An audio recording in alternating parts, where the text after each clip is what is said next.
CTBC Bank is Taiwan's top financial institution, but we're not stopping there.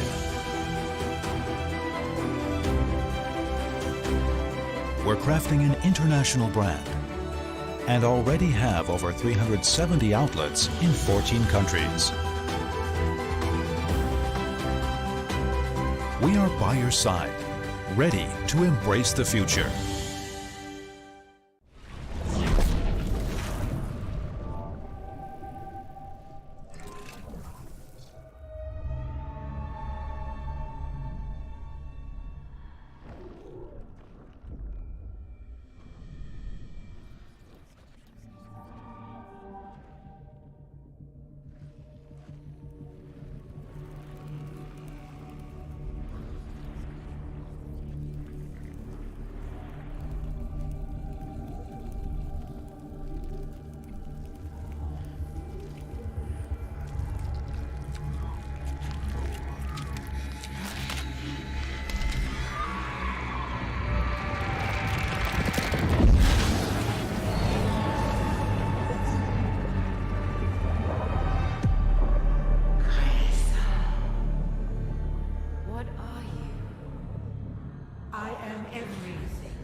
I am the end of our world and the beginning of mine.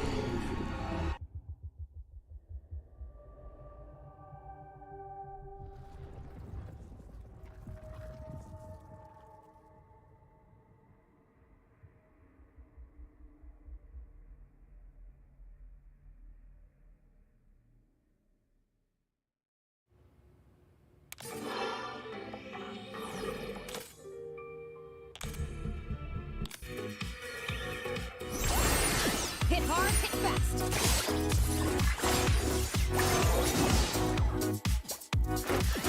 I only see you from missions now, Kaisa.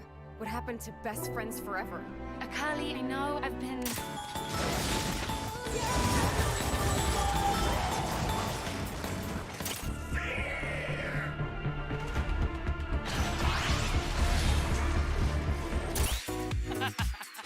No matter what, we fight together.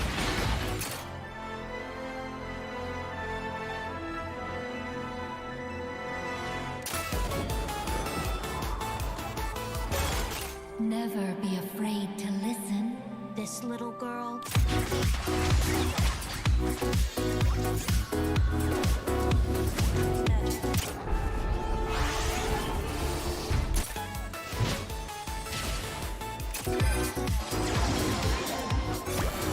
Harmoniously. All I feel is joy.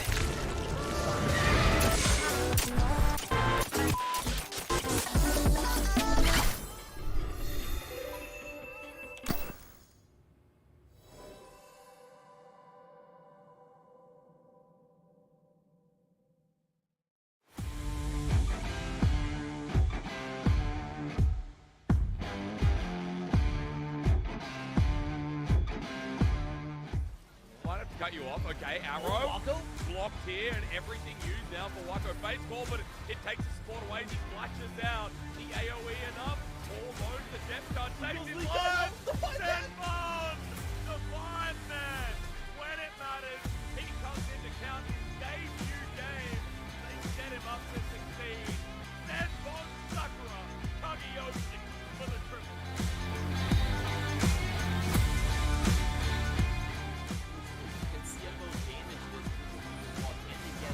Stragglers on the way out. Hughes goes, well, this wants to come on in. Good poke down, they give it go Meganar though. Side big shot backwards, will it kill him in time? No. As they turn for the play, outside the pitch, forget the Baron. They want to kill them all. As he gets one. On down though. Shun is still free firing. CCG is They got a three-man. Mission's quiet all game.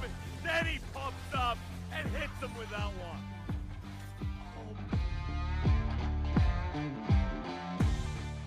It feels like right now there is an advantage as we get a mid lane 1v1. Gory with his gun of ducked out. Look at Minji with Splash ulti available. Even with Bury coming in.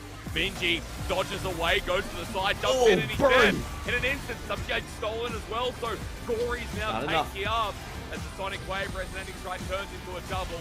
What a response here from the mid jungle 2v2. Gory with a triple kill. Clement, the guy might be going Meganar, but it could be a Petra on the cards if High Wings pulls.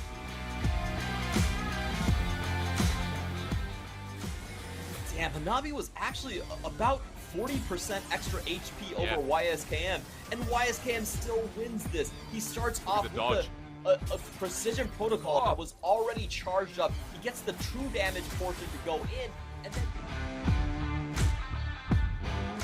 those fighters close in onto their targets, but Rest has been incredibly bad. I mean, no one else is here. There's going to be the grand challenge issue. Rest got to play with the vitals nicely here, but he's now exposed forward. One more. He's going to go to Meganar. In time. Power shot? In time. Yes, it is. Rest plays with it. Then.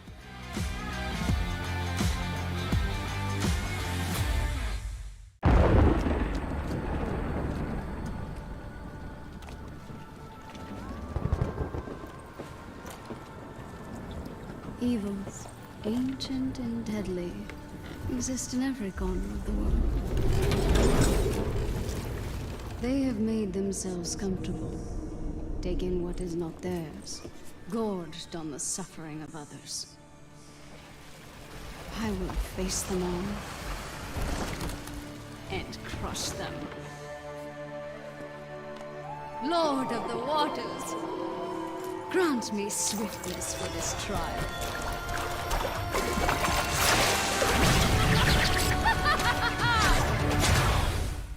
Joy, unceasing and forever. That was fast. Should I have held back? Ha! The epic of Mila does not end here. I slay foes the size of mountains. You were fine, I guess. Ha!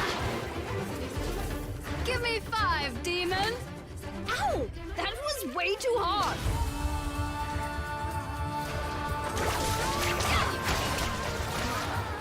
I will face the great villains of myth and live forever in song. Prepare for death!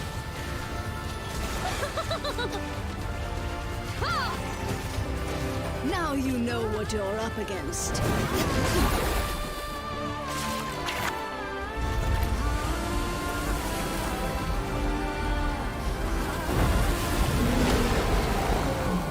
I am Neela of the 7th layer. May you find joy in the world beyond.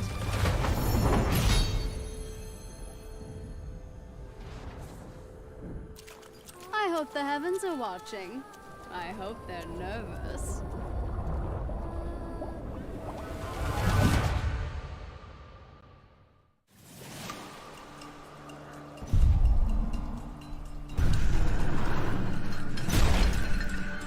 Neela is an endlessly joyful melee marksman who makes waves with the strength of her allies. She steals power from the demon of joy, Ashlesh, siphoning incomparable magic from his prison. With every step, her water whip slays monsters that would destroy the world. So the legends say.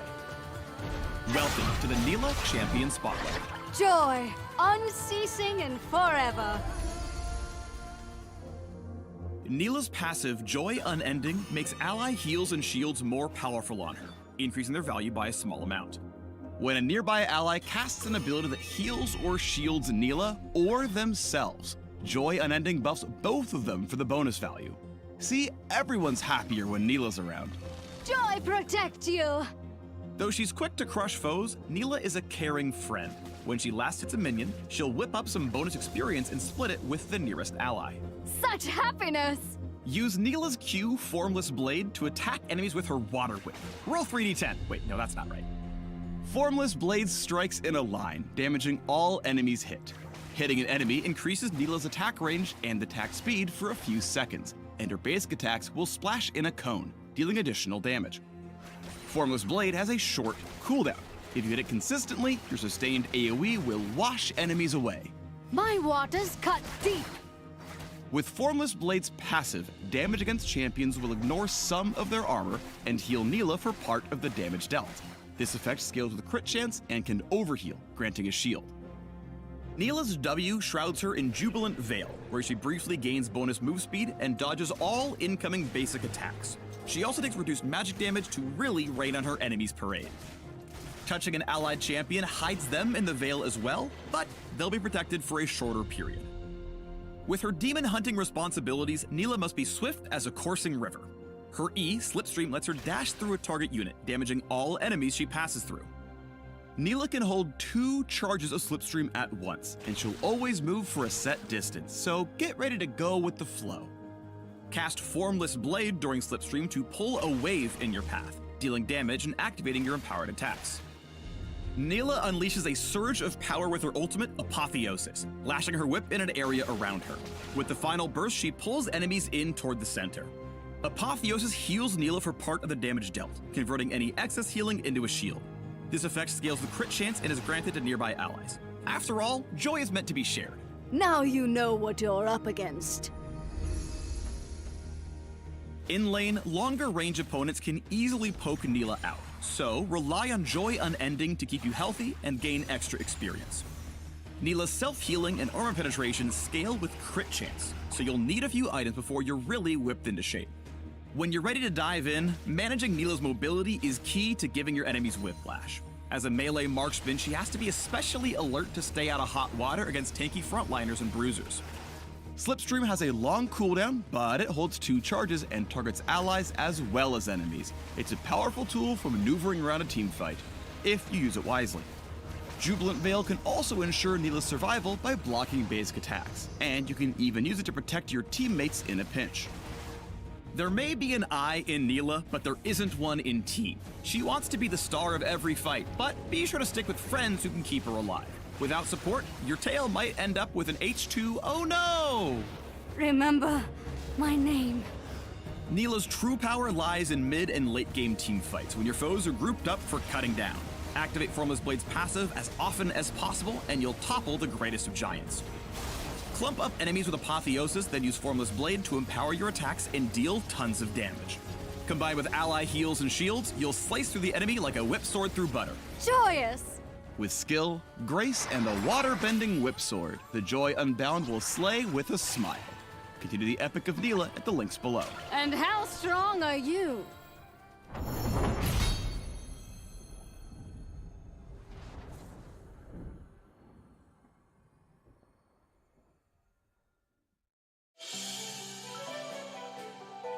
CTBC Bank is Taiwan's top financial institution, but we're not stopping there. We're crafting an international brand and already have over 370 outlets in 14 countries.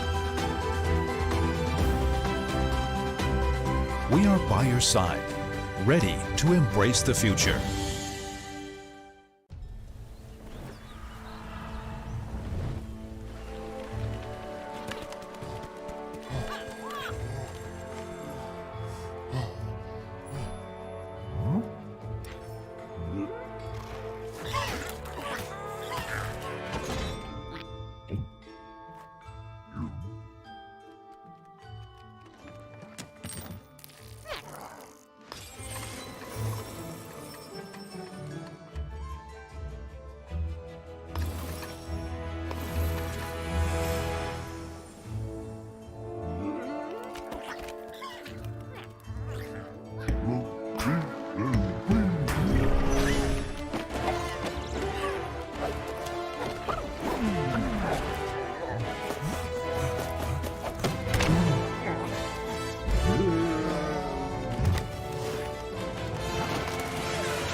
What is going on here? That's much better. Well, I suppose better is a relative term. Let me see if I've got this right. You looked upon the infinite cosmos, summoned me into this, admittedly rather adorable form, just so I could teach you about dragons. After all, there's none more qualified to teach you about the Dragonlands than me. Very well then, my bold little protege, I accept. We begin with power. The Dragonlands don't just have magic. They are magic. And where does this magic come from, you might ask? From dragons, of course. Each one powerful, each one an asset, if you are in the right place at the right time. The treasure dragon may offer you gold or ancient artifacts should you meet them. Just don't be greedy. One per lucky mortal customer. You understand? Of course, treasure isn't all that awaits as you traverse the Dragonlands. Make your way to the Draconic Shrines, and you shall be blessed with wondrous effects in battle, which you will no doubt need. Take Pandora's Bench, for example, which transforms champions into, well, other champions. Or Sacrificial Pact, which allows you to exchange experience for health and... well, yes. Visiting a Draconic Shrine indeed augments your abilities. But these are Draconic augments, and thus are far more impressive than anything mere mortals could invent. And next time, raise your hand. Now then, where was I? Ah, yes. While some dragons roam the lands, others are tied directly to them. Astral, Ragewing, Whispers, Shimmer Scale, Jade, Mirage, Tempest. One dragon for each of the 7 major Dragonlands. Starting off strong, these rather imposing creatures can be convinced to fight on your behalf if you can afford their services. As I'm sure you can imagine, each dragon represents a powerful magic, so you would do well to commit their names to memory. Astral, there really is no place like home. I mean we, are as numerous as the stars in the sky. If the heavens align, you shall receive celestial favor in the form of an astral orb, increasing the chance that an astral unit falls into your shop. Better get wishing. I know, fire and dragons, such a cliche. But you're thinking too small and too slow. The dragons of Ragewing don't just feel the burn, they channel it, building their rage meters into a frenzy of fast-hitting power. Do you fear dragons that go bump in the night? Well, you should. After all, the Whispers will steal armor and magic resistance from their enemies. It's always those strong, silent types you have to watch out for. And who said all that glitters isn't gold, The magic of Shimmer Scale can make things downright blinding. What with unique items that scale with your gold? I don't look it, but I am practically green with envy. It is dangerous to go alone, so why not bring an army? That is the Jade strategy, after all.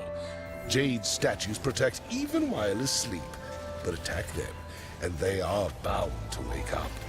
If that is not enough backup, these statues grow in power the more Jade units you possess. No, your eyes aren't deceiving you. Mirage is the most mercurial of the Dragonlands. taking shape only when called upon. The only certainty is that Mirage units will change their approach from battle to battle, allowing you to adapt and bring your victory into focus. Now, where have I seen him before? Our final stop on this tour of the Dragonlands is Tempest. For lesser creatures, lightning never strikes twice. But for Tempest, lightning is a constant current, damaging and stunning your opponents. Make them regret trying to weather your storms. So tell me, are you feeling educated, inspired? Because that is it. The lessons are over. What? Did you think I was going to tell you everything about the Dragonlands? Ha! Now, where would the fun be in that?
I give you everything that I have, but it's never enough.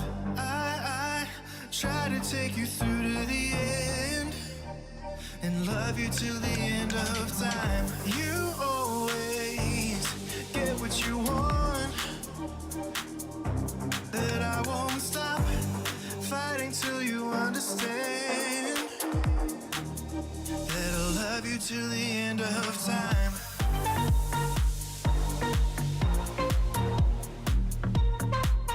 Till the end of time.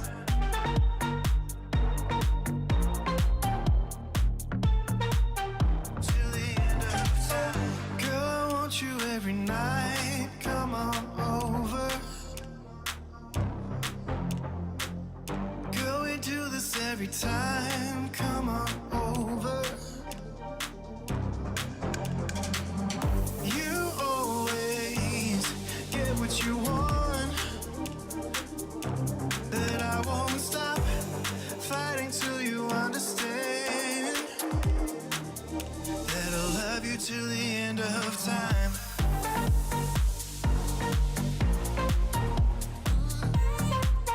Till the end of time.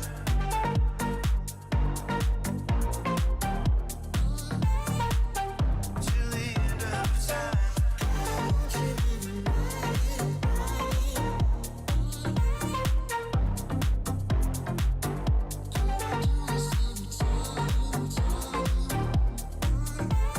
Love you till the end of time. Girl, I want you every night. Come on over.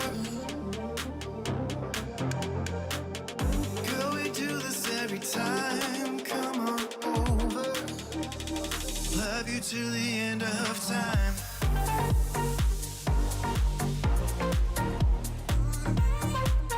Till the end of time.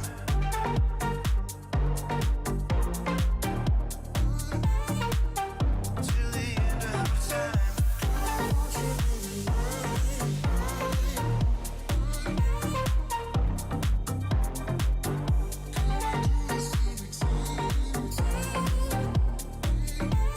Love you till the end of time.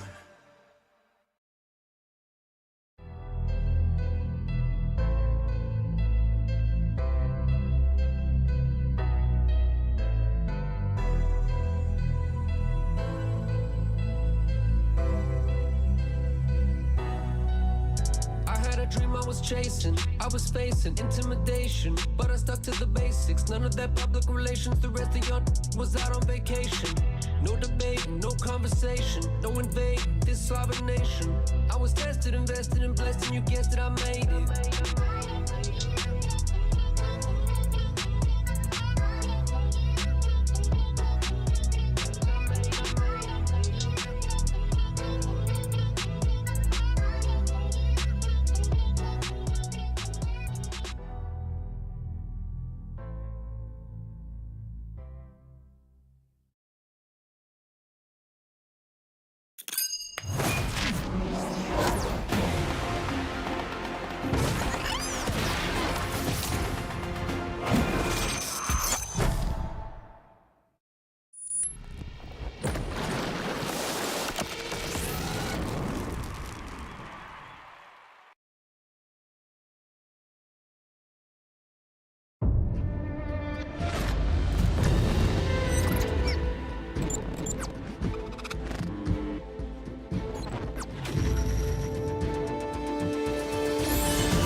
Yeah, absolutely. You know, it's been really fun.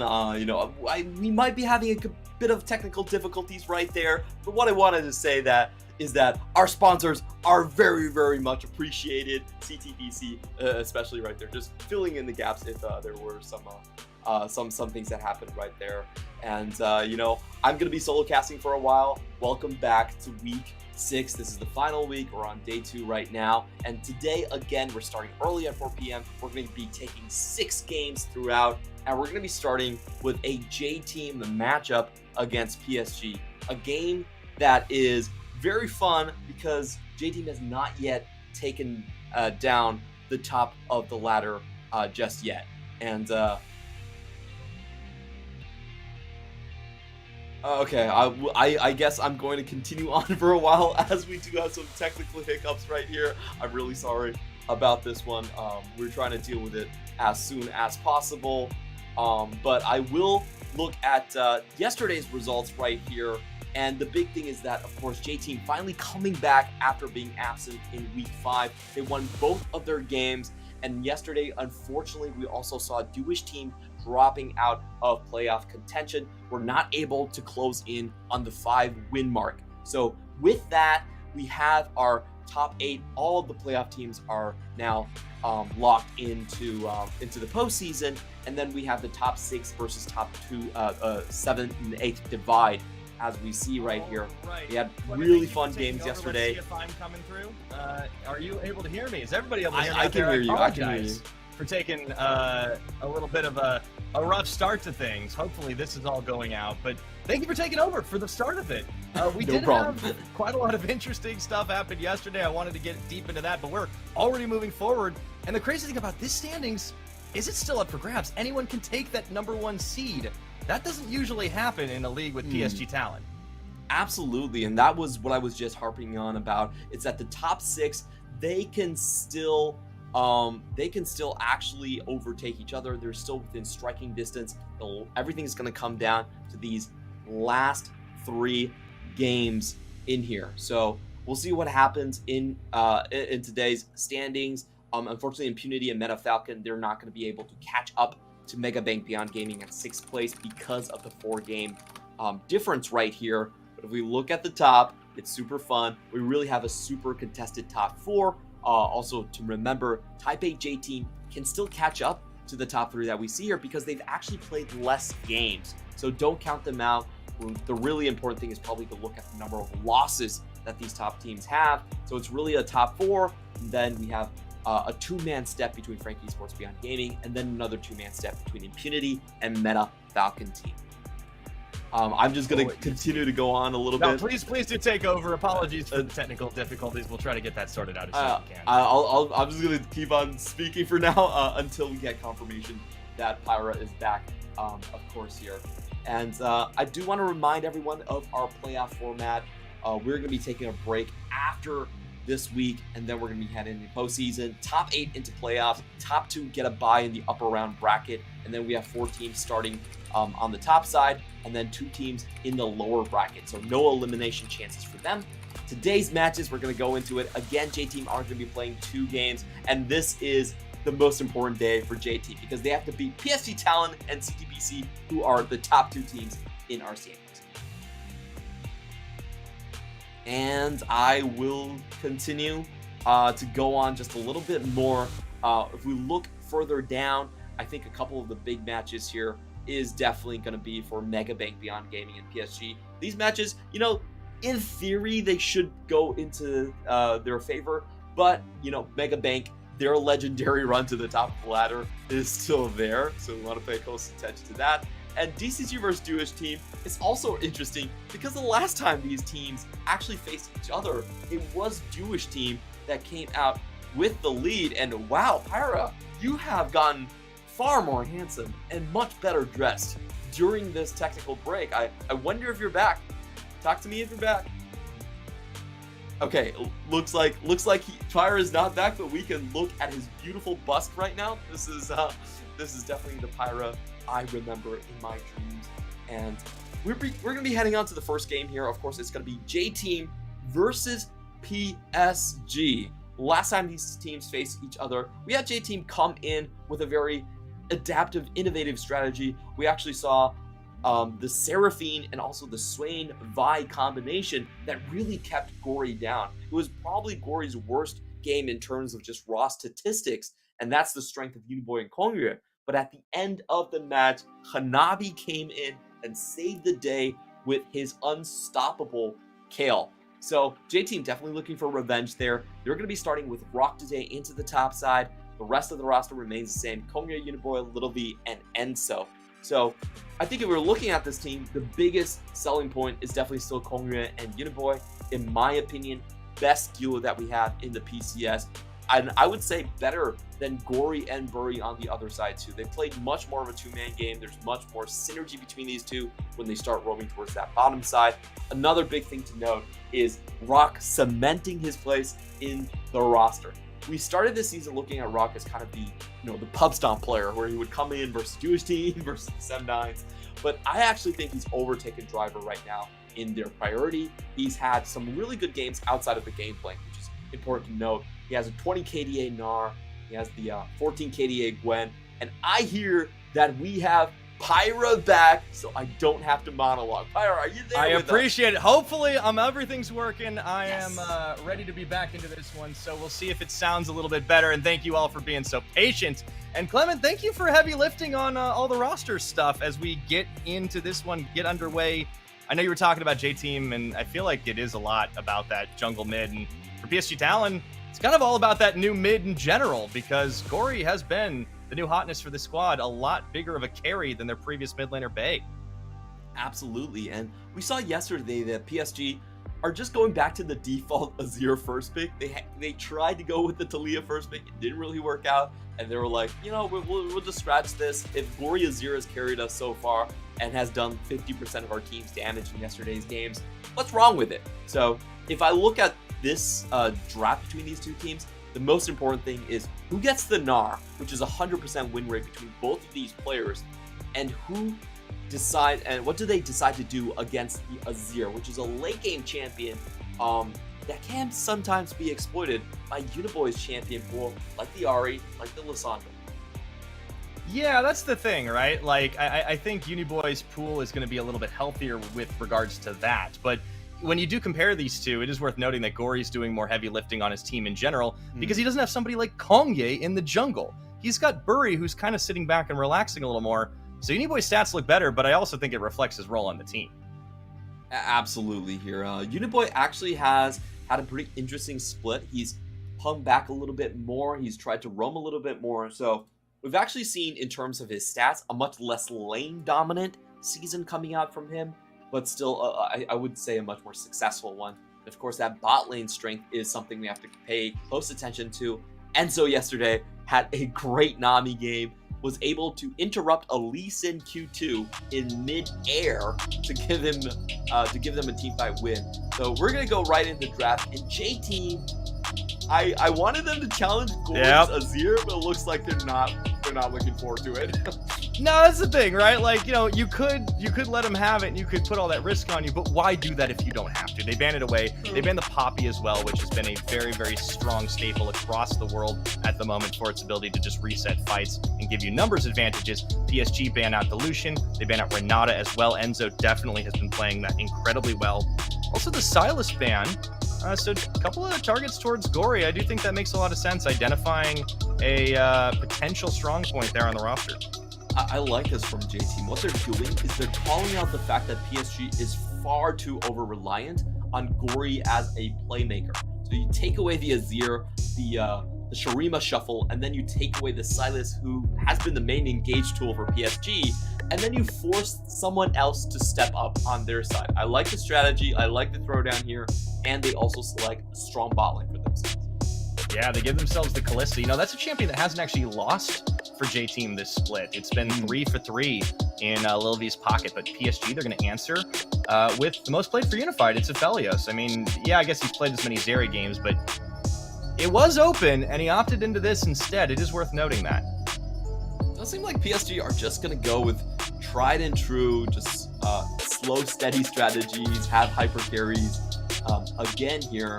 And this is rather interesting. I'm not sure what Gory can throw out because Gory has played very, very few champions. Without the Silas Azir and now with Corki nerfed and honestly not that special of a Yone performance, I'm not sure what he's going to go with next against J-Team that's coming with all-out aggression. Ooh, yeah, a lot of engage in the Nautilus here as well to, complete the Kalista Pokeball. I kind of like this. It's a bit bruisery, it's a bit in your face, and it's very, very mobile. We'll have to see how PSG answer. They, of course, do have the Leona, that other aggressive all-in kind of support that Kaiwing could like that also lets you bash heads, but I can't help but thinking J-Team have got the better of this draft so far. Yeah, I totally agree with that. I feel like J-Team has had a much more focused draft. They want the tempo plays here. They have the strong lane set up. And for PSG, they're kind of splitting focuses around. They have a bit of a catch comp with the Galio versus the Leona. And also the Aphelios does point towards more of a pitch battle, front to back, hyper carry scaling competition here. But with the Galio, they're not going to have the same amount of damage coming in. This is very interesting for PSG. They have to play without the usual contributions from Gory. We'll see if they can do it or not.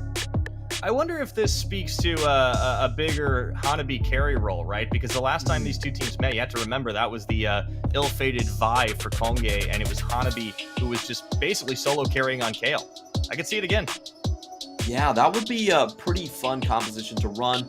And I think you hit the nail on the head is that they need damage from Hanabi, but interestingly enough, they're taking away so many options from Hanabi himself. Hanabi, big GP, big Gwen player. J-Team, on the other hand, they don't actually need damage from the top side. So I'm a little bit curious about this draft so far. I feel like PSG have actually done themselves a disservice by taking away those champions. Of course, now they have a chance just for the open NAR, and I assume that they're just going to take it. 100% win rate for both of these players, like we said. But this is definitely a bit interesting here. I feel like J-Team aren't the ones that really need any damage numbers coming in from their top side. I feel like they would be perfectly happy to just stick with this Juani with the Gragas here and just put their effort in focusing down the bot lane skirmish. Yeah, I think that's going to be the game plan from J-Team here, and PSG. It is curious. There's a lot of CC. It's very bruisery. It's very sustainable, sustainful, if you will. But yeah, where's the damage? They're just going to try and group around Unified and hope he can, full on Aphelios late game. But they're going to have to get through yet more threat. That Viego locked in for Kongye, that's going to be a terror. And also the Ornn. You want to talk about a playmaker? This would be huge for Rock. He hasn't played it all split. I love this comp. Okay. I actually like this more. I like this even more. Give him the Camille. They're going diving, baby. Let's go. This is a really fun champion here because the Camille not only helps the skirmish with the hook shot, it's also a champion we have to remember that YSCam kind of kicked people's face in against the Gnar matchup. It's definitely one where if you get a lead in lane, you can snowball it hard, turn it into a side lane threat. And now PSG, it looks like they're going to double down onto the catch comp here. I feel like it's kind of weird because I don't think Vi actually does that much in a front to back for them. I would have preferred even just the Wukong, just with the but they banned it themselves. Yeah, sorry. I would have preferred something a little bit tankier here as a disengage option, but this does give them outs. It does give them an anchor point for the Galio, and they can play a 3-man catch composition between Bury, Gory, and Kaiwing, which is kind of the old PSG style that we saw between Maple River and Kaiwing in the previous seasons. Yeah, this is feeling like it's going to be a cat and mouse game, right? You've got so many catch tools on the PSG side, you've got so much mobility on the J-Team side, and not a lot of tankiness. This could be some really interesting skirmishes, and I'm really excited to see how J-Team respond. I definitely think they looked better in the draft overall, but I don't know. I mean, PSG, they were very confident with what they're picking here, Clement, but yeah, nameplate's off. I'm not really feeling this draft. The damage is really lacking, especially early in mid-game. That's the big question here. How does PSG actually do without Gory playmaking? I love this draft from J-Team. I think the direction was super clear here. It really targeted PSG's biggest strength. And looking at it in general, I would say J-Team do have the stronger pre-6 sort of skirmishing around here. You know, if you look at the Galio and Vi, very much alt-rely on champions. And you also have to think about the top side, which I also think J-Team will have a bit of an advantage here. Of course, they're going to have the hook shot early, so the CC chain a little bit easier to land on the J-Team side. I feel like if J-Team can get the ball rolling pre-6 and then move it into a Drake fight, that's probably what's the main idea is going to be for them. Yeah, that's going to be the big play going forward here. And also worth keeping in mind with PSG, whenever they do get Hanabi on the Gnar, it's a little better than a lot of other players' Gnars. Like, even when this champion was kind of not great, he was still making it work a lot better than anybody else in the league. And Gnar stock definitely rising of late. I think we'll see even more of them on the next patch, 12.14. But it's all situational. It's all going to come down to execution. Who's going to be the hero? Who's going to step up here? PSG are still the #1 team in terms of seeding in the league right now, but they're on shaky foundation. A lot of teams could catch up to them. 12-13 or 12-3, you know, not that stable when Deep Cross is 1 loss behind you, CFO the same, and J-Team with so many games in hand, having been out for week number 5. They have a lot of work to do, but they certainly would start it off here with a bang. They got the win. It would be really refreshing if we do not have PSG as the first seed going into the postseason. I'm definitely rooting against them because when would it have happened?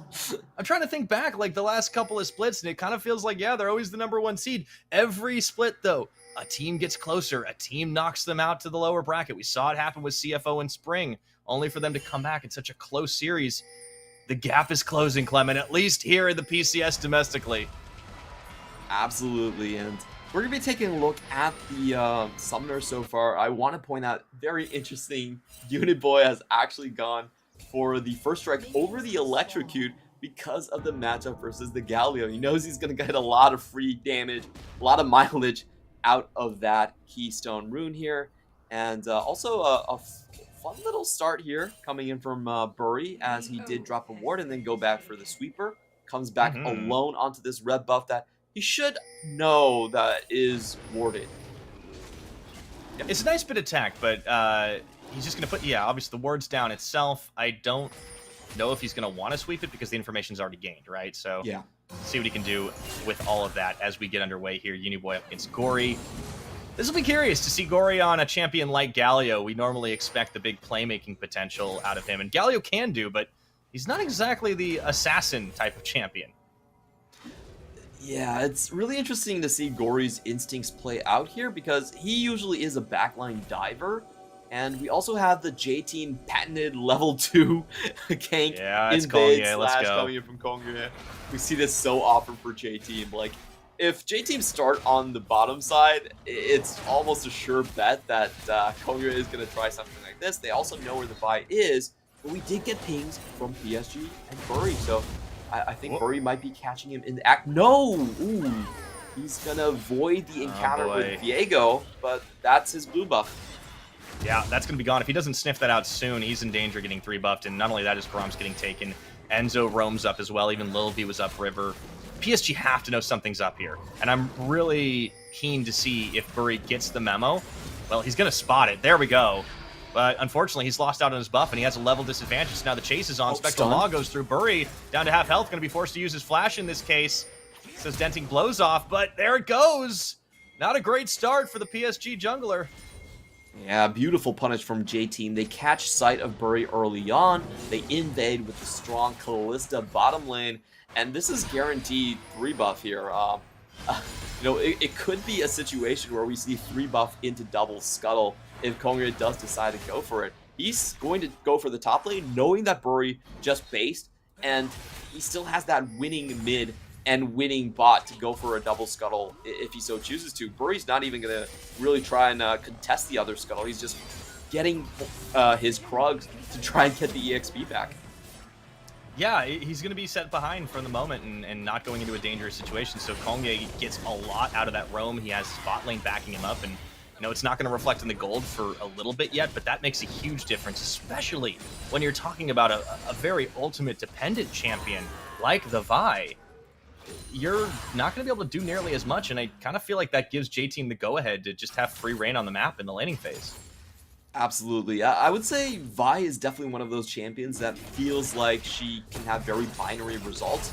Either she goes in, gets successful engage, and can continue to contribute, or she just kind of dies right after the season desists. So, you know, I think Vi definitely has been a lot more popular after the durability patch because she's not just, you know, engage anymore. She can actually have some function and utility afterwards.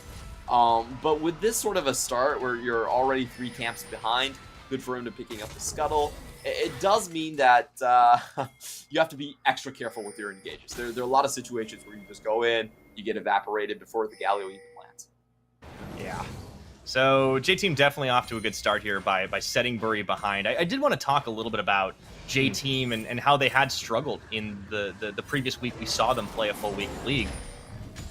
It's a team that I'm curious to see if they were able to rally, because I don't know if yesterday was necessarily like going to be a good indicator. They played up against Meta Falcon team, and that's kind of an expected win, right? Like, they have a very, very tough schedule. They also played against Duish, obviously. They have a tough schedule today because it's PSG and then CTBC Flying Oyster at the end of the day, and of course they have to play a doubleheader again tomorrow against Impunity and then Megabank Beyond Gaming. I'm curious to see if they've really rallied from everything. Yeah. And this game will be that litmus test. Right now, things are looking good. I will say the games from yesterday, the biggest pressing questions here are definitely, do they have the Sivir comp? Because they missed the debut of 12.13, and yesterday, you know, they went with very standard, I would say, you know, pre-12.13 composition, kind of slow compositions, and they nearly got ran over. So that's the big question for me here. Do you have Sivir? Obviously, J-Team have great counters in the Lucian and Nami. They're probably the best team to utilize those 2 champions. So perhaps they're not so afraid of Sivir because they have a counter. But if they can incorporate it, you know, it's going to be a whole different story. Oh yeah, and that's going to be a big difference maker come playoffs especially. But for the time being, still in the regular season, looking at things on the map in this game, they're getting themselves little advantages. That Infernal Dragon gets picked up pretty early in the game here at 6 minutes, so they're going to be able to start on that Drake stack. And farm-wise, you know, Hanabi is pushing Rock in, but that's a big wave that he's catching right now. Konge hasn't really translated his pressure into a gank on the map, but he's certainly still keeping up pace to pace against Bury. Mid lane has been pretty static, and Unified's actually winning down bot, so the gold game is technically in PSG's favor right now. I can't help but feeling like J-Team aren't as worried about that, though. I would say they should be, because I just want to say in terms of scaling, J-Team, they don't really have much of a late game with this composition. Kalista, Ahri, probably your 2 champions with the lowest damage. As we see Corey getting caught out. Hold on.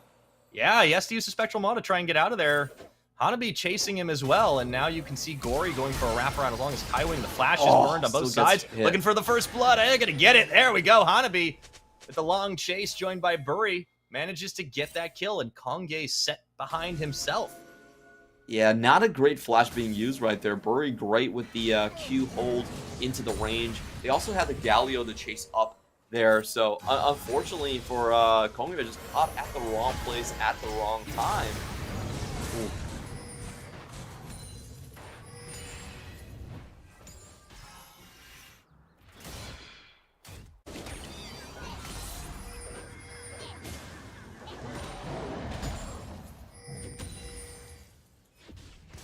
Yeah. Sorry about that. I had myself quiet for a second again. Don't worry, we're back. We're back. Cool. But yeah, like Gory's getting ahead. Hanabi's getting ahead. Honestly, this is starting to look pretty good for PSG, despite the fact that J-Team had that early invade strat. And we're seeing the pieces start to move across the map here as well. We talked about the catch composition coming out from PSG. If someone just gets locked down by the Kaiwing CC chain, they could instantly die to Bury's follow-up here. So I feel like PSG, they weathered the pre-6, and now they're going into actually a pretty strong point onto the map here. J-Team, they do have the first mover's advantage here. Aphelios is going to be late to the party, but I think PSG are going to hit the go button. Yeah, I think so. Start off on this Herald. Here we go. PSG looking to move in on this one, and Hanabi's actually going to be wrapping around to join the team. Shelly should go both ways. Ooh, Kaiwing instantly flashes. Enzo gets followed through on as he burns his own, and, well, they're just going to look at each other from across the river because J-Team did manage to get away with it. Do they want to actually go for the second win engage? They do. They catch Kaiwing, looking to delete him off the map, and he stays sustaining for a little while. Rock will follow him to the grave, and now here comes Gory on the second win. Lil V gets stunned, but instantly cleanses out of this one. Now Uniboy turning back and around again. We talked about skirmishes. This is going to be an absolute crazy one as Burry does fall down, and Kongye is able to claim his life, but Enzo also drops. It's a 2-for-2 engage extended. J-Team get themselves the Herald. A very solid win coming in from J-Team here. I felt like Enzo's initial grab onto, the initial charm onto Kaiwing really stopped PSG to engage in their track. And unfortunately for them, I actually felt like J-Team could have had a bigger win, but Rock went in a little bit too fast. You saw a good start off here. Enzo, of course, did have to flash out, but then you saw the turnaround after the objective was taken here. Kaiwing nearly instantly killed in this situation, but at the cost of Rock here. I feel like Rock, unfortunately for him, you know, the flash in for the solo kill, probably not the most worthwhile play here. And on the flip side, because Hanabi was so close to being Mega Gnar, J-Team actually had to run away after getting the first kill. So, all in all, I feel like J-Team with the Herald do get a small win.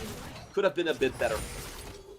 Yeah, it's a little back and forth, and we talked about how these skirmishes were going to be a little slippery, right? We saw exactly why just in that fight. Rock now no sums. You do see Burry trying to set up for a gank himself, but he doesn't actually have the cease and desist off cooldown just yet, so not be the best use of his time. Dragon coming up in another 10 seconds. PSG in a much better position to try and set up for it. So they could be cutting into the Drake stack of J-Team, and this game definitely on uncertain ground. Yeah, I don't think J-Team can really contest at this point. They're using a TP to come back into lane, but I think they're a little bit too late onto this one. 2,500 gold, they're actually going to go in. Ah, there we go, looking for that catch. Interrupted right there. You can see Lil V forces flash back to his team. He takes down Burry. There's no flash here for this fight. And just dodging around the edge of Gory, they turn on him immediately after the fact and look to try and delete the Galio off the map. They do. Spirit Rush Uniboy. He has smelled blood right now as the charm lands. Unified just can't do anything in this one. And whoo boy, J-Team. They're on the map. They're claiming everything. They will not let PSG cut into those dragons.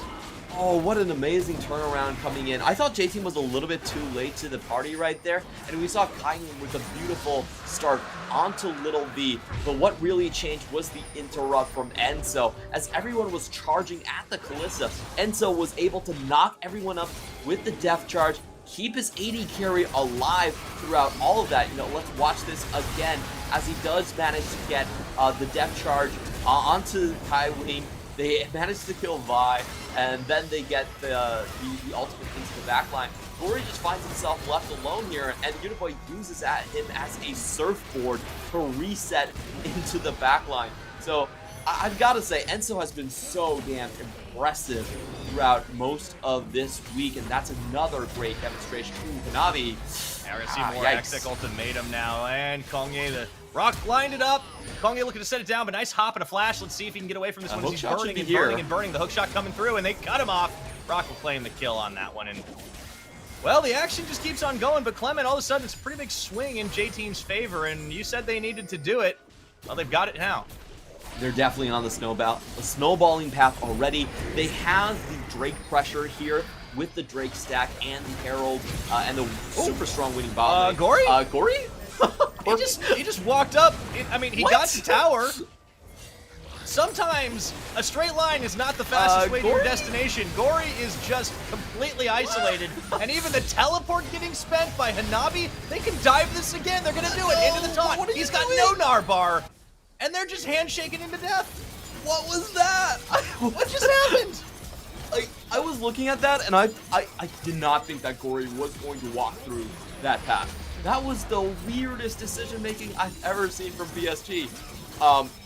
Sure, they folded their bot lane and got the mid lane tower, but it's not worth the tower trade plus the 2 kills as we have more action in the bot. Yeah, look at this, the block! Enzo, what a bloodthirsty support. Blocks out on the flash. Oh, my word. You can't say enough good things about this guy on the Nautilus, too. Enzo, in his year playing support, he has become an incredible player. Can I just say, I feel like Enzo's actually our best support after just 1 year of going to the support role. I mean, the plays on plays. It's a hot take, but it's not out there. Let's see that again.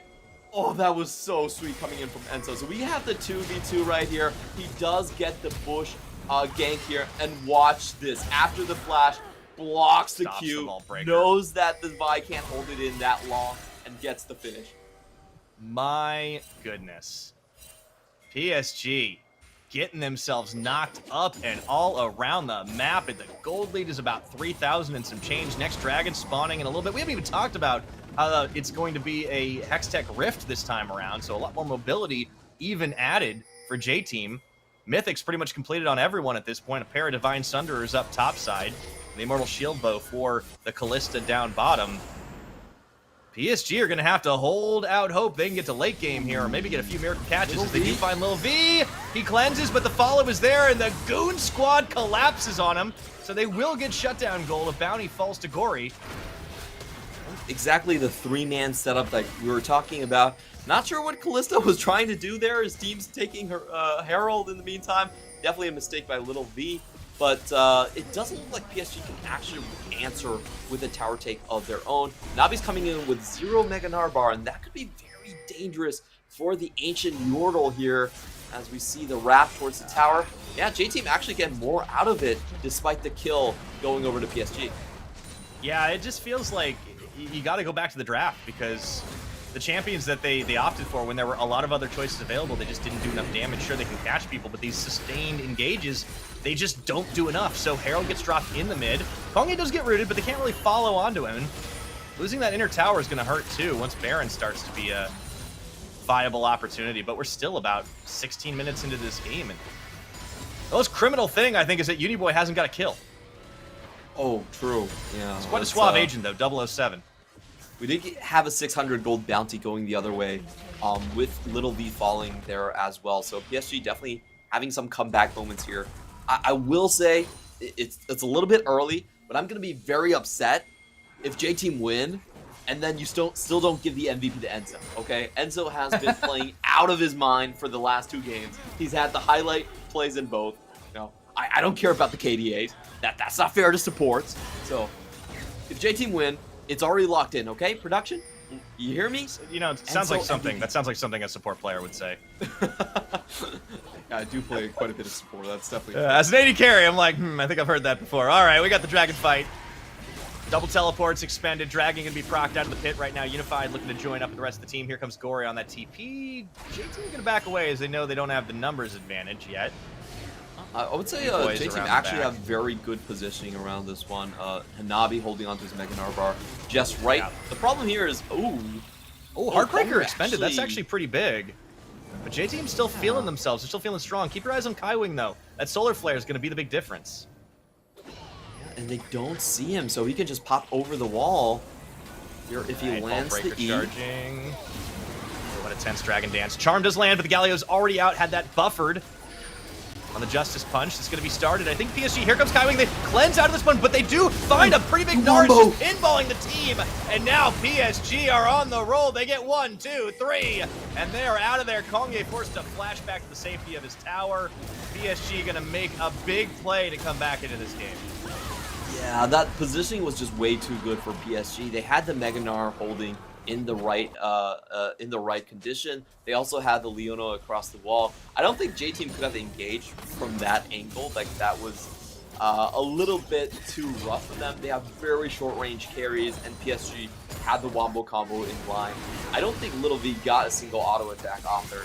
That was just beautiful stuff from them. You kind of knew the Kaiwing was coming over the wall, but the rest of the follow-up as well was so damn clean. You have the Gravitum layered up with the Mega Gnar, with the Solar Flare, and also with Gory taunting everyone. So, beautiful wombo combo for PSG. Yeah, that's honestly what you can do, right? I mean, if you're a team like MFT, take notes. That's how it's supposed to be done.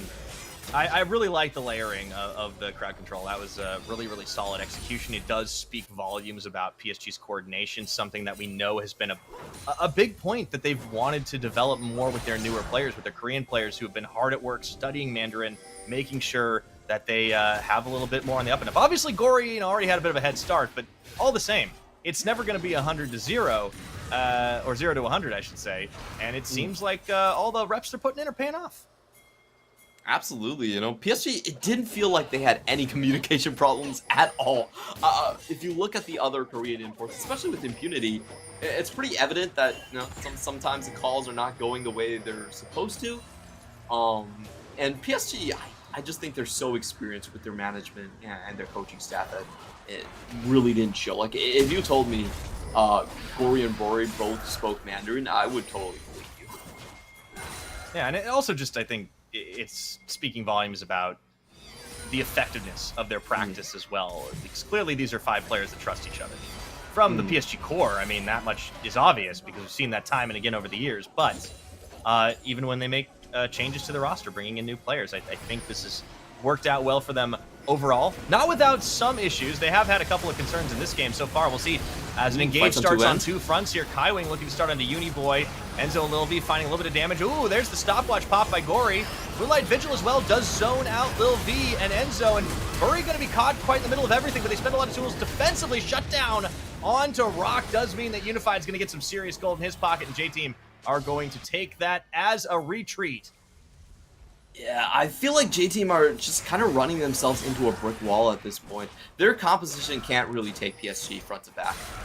Gory's incredibly tanky. I love the mythic item choice coming in here. Basically 2 tanky items just to start off. So he can push the direction quite easily. You have Bury going in with the chainsaw build, which is super cost efficient early on. And then Navi Meganar inside the jungle.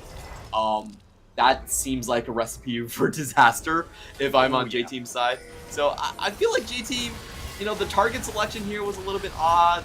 They went for Leona. We haven't seen Rock do anything this game, if I'm being completely honest with you. And I just feel like this after he's left lane phase, yeah. I just feel like this is a case of J-Team, you really have to play this more split and try to go for more catches. I don't think your composition should try to look for these front-to-back fights. PSG are just going to decimate you every time. Yeah, something has happened, like I feel like subtly in this game over the last, maybe 5-6 minutes, especially since that Dragon fight. It feels like J-Team all of a sudden lost confidence. They've stopped setting up well. They've stopped, finding these really good, map plays, and all of a sudden it's kind of a desperate scramble. And PSG, credit to them, they're getting right back in this game, and they're going to knock down some towers at standing gold so they can start to even the gold game out. And it's about 2,000 different, and that's about it. Dragon Soul is going to be a little while now because of PSG picking up that Hex Tech, and now you got to start thinking about the Baron if you're J-Team or PSG. How fast can you shred it?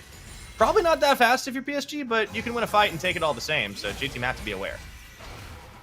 Yeah, I just think if you're looking at the kill distribution here, it works out so much better for PSG.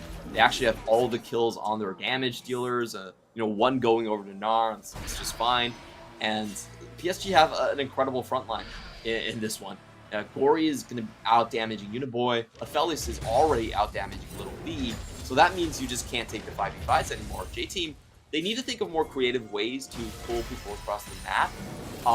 And I think it is going to revolve around the Camille here. I think Camille split push has to be a big part of this. If they just run themselves again into PSG when they have triple pinks across the river, I don't think it's going to end up well. No, I don't think so either. You could see Rock was like, I don't have an angle on this. I'm going to take the Hex Gate. Yeah. Dragon's live. Here we go. But Uniboy, ooh, he gets caught just for a second. Has to spend a charge of Spirit Rush. And Highwing was looking for an opportunity on that team play. Doesn't really find it. Here we go. Charm, gonna dodge. And that's a few more tools expended that they just don't have to work with. Solar Flare going to land into the cleanse, but it's going to be the start of the fight. Here we go, and that's the cease and desist. Onto Lil V is forced to flash out of the way, as well as cleansing it, so those tools burn. But Bury takes a lot of punishment from Uniboy in the back half of this one. As that Hextech ultimatum comes through, they don't find the kill, but Lil V out of tools. And it's going to mean that PSG have won the right to take this dragon.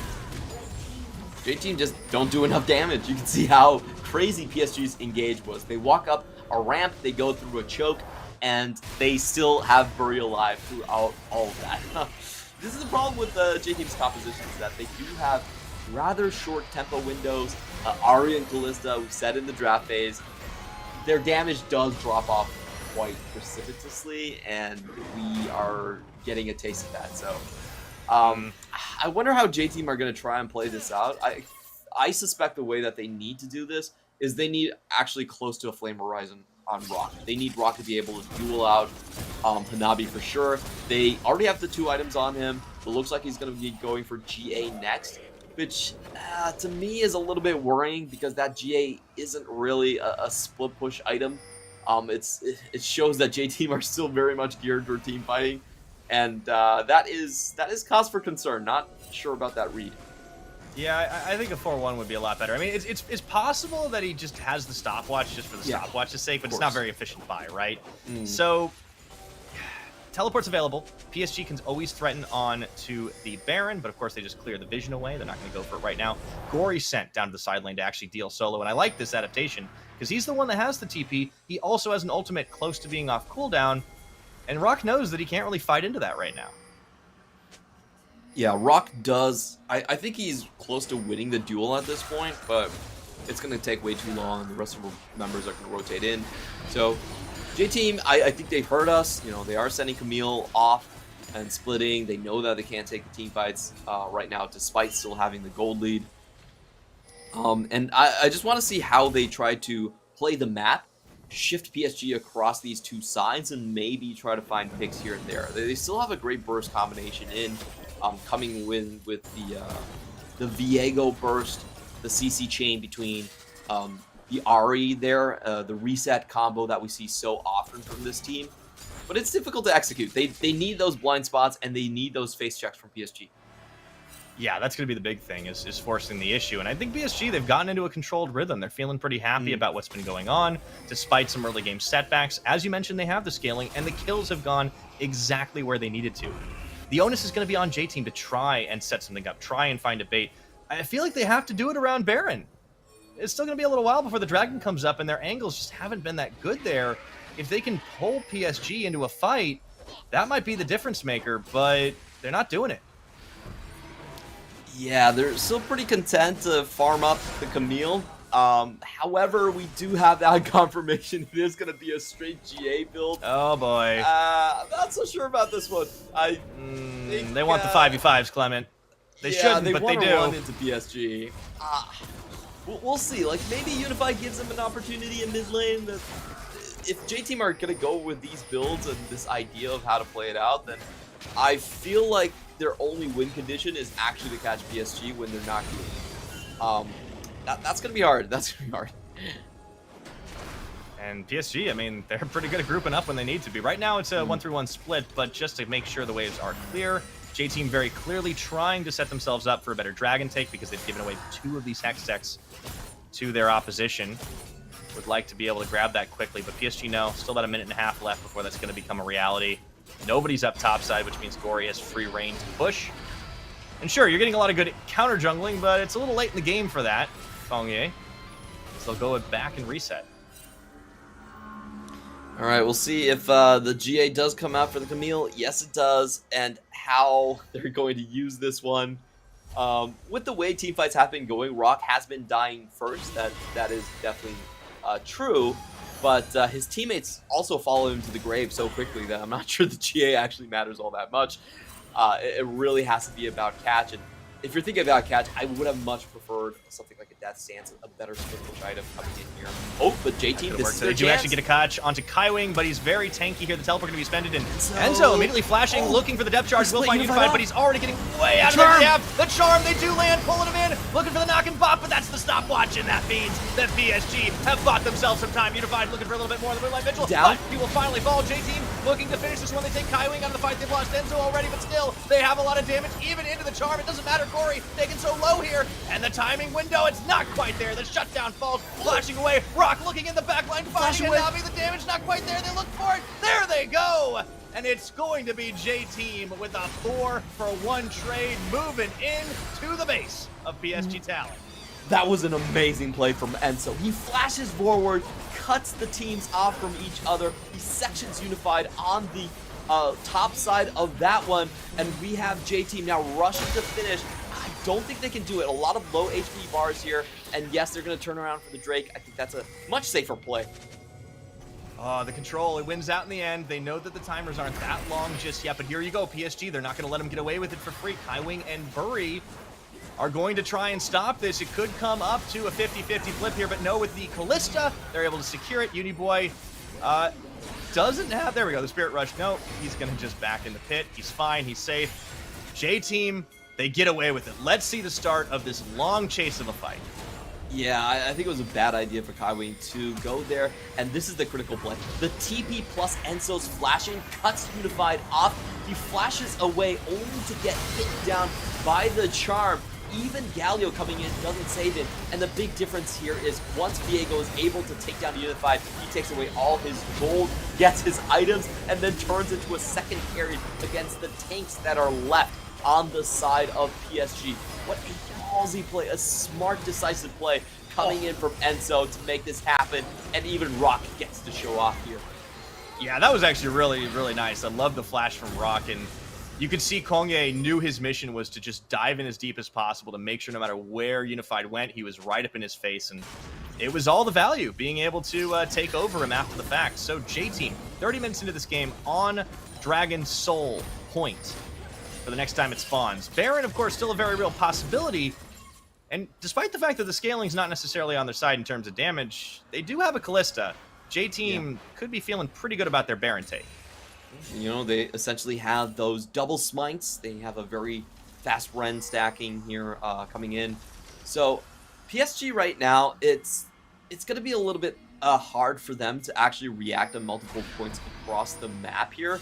And we also have to point out that Unified Summoners are all gone. So J-Team could do what they just did. They have Ahri Summoners up, and I think Unified is put in a very precarious position. Oh, J-Team going in. They find Bury!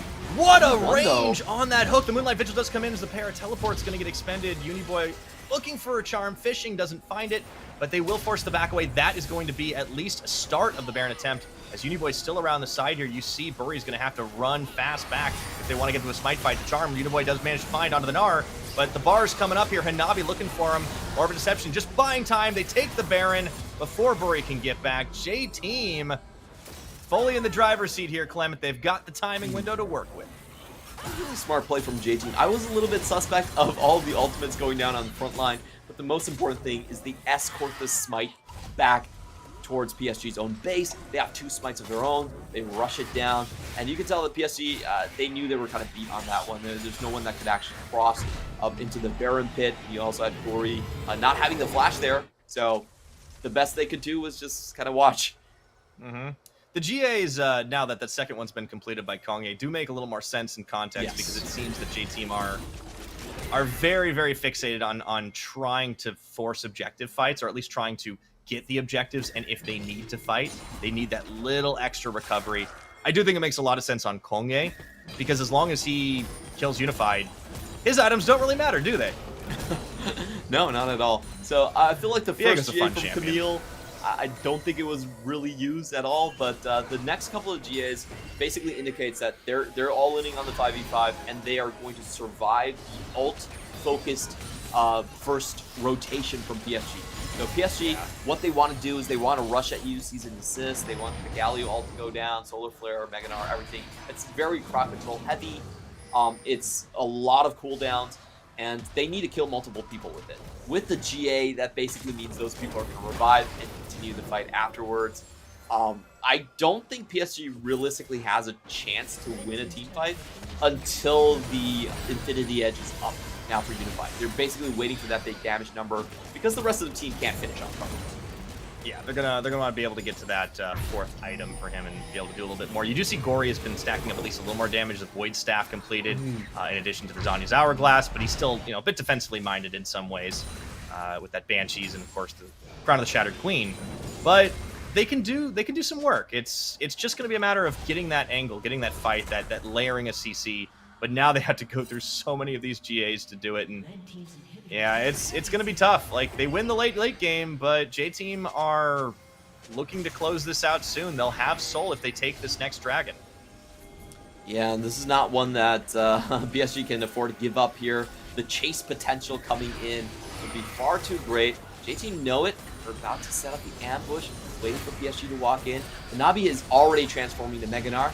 That is a bit weird. I feel like transforming here gives J-Team way too much room to play with. I think that's a mistake from PSG. I think he should have held on to the Narbar rather than do the transformation. Now he's in midi. Here's going to be the collapse. Look at Uniboy around the side. PSG, they're sandwiching themselves right now into the combo and looking for more. Instant flashes, but Unified is going absolutely nowhere, but straight back to the base. Double kill coming in for Unified already off the board, and it's such a great trap. Bait and switch set up by J-Team. The triple kill, looking for a quadra. He gets it. Give the man his penta, and he will claim it. That's going to be GG. J-Team down the base. That V behind little v stands for pentakill. All 5 going into the Callista. Beautiful collapse right there. PSG, they had to face check. They had to deny the Dragon Soul, and J-Team punished them for it. What an amazing draft. Amazing plays from Enzo. Great stuff from J-Team as they get their first win against PSG this split.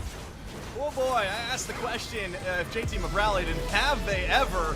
What a massive victory and such a stylish way to close things out. Yeah, Lil V feeling pretty good, as is the rest of his team. Man, there might have been a couple of stumbles in the mid-game and a questionable dragon fight, but Clement, this J-Team squad, they're the real deal. Absolutely. They are so decisive on the engages right there. Again, just tip to production. And so for MVP, the most critical plays, you got to give it to the support right there. Hooks for days, man. We got to see this pentakill again, because it's not every day. Like, every pentakill's good, but this one was absolutely beautiful. Uniboy goes in, gets the setup, the sandwich is on. Unified tries to get out, and he goes absolutely nowhere. Yeah, he knows that the crowd control is coming in for him. Gory even tries to go over the wall to save him, but it's way too late on this one, and it's unfortunate for Unified because, you know, he doesn't have the money to go GA. He has to go into the Infinity Edge as the next item. He gets picked off here. A couple things for the setup of the fight, I felt like was just misplayed there. Hanabi walked in and he actually just triggered his Narbar. I felt like that was a massive mistake in a team fight like that. They didn't get to use the Mega Gnar ultimate there. He could have held on to it. Usually the way you want to play these team fights is you want to hold the Mega Gnar bar about like 90-80% and you know, always threaten with it, but not go into Mega Gnar and let the enemy team just wait it out. So I feel like that was such a weird timing from PSG. Kind of mistimed on that one, but of course they were already in a very bad situation walking into that choke. Yeah, I think there were a number of questionable decisions from PSG in the very early game, and then in that last fight, like kind of almost a comedy of errors. As Hanabi gets himself into Mega Gnar a little too early. Maybe he thought, you know, we got to be there faster, but then they kind of funnel into that choke point. They didn't realize that there was a flank going on a couple different angles, and it was almost the perfect position for J-Team, and when they get that position, they execute incredibly well. So they didn't need to bait a single catch, but they baited the entire team and got the win. Well earned by J-Team here, and they've got a lot of games in hand. They've got quite a few more left to play, but this was going to be one of their toughest opponents, and they just showed up and made a statement. I want to say, everyone in the PCS, look at this draft. What you do against PSG is you take away their playmakers, and they look like a far weaker team. To be fair, Gory's Galio was still very good. I felt like he played the damage portions well, he built well, but it's no Azir and it ain't no Silas. So if you are going against this team, just ban those two champions, make your life a lot easier. Yeah, it's definitely showing a way to try and beat PSG, especially in the mid lane, but I really like what they brought to bear. I think PSG fell a little bit into the trap of their own comp. I would have loved to see Hanabi on something like the Kayle again. I mean, they banned Gwen away themselves from GP. They could have taken it. But I think PSG will have to look at that loss. You know, this is one of the splits where they've recorded, I think, the most losses in a regular season thus far. And a lot of that's just because other teams are getting better. And they're going to have to make sure that they catch up, because they are in danger of missing out on that first seed the first time in I don't know how long. It's pretty crazy right now, because if you look across the board, PSG has already dropped games to 4 different teams in the top half. Frank Esports, DCG, Beyond Gaming, and now J-Team, which makes their path, I think it makes it really murky. Honestly, I don't want to be pessimistic about PSG because they're still very high in the standings. But the fact is, given their play style, given that they haven't really moved off of their plan A throughout the entire split, and they're moving to 12.14, which is a completely different meta, which is much more fast-paced, it's much more bot lane focused. I'm not sure they're well positioned going into the postseason. I feel like J-Team is actually the team that I feel the best about coming into the postseason, because they have their strongest mid jungle, and they are also used to playing through 2v2 in the bot side. Yeah, I think you're right. This is looking better and better for the J-Team squad, and they have games in hand. They have to play a lot more, but right now, if they play like this, I think they're going to be feeling pretty good about themselves. At the end of the day, yeah, Gory still had the most damage, but it was a team effort across the board. I really like what J-Team were able to bring.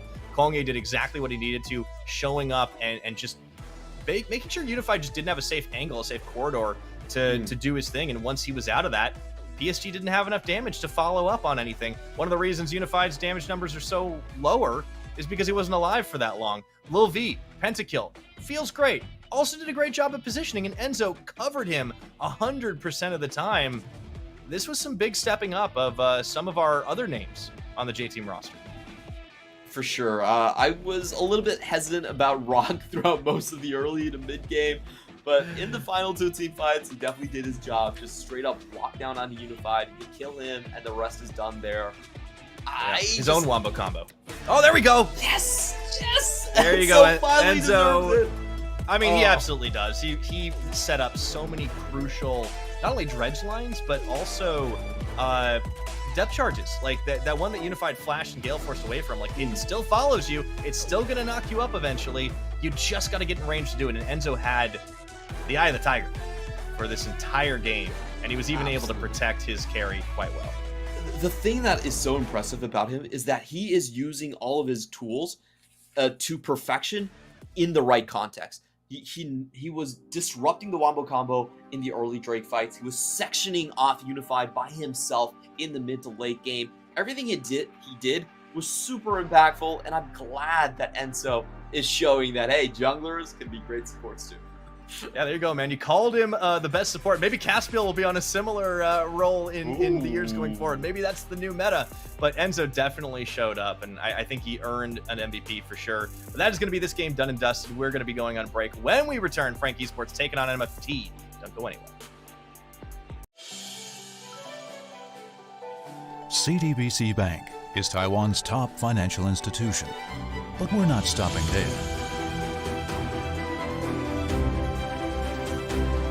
We're crafting an international brand and already have over 370 outlets in 14 countries.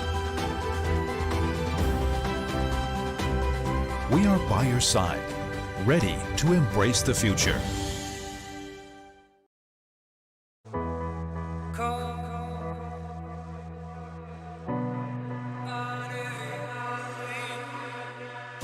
I'm waiting for your call, and all I've been risking all. So tell me where to go, tell me where to go tonight. The cold is caving in, my patience paper thin. So tell me if it's wrong, tell me if it's wrong, alright.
Call, and all I've been risking all.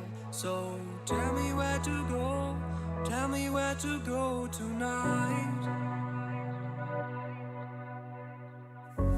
The cold is caving in, my patience paper thin. So tell me if it's wrong, tell me if it's wrong, alright. I feel like giving up. You say that it's not enough. Praise me, say that I adore you.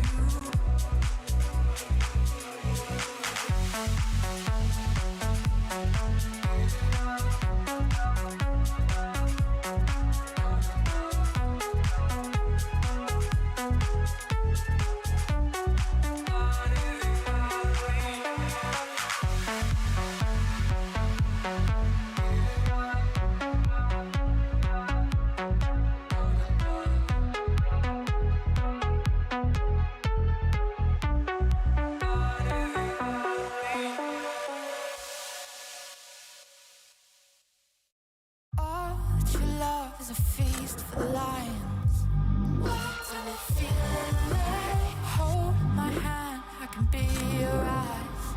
It's fairy in disguise. Stars to fight, stars to fire.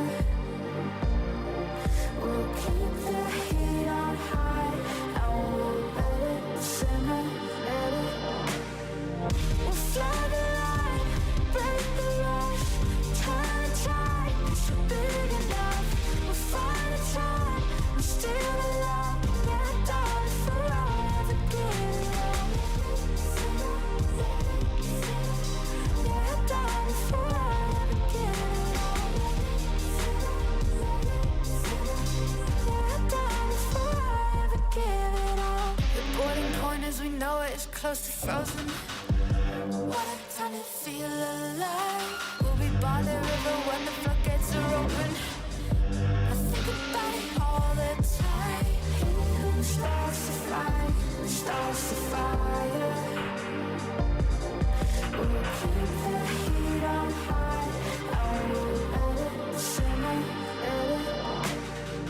We'll fly the line, break the rush, turn the tide, 'cause we're big enough. We'll find a time, we're still alive. Yeah, darling, forever give it up. Yeah, darling, forever give it up. Yeah, darling, forever give it up. What a time to be alive. We've reached the boiling point, it's overflowing.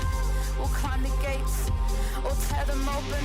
We'll fly the line, break the rush, turn the tide, 'cause we're big enough. We'll find a time, we're still alive. Yeah, darling, forever give it up. Yeah, darling, forever give it up. Yeah, darling, forever give it up. Yeah, darling, forever give it up. Yeah, darling, forever give it up.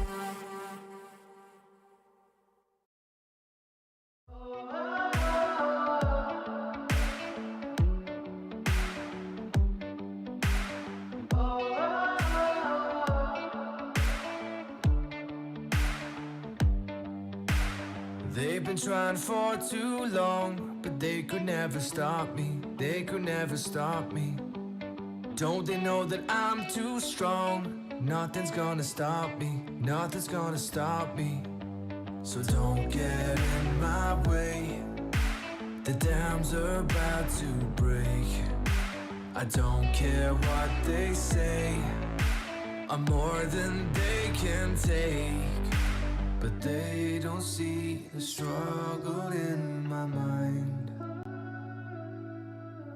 And I just think of stopping all the time, but I can't.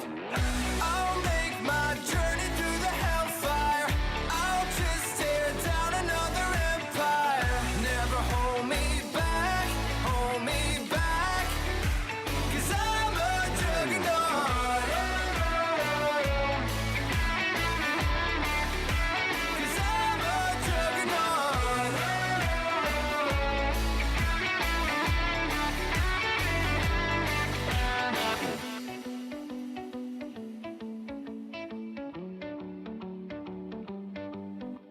Determination on my side. Nothing's gonna stop me. Nothing's gonna stop me. They're telling me to run and hide, but they could never stop me. They could never stop me. So don't get in my way. The dams are about to break. I don't care what they say. I'm more than they can take. But they don't see the struggle in my mind. And I just think of stopping all the time. But I can't. I'll make my journey through the hellfire. I'll just tear down another empire. Never hold me back, hold me back. 'Cause I'm a juggernaut.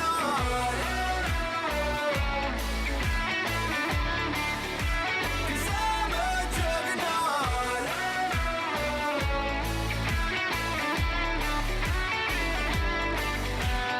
Whatever it takes, wherever it takes me. I'm never gonna stop, no, no. Whatever it takes, wherever it takes me. I'm never gonna stop, no, no. Whatever it takes, whatever it takes me. I'm never gonna stop, no, no. Whatever it takes, whatever it takes me. I'm never gonna stop, no, no. I'm never gonna stop, no, no. I'll make my journey through the hellfire. I'll just tear down another empire. Never hold me back, hold me back. 'Cause I'm a juggernaut. Whatever it takes, whatever it takes me. I'm never gonna.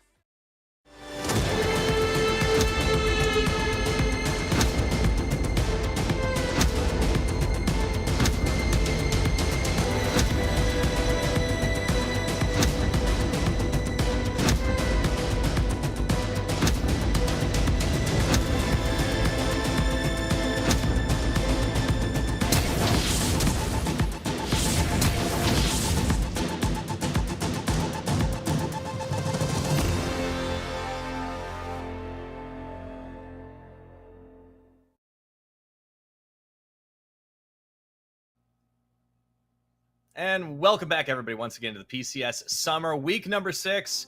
Man, we had one day in the bank, some crazy results, and of course, today started off with a certified banger.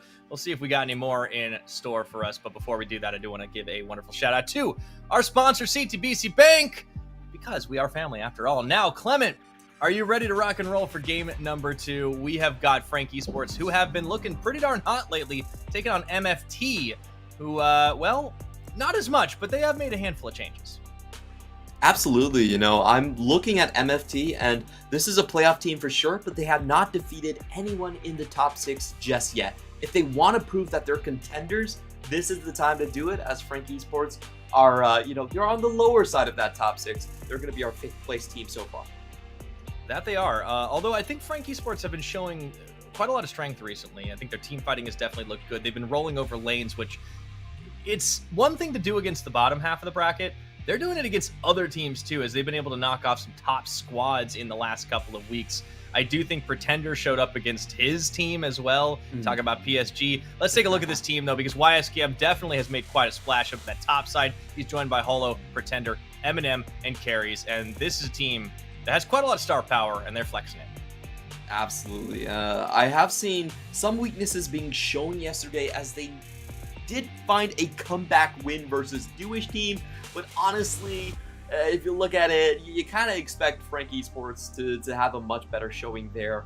I think the problem is that they have been going with compositions that do start out a little bit late sometimes. Yesterday we saw, you know, the Jack coming in from the top lane, Holo not going into that many tank champions here, and I would say the main problem for the team is they just don't have a frontline presence in a lot of these compositions. You know, YSKM, if he goes in first, you're kind of wasting him as a player because he has to back out of the fight quite early on. Holo typically isn't playing the Poppies, or the Poppies are banned out. So we see a lot more Viegos coming out from him. And Karius is, he's kind of on and off as a main initiator. So that's the biggest problem for Frank Esports. That's, I think, their Achilles heel. We have seen a lot of teams just get better objectives set up and force Frank Esports to walk into them. And then Frank Esports realize they have no one to take the damage. Yeah, a team that's going to be hoping to do just that is MetaFalcon team today. Taco665, Wen back in the mid lane, joined by Whale and Issue. And I guess the question is, can Wen win? Because there's a couple of champions he's looked okay on. I'm a little concerned though, because as you said, they have not really been able to best any team in the top 6. Frank is maybe one of the more softball challenges that they could be thrown here. No, technically true. Frank, of course, we're not talking down on them. The very strong team in their own right. There's just a lot of strong teams in the PCS. Let's be clear. Yeah. The big thing, of course, is Wen is coming back onto the roster over Hong2 today. I have said this a couple times. In my mind, and in terms of the stats, Hong2 is the much more consistent damage dealer, but Wen had an amazing game on Talia. And that is, I think, the big strength of MetaFalcon in this matchup is they have that tempo team composition between the Sivir and the Talia that they play. They played the rundown comp yesterday nearly to a win as well. So I feel like the angle of attack is pretty obvious here. Oh yeah, for sure. And now we are going to be comparing a couple of stats because YSKM and Taco both had big splashes in their rookie splits, but this is not Taco's rookie split.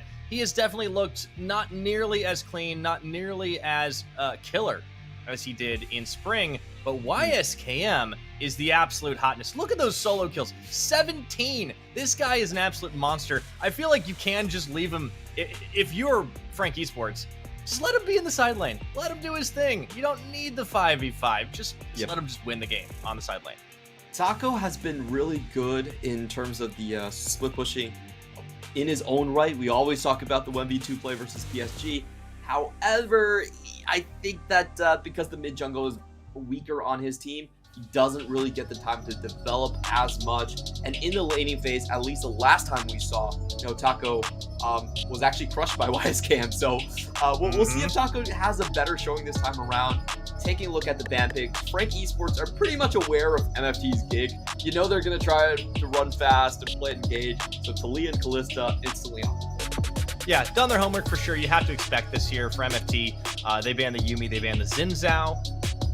It's going to be interesting trying to hammer away at that bot lane, as I think that there has been some weaknesses shown, you said, especially on the Karius side of things. MFT, you're going to have to look for an angle into this. Into the next ban.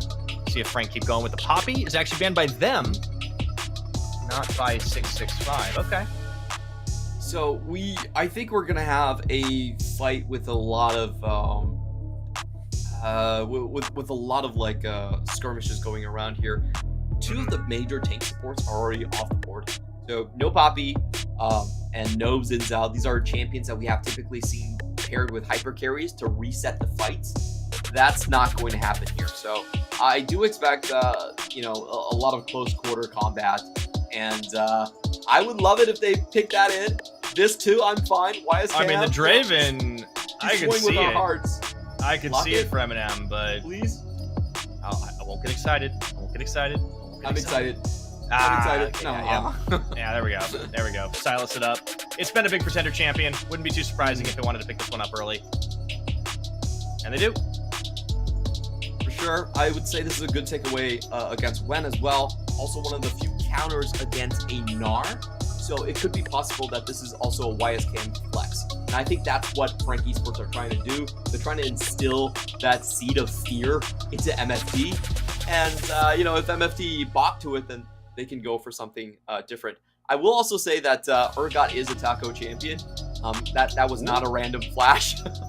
Yeah, I believe it. I mean, he's played Mordekaiser as well this split, and I was thinking for a second maybe we get something really spicy going on, but it's going to be the Viego pickup for 665. They'll start off in the jungle. Let's see what else they do. The standard answer, I think, is, Sivir definitely really strong. Sivir, you roll around with the Ahri since top lane, the mid lane pick is somewhat locked in for Frank Esports. Get yourself a good reset comp. All 3 of these champions can help you chase down targets afterwards, and you just hope that you get a good start of the fight. A lot of times that just 1 kill is enough to snowball against a team. I would say it has a lot stronger player talent than yourself or MFT. For sure. I do like a good Sivir comp. Glad it's back in the meta. Wukong being hovered here for Holo. He has 1 game, 1 win on it already. It does give them a pretty beefy front line when they combine it up with this. The Alistar immediately being hovered for carries. It has been a champion in his wheelhouse for a while, and they will. So yeah, talk about some bruisers. Frank Esports, I like their answer to MFT's chase down reset comp.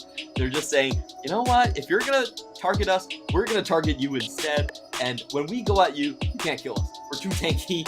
We have too much HP. They can pop the ultimate on the Alistar here. And it's a very good combo against Sivir. Sivir already low range. The spell shield doesn't really work against the WQ combo here. So Frank Esports, I think, you know, they are coming back with a composition that has the initiative themselves. MFT, on the other hand, like I said, gonna go with the Ari reset. I feel like they don't need another damage source from Taco. They just need like a Sejuani, fill in your composition, fill in the engage, make sure you can use every opportunity you get. Yeah, I think that makes a lot of sense. Hitting the bottom pool as well with the Aphelios ban. Frank taking a bit of time. There's the Darius. Yeah, I mean, if you're gonna ban against MFT, you gotta always keep Taco in mind. The dude will do all sorts of stuff. Yep.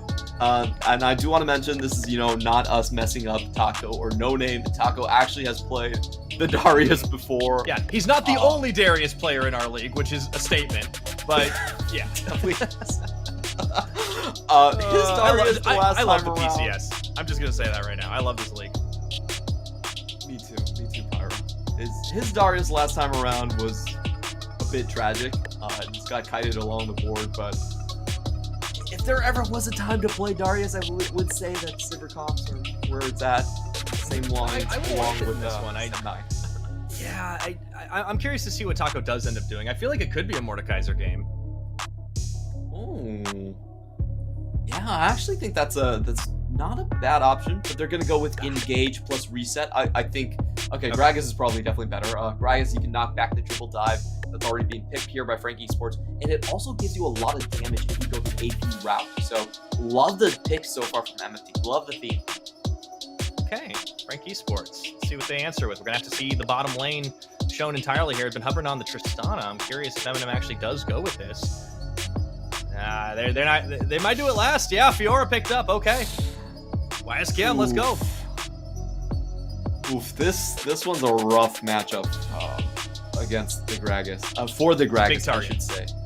Yeah, Fiora is one of those champions where she can pretty much disregard the resets that Gragas throws at you. Gragas is really good against traditional fighters like Aurelia, you know, like Jax, because he has an easy time actually just resetting against these targets. He can slow their attack speed. He can just body block them, but he can't do that against what? Is this going to be support Gragas? Was it all a debate? I think it might have been a debate. Yes, it is. All right, MFT. A much better matchup. Oh, no, we got double debated. All right, well, never mind. Taco, you're going to have a rough time. I gotta say, Frank Esports probably are the best team to know how to play up against Gragas. They ran Kurt last split, which is pretty much a Gragas only player. So they know all the pain points of Gragas, and Fiora is definitely one of them. Emphasis on the pain, for sure. Yeah, no, this is, you can see Carries was having a laugh at that one when they swapped at the last second of Brom. It's like, you gotta do it, you cowards. They didn't do it. All right, well, I think the bottom lane, you know, I do like the Braum Sivir combo. That does give you a little extra defense against the Alistar, but it kind of feels like they're fully sacking Taco here, and that's a little bit rough when you're going up against YSKM. He can take over a game, especially on a champion like Fiora. True. The thing about Fiora is she has short cooldown gap closers just with her Q, so she can stick to Gragas. She has that riposte, which makes body slamming or even just using your explosive cask to reset the fight against the Fiora that much more dangerous. A lot of times when you do that, you get stunned yourself, and she just chases you down. So it's one of the, probably I would say one of the worst matchups for the Gragas coming in here. It's going to be bot focused for MFT, and that in itself is actually fine. I actually like the Braum pick last here. This one is a good anti-Alistar option, because if Alistar goes in, you better hope you finish the fight, or you're not walking away from the Braum later on. So it makes that trade very risky. It makes Frank Esports almost have to know where Viego is on the map before they can commit to a bot lane trade. Yeah, I do like that everybody on Frank has got a dash, right? You know, when you think about it, the Tristana, of course, don't be fooled by the rocket jump. She's not actually going up as designed by the code, because you can just get yoinked in by things like the Thresh Hook. You got a lot of good gap closes, a lot of good all-in potential here from the Frank Esports side. And this is a team that has very much improved on their team fighting in this split. The coordination is there. No longer the ragtag group brought together at the final hour. We'll see if they can etch another win in the column, or if Meta Falcon team can find a victory against a top 6 squad. We're going to get some shenanigans starting off. Usually, the team with Braum does like to do level 1 engages, and Gragas is a surprisingly good champion in level 1s. So Frank Esports are doing their due diligence here. They're stacking up, making sure they don't get taken advantage of. And on the other side for MFD, it seems like a rather chill game plan coming in from them. Oh no! Just as I say that issue, don't go. I do want to talk a little bit about some of the summoner choices, because Whale has eschewed the heal or cleanse and instead gone for Ghost. So they really want to get that extra move speed going. Yeah, we actually have been seeing a lot of Ghost coming in through the Sivir. It just makes her 5v5 team fighting a little better, because she can now walk away from fighters. Good find there by Taco early on.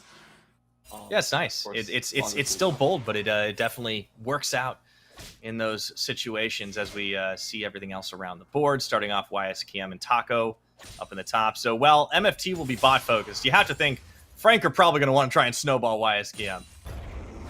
Absolutely. I feel like in this matchup, the two sides where they're going for is quite obvious here.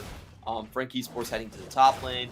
And for MFT, their best bet is to snowball Wen, or to take Wen out of lane and then snowball the bottom side in Whale here.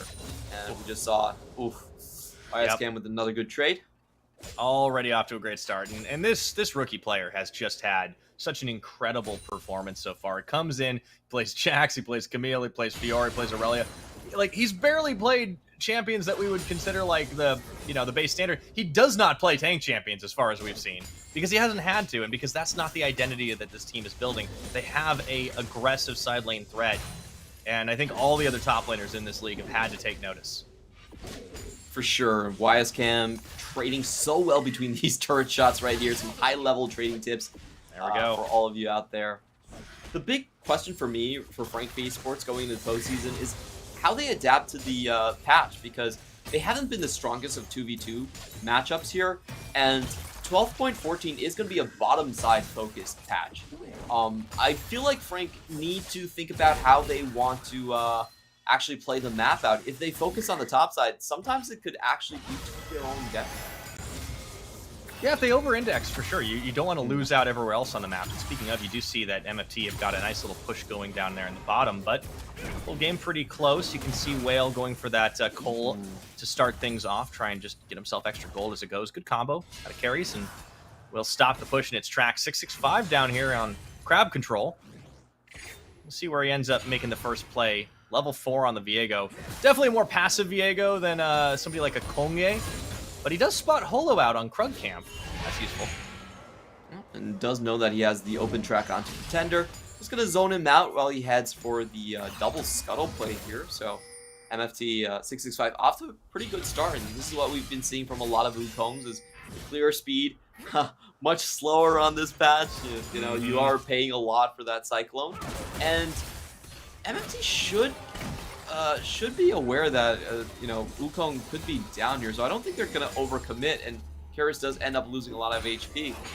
Yeah, it was a nice safe trade for Whale, right? He could just throw the Ricochet and the Boomerang Blade out and just make sure that, all right, I don't have to actually change my positioning. I've still got a decent range on these attacks.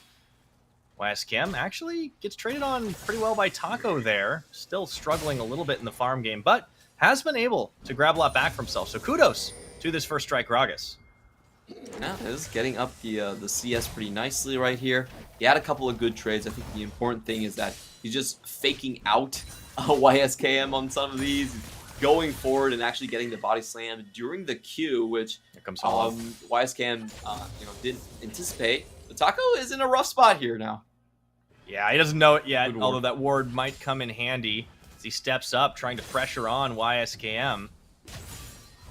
I think for both these teams too, this game's gonna be very interesting, right? Like Frank Esports in terms of the standings, they're sitting at 10-6 right now. They, in theory, could move up. So this game is very, very important to try and break up into the higher edge of the bracket. But of course, J-Team having won already today is going to make that harder. For Meta Falcon Team, the best they can really do is 7th. And I don't think that's really going to matter to them. I think it's really just about ironing out the bugs, the kinks that they've had, getting ready for playoffs, because it's going to be on them to prove that they're better than the last seed, if you will. That's why I think they are running WED today, is just to try out like how far you can go. I think everyone pretty much can tell Home2 is likely the player that they're going to commit to in the postseason. We saw some great Silas play for him. MFT doing a small invade. I don't think much is going to come out of it. And down. Yeah, I just want to finish up your point right there, is that if you're starting on the lower bracket, you can't really decide who drops down from the upper bracket anyway. So I think you can make a great observation that for MFT, this game is really about testing things rather than so much about the actual implications on standings. Yeah, and that does mean a little bit of pressure's off, right? Like, so if you lose this game, you're not favored necessarily. You can kind of just try and play for the best that you've strategized for here. As Dragon has started off, MFT, they have the inside track. Frank gonna try and collapse on this. Let's see if they can get the smite down before it all happens. Pretender steals the ultimate. Here comes Carries. There's the combo. They do take the Dragon. It's actually stolen by Holo and Frank. They just smell an opportunity and immediately get cooking. 1 Dragon, 1 kill over to them. Beautiful chase down coming in from this side, and I think the target selection here was beautiful as well, because they go for 665 right off the bat. That's the champion you want to focus, because he's the one with the most impactful resets there. Good target focus. They go in with the Alistar. MFT can't really respond to the Alistar. They have to wait until the rest of the members come up. Just get massively punished. And yeah, I feel like this changes the bot lane the most here, as we do see Eminem already off to a good CS start. We're going to watch this again. Carries preemptively charges up onto the E, goes in, gets the stun. They get the reset on 665, the most important member in these early team fights. And they also find the Drake there as well. Yeah, taking him out first means that they don't have the smite. MFT, they were like inches away from getting it, but really nice play.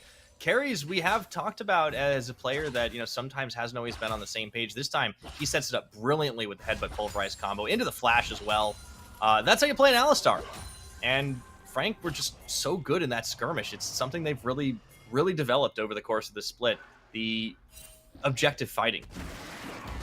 I just feel like it's so funny that today all the highlight support plays have come from people that did not start their careers as supports. So, Karis, fallbacks are okay too. Yeah, he used to play AD carry position, which is, much closer to support. I definitely feel like AD carries understand support probably the most compared to top laners or junglers. But it's an interesting trend that we see quite often in professional League of Legends.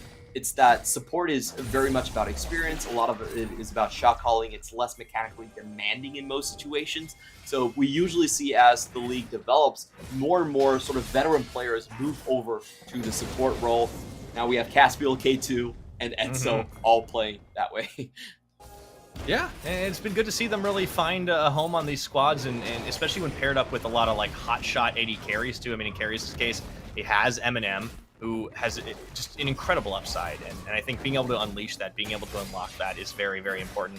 Not the only carry on the team, obviously. Pretender and YSKM still making a very big claim to that role, but that's the nice thing a good support can do, is you can always try and snowball somebody. It doesn't have to be your lane partner.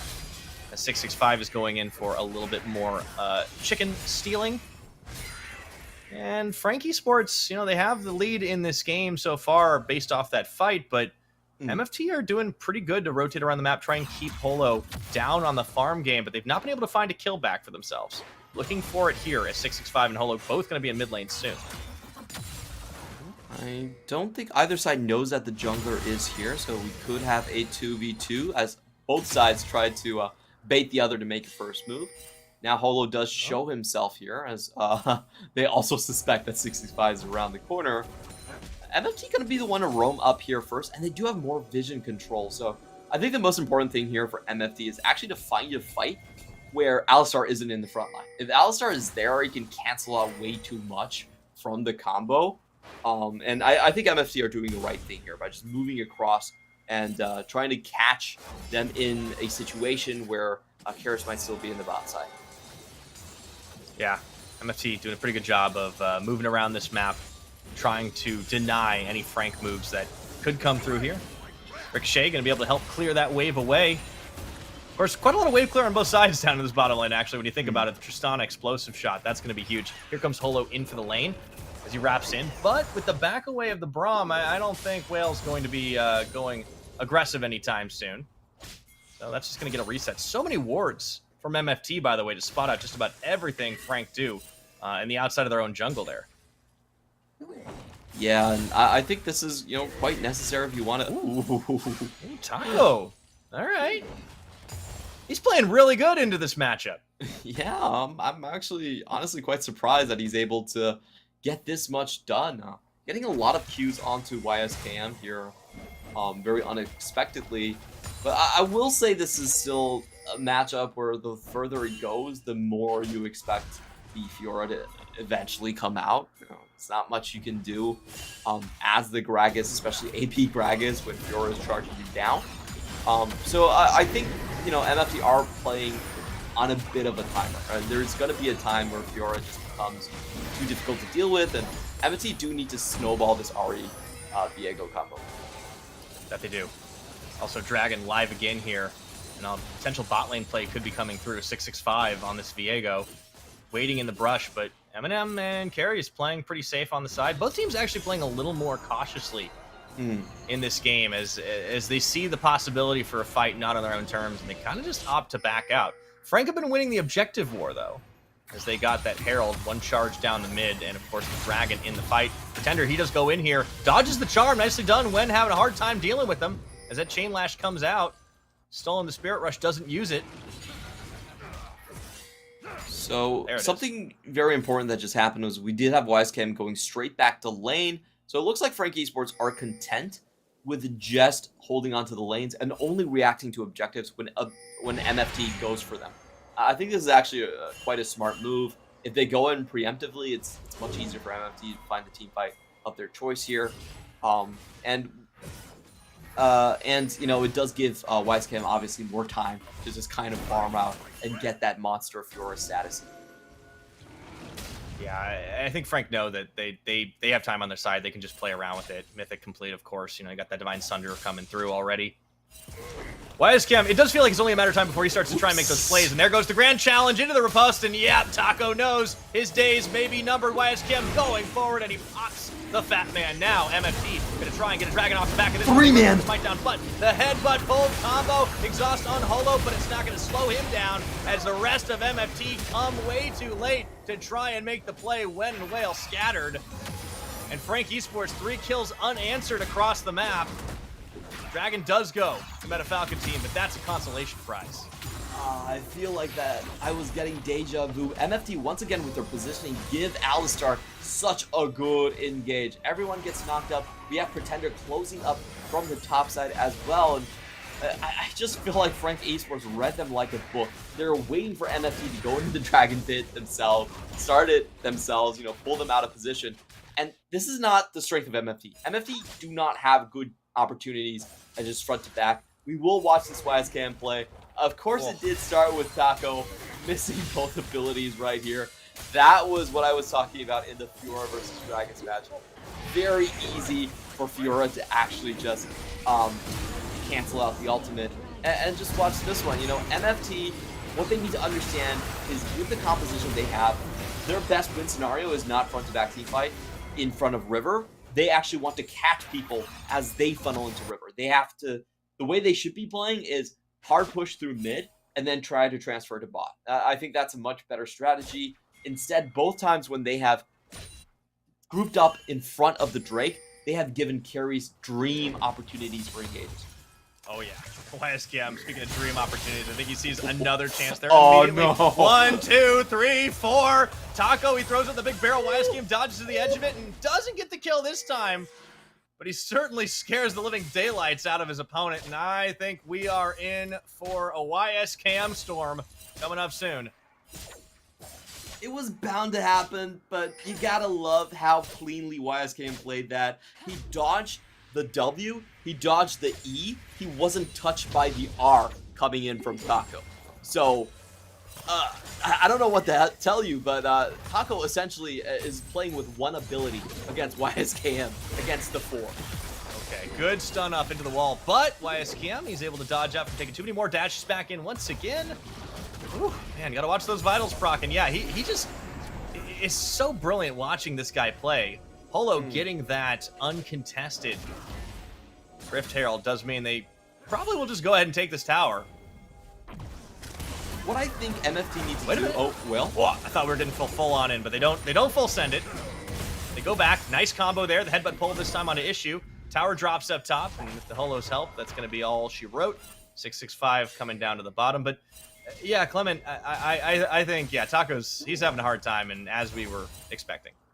Yeah, I think the play that MFT should have gone for was they should have preemptively roamed Taco to the bot lane for a big Drake fight earlier rather than later. Because, you know, losing to a Furo like this, it doesn't really matter about the ID. It doesn't really matter about how well you play it on the side of Gragas. This is almost bound to happen. Uh-oh, heartbreak. He moves out. Okay, it's out. Does get away. Carries has been hunting. I think he saw what Enzo was doing last time and said, you know what? I can also be a fantastic role swap support. Absolutely. Make those plays. Yeah, he's been a part of just about every one of them except the solos. Pretender earning a lot of kills himself this game on the Silas, and I do love that this 4-stack has been just so good. Well, YSKM just continues to build it up because he can just become an insurmountable threat. Yeah, he's got the Tiamat already completed now, about 1,000 gold ahead himself. And even with the split dragons, it's an Ocean Rift. You get the extra. I don't think we're quite on the patch yet where you get the extra regen. I think that's 12-14. Correct me if I'm wrong.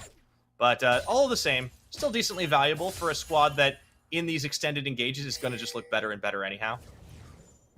And they might not even need an extended engage. There's no one on MFT that can really survive the burst damage coming in from YSKM.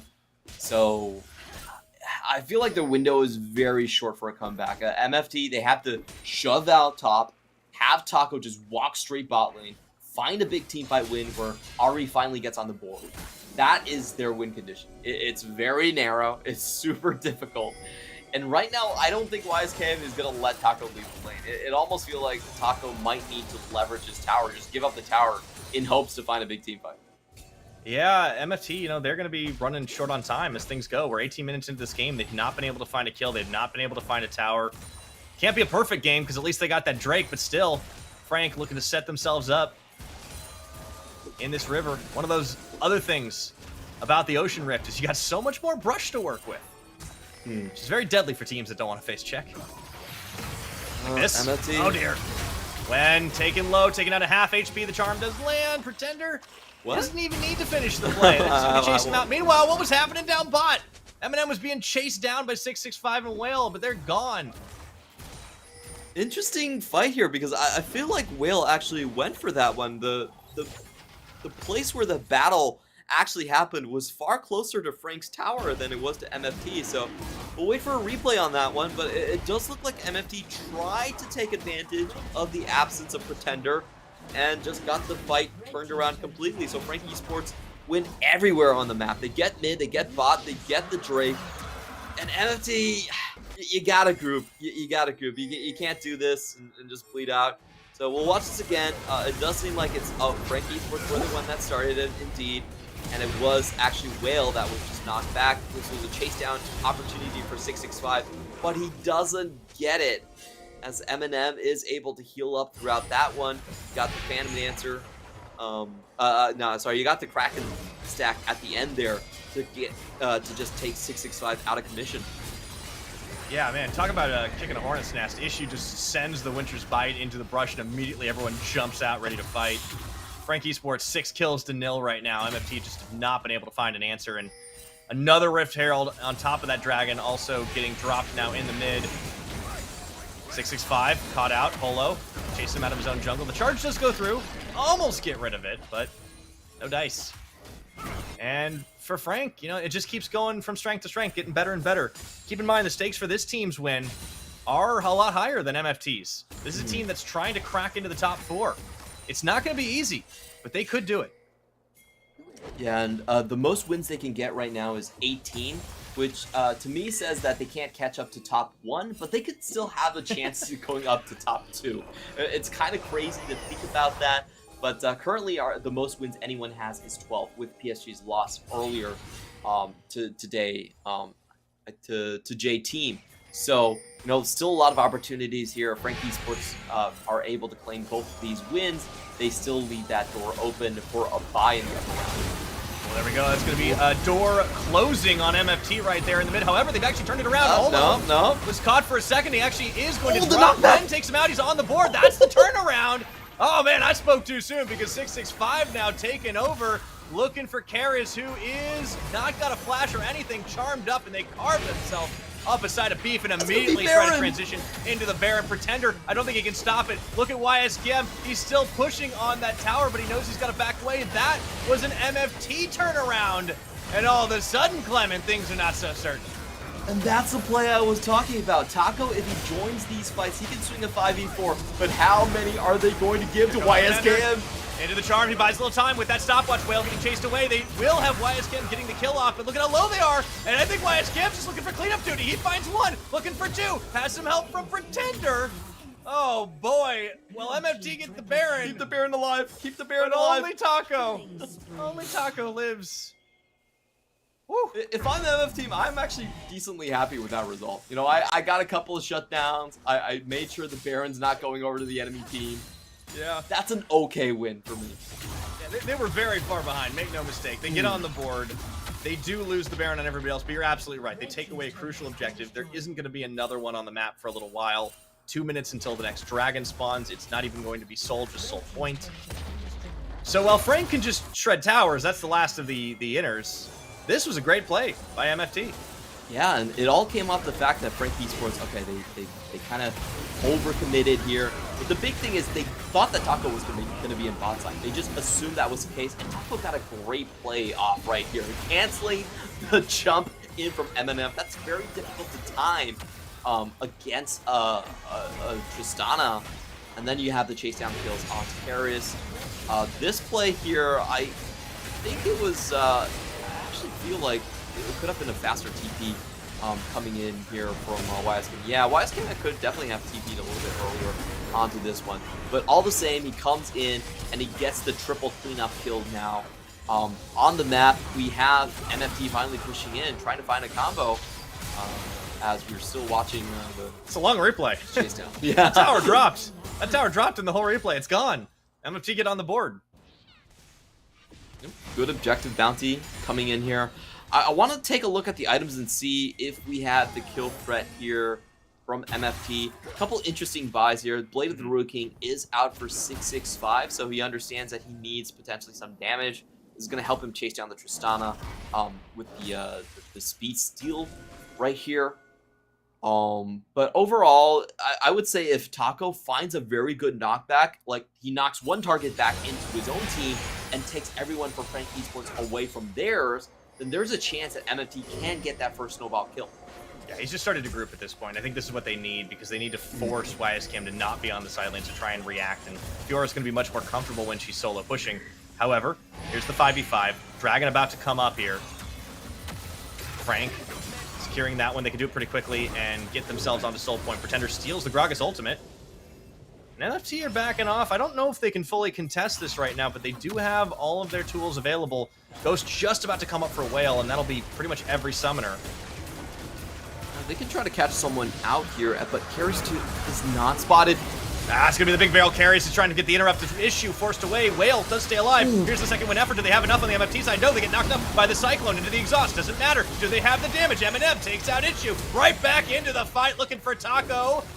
He's got that explosive charge on his head. Holo wants to find one more if he can, and he goes for the bop and does manage to pop the Gragas. So, with pushing Pretender now on the bottom side, only Wen and Whale to try and defend, and I don't think that's going to end too well for him. They should still be able to hold off this wave. Both of those champions have the wave clear. MFT actually were very close in that fight. I actually felt like Heroes probably overextended there. Wasn't a lot of follow-up, and a good job by Taco to reset the fight. But at the end, Frank still just kind of smacked them with how tanky and how far ahead they actually were. They were able to survive the resets and take down Issue right here. So we'll watch this first. The first two ultimates going down here. Whale actually finds a good position to deal damage, and Frank Esports has to walk down into a choke here. But the key thing for me here is that Harris was actually able to re-engage on that one, and just how tanky Pretender was. Pretender with the Crown of the Shattered Queen, not dying off the initial burst, is able to help them just get back into position despite them taking a lot of damage from Whale. Yeah, Pretender's been good this game for sure, and has himself a surprising amount of damage too. He does go into the Magi Soul Stealer, 10 stacks on that right now. I believe he just completed it off the Dark Seal. But yeah, like he's a threat. The Fiora's a threat. That's 2 404s. You don't often see 2 404s in the same game, Clement. I know it's just a number, but like, death's not found. MFT are going to have a hard time breaking through both of them, and not to mention, even Holo has been stepping it up, and he's got the Divine Sunder into the Chempunk Chainsword. There's a lot of damage coming out of this Frank lineup. It's not just the Tristana. So I think what we saw here from MFT is they almost need to use the Explosive Cask offensively. I think we see Taco grouping up here, and this is a good opportunity. They do find themselves a potential chance for a 5v4, but they split off to defend once more, and that's going to give Frank Esports a lot of time. I feel like the correct play here for MFT is you got to rush the top side. You got to take Taco there, get the Explosive Cast, get one reset, rush it in, and throw the hard decisions over to Frank Esports. They pull the trigger too late. Do it. Yeah, I think they're just going to slowly watch their base get evaporated here. That's going to be another inhibitor. The last one, they're down to 2 Nexus turrets, not even at 100%. Trying to turtle it out. 27 minutes into this game, but Frank, they've got their eyes set on the prize, a better playoff seed if they can make it. This is going to be the last-ditch effort. Metafalcon team, not going to have an opening, not going to have an opportunity. Baron's live in about 5 seconds. I think Frank can take this pretty much with impunity. I would say that we'll be playing later today. This is very safe play coming in from Frank. I wouldn't mind hanging around and just finishing off the game, but they know they have a shot at just getting top 2 in the PCS. They're going to cross all their I's, dot all their I's, cross all their T's, get the Baron right here. I mean, if you want to cross some I's and dot T's instead, like, who am I to judge? Handwriting, we use computers. We are a more advanced stage, Clement. I got doctor's handwriting, so oh, really? That's cool. I could never write cursive or read it, really. Me neither. Been on the internet all my life. If you have no idea what we're talking about, by the way, this is just this is holdover boomer stuff, so it's okay. Hopefully you never have to deal with it in your life. 28 minutes of the clock. Yeah. We're going back. I just wonder how many of our viewers have actually changed ink on a pen. I almost think that. Oh yeah, it might be going a little far. I feel like writing is still it does still happen, but I think cursive. I don't know. Tell us, chat. Have you ever had to learn cursive? Is it a thing where you are, when you are? I'd love to know. But one thing we will be doing and writing it out pretty soon, I think, will be the end of this game. Frank Esports looking to close things. They have such a massive gold lead. They have the Baron buff. They're going to teleport YSKM in. Sorcerer Elixir being bought by Wen, so he's preparing for the magical comeback. This is it. NFT Miracle. Here we go. They would need to. This is the last-ditch effort, trying to keep those waves clear. They do have a Sivir, so it isn't as bad as it could be. Frank Esports not presenting a target. Party Cask stolen by Pretender. YSKM taking 1 tower shot. 665 goes in. They trade just a little bit, but we gotta be careful. There's gonna be that barrel used and Wen gets knocked, but they actually are able to defend him as he rushes back to the fountain. But the Nexus turret is going to go low here. Frank just methodical, getting the double knockup into Holo, and they're just going to keep layering the CC on, but do they have the damage to finish it? Holo, his clone tanks all that deep, so they just don't have it. Eminem, he's able to hop away. Taco has to go gold, gonna get popped, and now it's MFT losing everything. Just under 30 minutes, they couldn't keep it together as Frank Esports closed the door. What a clean game from Frank Esports coming in here. Great team fight punishes. I think they understood when and where to strike a lot better than MFT. MFT, to me, they drafted a workable composition. I don't think the draft was all that bad. It was a given that Gragas was going to lose that top lane. There's no real doubts in my mind. However, the way they piloted this composition, I think left a lot to be desired. We saw the big turning points both times were when MFT were on the objectives and they get caught out by the Alistar engage. If you're running this composition with almost no tankiness, you're always the one that needs to be dealing the first strike. You always need to find that first kill in order for this reset composition to work. And they just never played that way. I felt like they put themselves into so many bad positions, and Frank Esports were happy to just swoop in and pick up the pieces here. Another thing I would note about this composition is I feel like the Gragas was drafted a little bit too early. It's the red side 4th pick. They could have waited and given Taco a much better matchup. Instead, they kind of conceded the fact that, Taco versus YSKM didn't go very well the last time. So they just kind of threw in the Gragas, which admittedly is probably the best fit for their current composition. But it just meant that they were playing against the clock the entire time.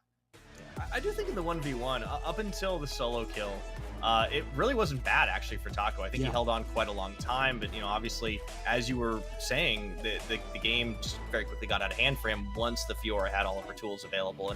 And kudos to the Gragas for not giving up too many more kills, but he still just lost pressure and lost so much, and I think they needed to rotate a lot faster.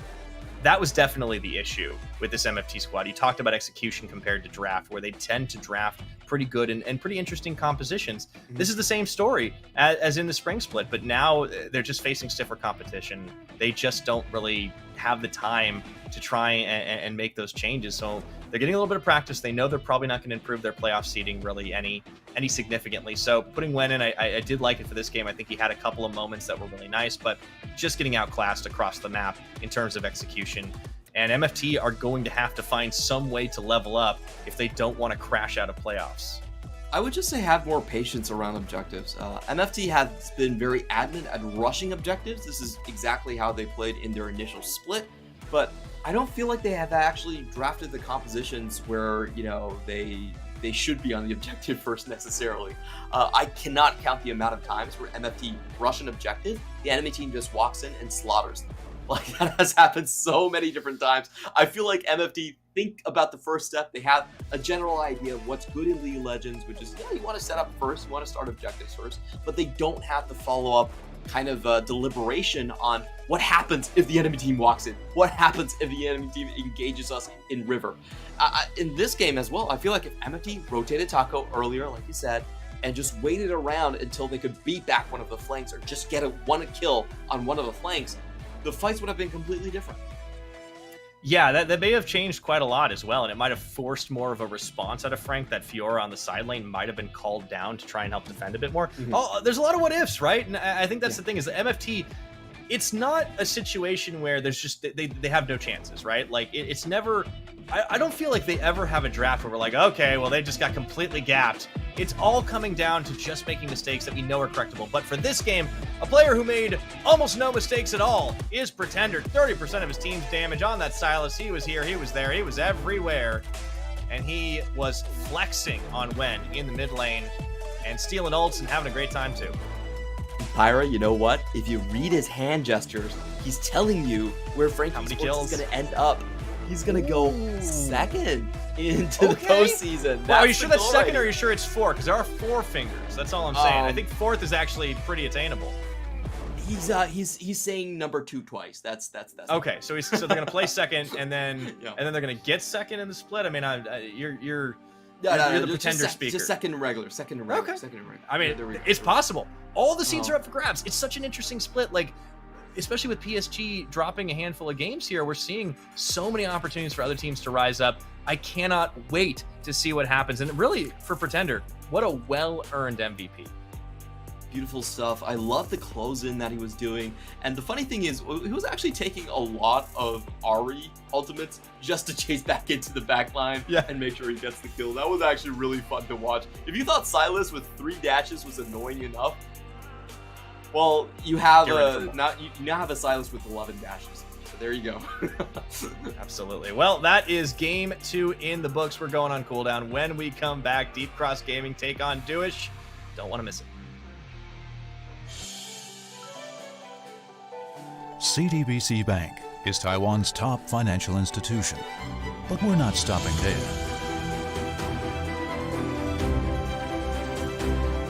We're crafting an international brand and already have over 370 outlets in 14 countries. We are by your side, ready to embrace the future.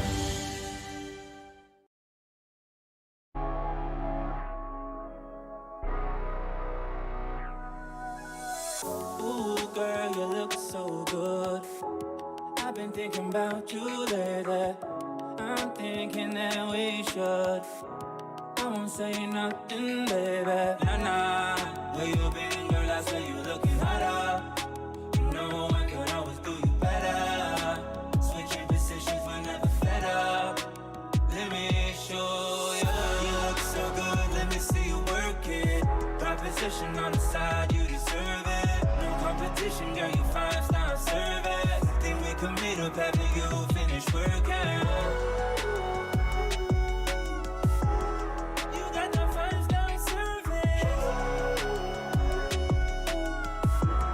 You can be the samurai, you can be my master. Put me in your senses like I'm your egg chakra.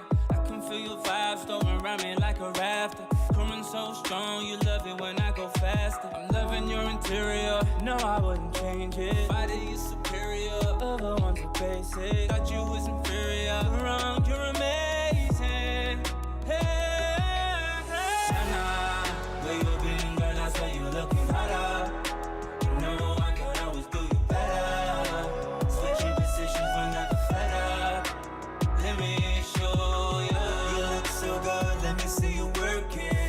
Position on the side, you deserve it. No competition, girl, you 5-star service. Think we can meet up after you finish working. You got that 5-star service. You got that 5-star service. You look so good, let me see you work it. Proposition on the side, you deserve it. No competition, girl, you 5-star service. Think we can meet up after you finish working. You got that 5-star service. You got that 5-star service.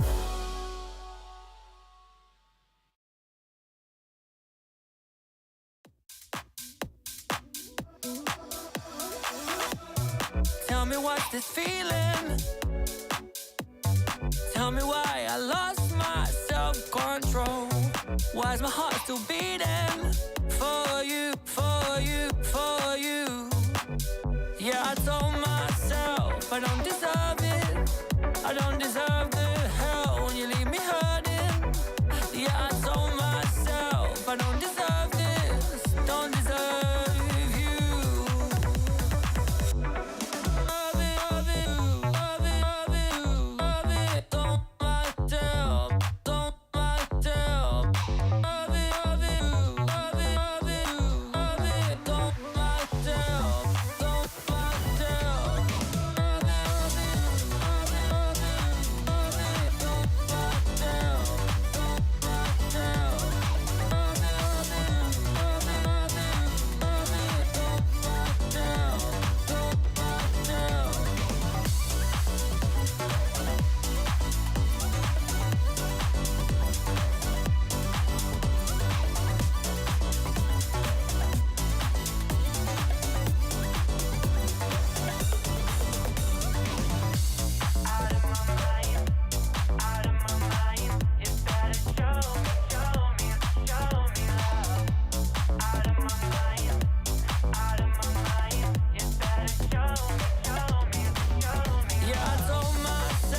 I don't deserve it.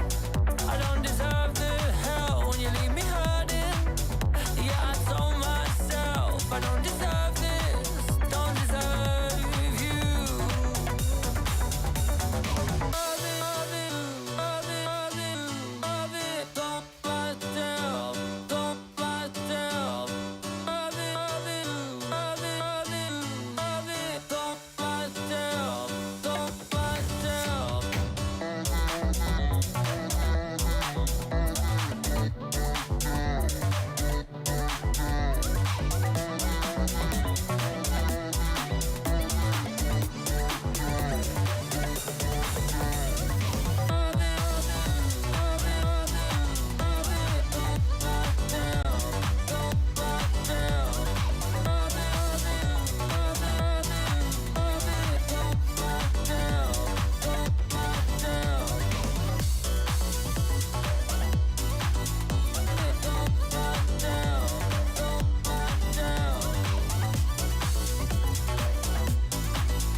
Oh my.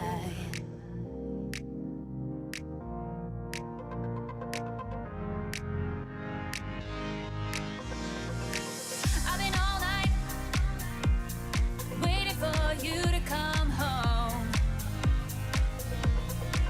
I've been all night waiting for you to come home. Oh my, come on, let's do this dance tonight. I gotta have you, boy, you're playing with my heart. We look around, but we don't see nobody else.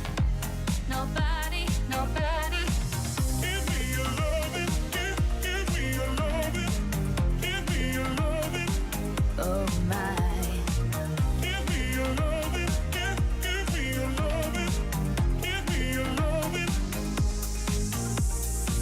I couldn't find nobody else like you. Been let down each time that I've tried to find another, but I always come back to you.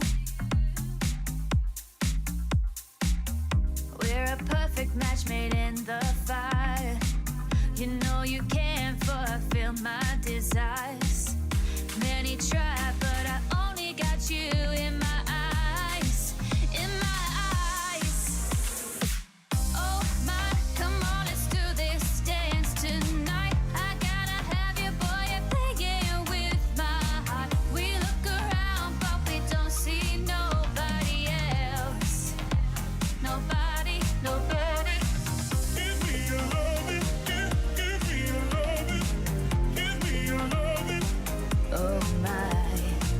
Give me your loving, give me your loving, give me your loving, your loving.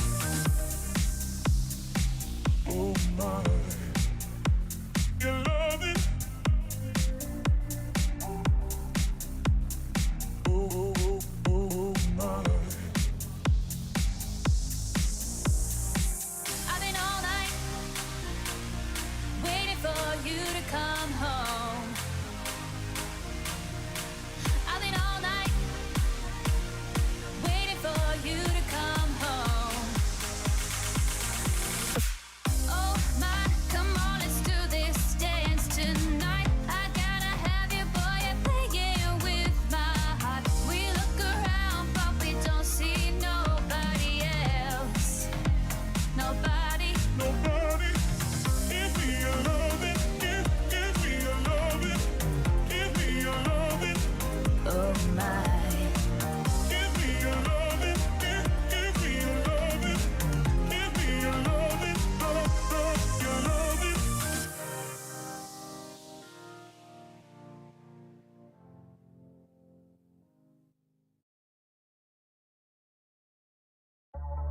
Are you bitter? There's something about the way you sound, just like you do. Devil, sinner, to everyone, oh, what you because the bit of time until I get you. And it's just another reason that you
And welcome back, everybody, once again to the PCS Summer. Week 6 is in full swing, and we got 4 more games. But before we get there, I do got to shout out our wonderful sponsor. It's CTBC Bank. Thank you so much for making the PCS possible. Now, Clement, we are on Deep Cross Gaming versus Doish Team.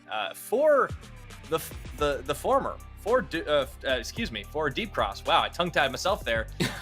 It is still a lot on the line in terms of getting the wins because the standings very close at the top. For Doish, they're out, but they could still wreck DCG's day like they did a few weeks ago. Exactly. I think that's the most important thing here. DCG have to prove that they are not prone to very low lows. I think this has been a problem for the team. Some of their drafts, like the Belveth draft and the draft that they held up against a Doish team, did seem quite vulnerable. And I will kind of talk over the way that some of these drafts don't work out for them. It's when they draft weak bottom lanes, when they have control mages in the mid lane, then that's where you see DCG kind of get ran over. The Seraphine pick was very much vulnerable, and we saw a very strong Samira bot lane coming out from Doish Team the last time they met that just snowballed that lane and made it impossible to play. The thing about these bruiser comps that DCG likes to play with is they have to stay ahead. If they fall behind, they don't have the raw stats and power to just push through these team fights. Yeah, and we saw them get punished, even by the side of Doish Team. I think Deep Cross, you talked about low lows. It's definitely a very wide gap on their best days and worst days, and I think they would love to get back to the winning ways for sure. Right now, doing pretty well in the standings, all things considered. With PSG losing, it's actually a dead heat in that first place race between them, CFO, and PSG Talon. Well, a win here, I mean, it's the softest of softballs if you're thinking about it, just in terms of the win-loss. But obviously, it's not that simple. Doish already beat them once. So in a weird way, I feel like the pressure's even higher. For sure, and I think Deep Cross Gaming, this is a good test to them because I'll be honest, this is a team, this is a roster that has been known to be good in regular split, but to not do much in postseason. That's kind of been the stigma with Hana and Nesty as well. Now that the pressure is up, they have to prove that they deserve to be viewed as contenders. Yeah, and for a team that doesn't have the pressure, they are knocked out of the playoff race, but it doesn't mean they can't still have a good time.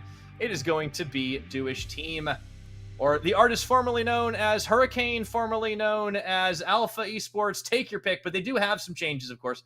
Lakune up in the top side, especially WSL. In their last bout, actually had a pretty solid Trundle game, and Xiao2 had a solid LeBlanc. So they definitely have some upside here. Not to mention Bang2 and Enhao, who last split were some of their best players. They were actually very close to winning the game. I think that it was a bit of an unfortunate throw yesterday when we saw them drop down.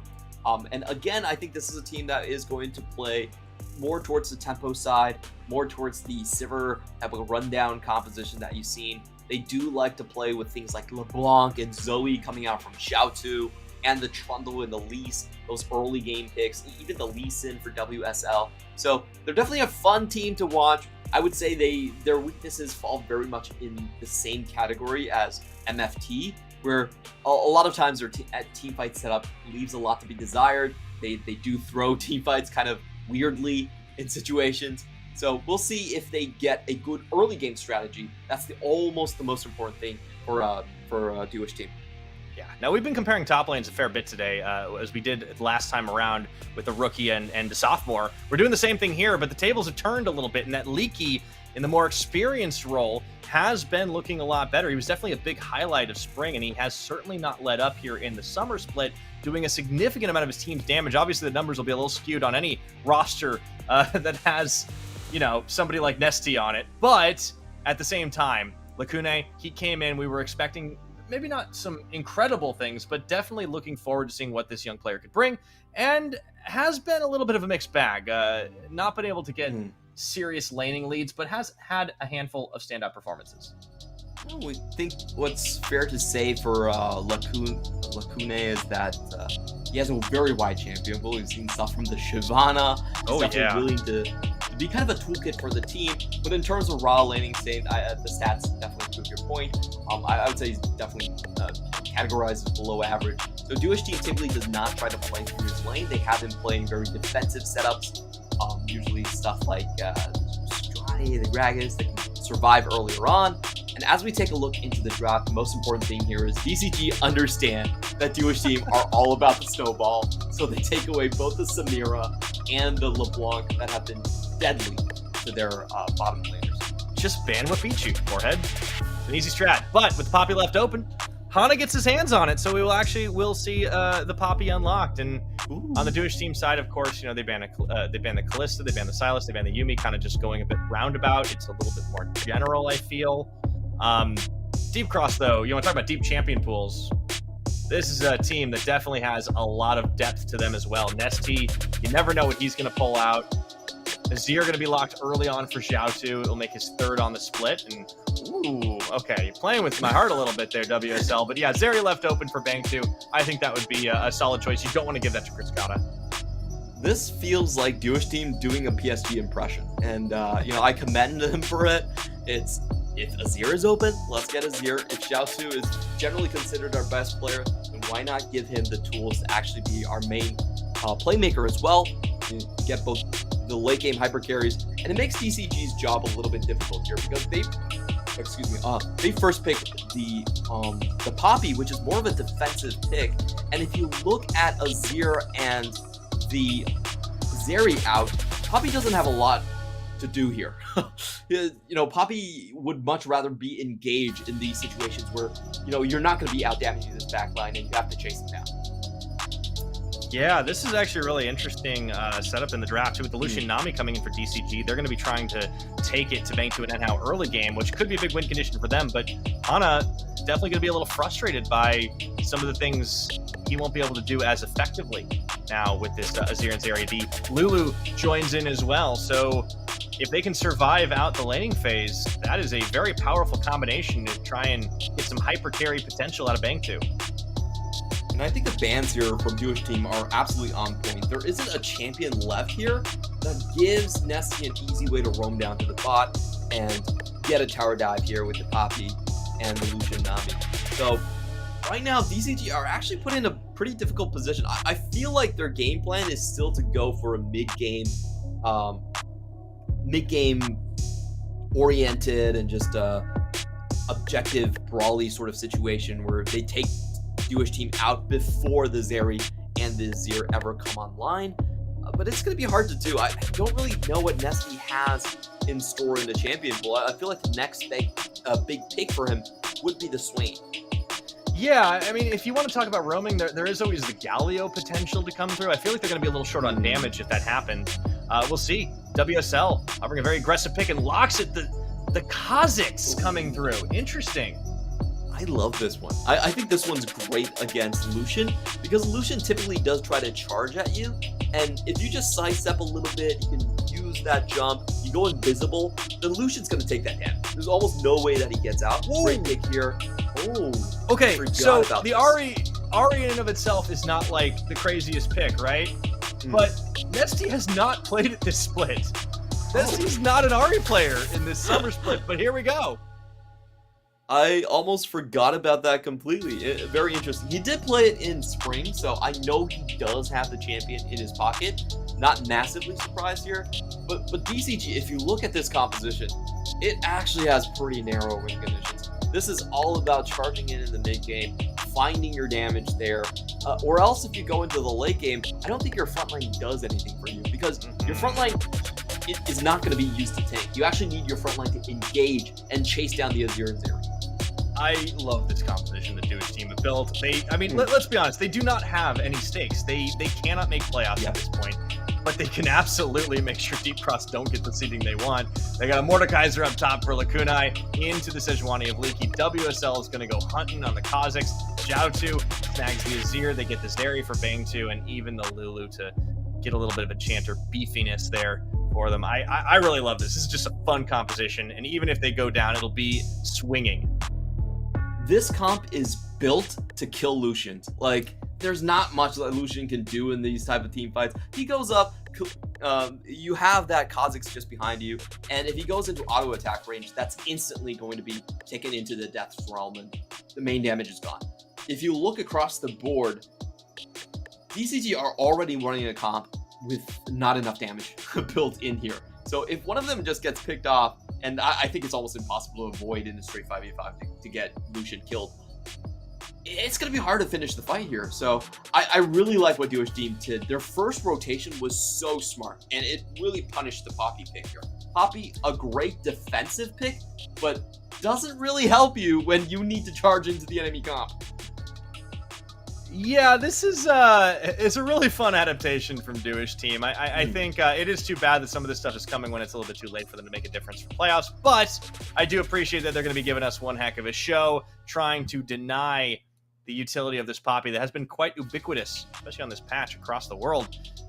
DCG are going to have that narrow win condition. I think the big test for them in this game is going to be how well they execute on it, because we've seen the gulf between DCG on a good day and the deep cross of when they have a bad day. And last time they met Duish, it was definitely the latter. So maybe they can right the wrongs. Maybe they can find those wins. Maybe they can just hands diff Duish Team. But it won't be easy. They've set themselves up a tough task. You know, anything's definitely possible here. I will say there's a couple tools that I don't really think line up all that well. First off is the bottom lane. You know, Nami Lucian, great burst damage, but Lulu does cancel out a lot of that. And one strength of Lulu is that she does have a lot of wave clear for an Enchantress. So it's going to be hard to find those situations for DCG to get the tower dive that we see so often with the Poppy coming in. That's one thing. And the other thing is scaling. Definitely not on their side. Scaling much stronger on the side of Duish Team. So, like you said, it might come down to ID diff at the end of the day. DCG still, you know, much talented roster. But Duish Team, I want to commend Sen once again. Throughout this split, he has given us some of the best draft. He's very consistent with his drafts. He knows what he's doing. He always finds a win condition for his team. And I feel like he's an incredibly underrated coach coming into this season. Absolutely. And you know, I think I want to give Duish Team some credit as well, because like you look at where they are in the standings and it'd be easy to just say, yeah, you know, of course they've changed names, but they're still having a lot of the same problems. They're still not coordinating. I think this team has grown. I think they have developed. And yeah, the results haven't necessarily shown in it all the time, but they have beaten a number of teams that I don't think we expected. They took a game off Frank Esports. They have one of their 2 wins was against this very squad, Deep Cross Gaming, and they did it in a very stylish fashion. They actually didn't beat Sem9, the team below them. So, you know, they could correct that tomorrow potentially, as they will have a rematch, but that's just the thing. Like, Duish Team, I feel like have gotten better. It's just unfortunate that other teams have gotten better alongside them, as far as they're concerned. I want to make a comparison, and that is this Duish Team would have been a 5th place team in spring. I'm not making this up. I think they're better than last year's MFT, and last year's MFT was 6th place. So, you know, take it what as you will. I feel like it's a bold take. It's just the league itself has gotten so much better, so much more rapidly. Duish Team, definitely a huge step forward, but just not enough. If we're looking at this level 1, this could potentially be disaster right here. DCG on the top side, we're not even spotted. So Hana is going to get a very comfortable spot where he doesn't have to run into the Kazakhs. Yeah, that's actually a really nice adaptation. But let's talk a little bit about this Kazakhs, because we don't often get to see the Void Bug. So talk me through this early game that WSL is going to want to do. It probably is going to be a little slowed down by that Red Buff steal. So I think this isn't the first time that WSL has gone for these super risky assassins. I like the idea here because it's just a champion that can pump raw damage onto Lucian and kill him very easy. There's not a whole lot that Lucian nearly takes out. And what was that about negating damage? He's going to have a lot to deal with. I mean, Woody and Kriskata are a fantastic bot lane too. Like something we didn't even really talk about in our pregame is just how deadly these two are. Like Kriskata, I still maintain he was, if it weren't for Shun, best AD carry rookie of the split.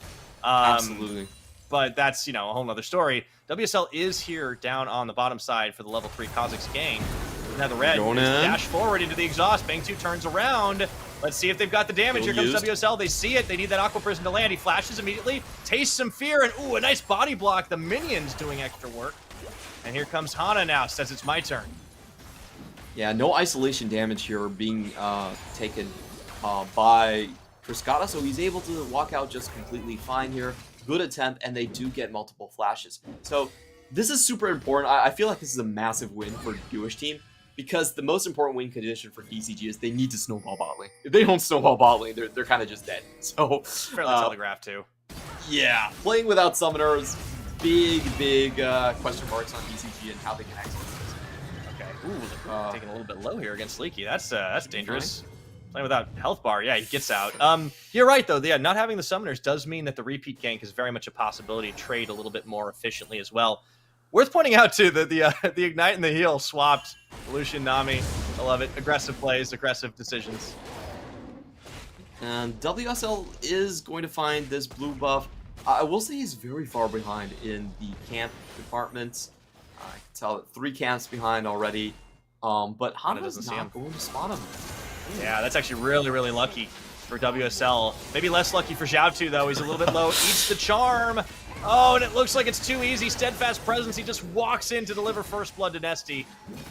Yeah, there was no way he was going to get out. I like that he held on to the flash right there.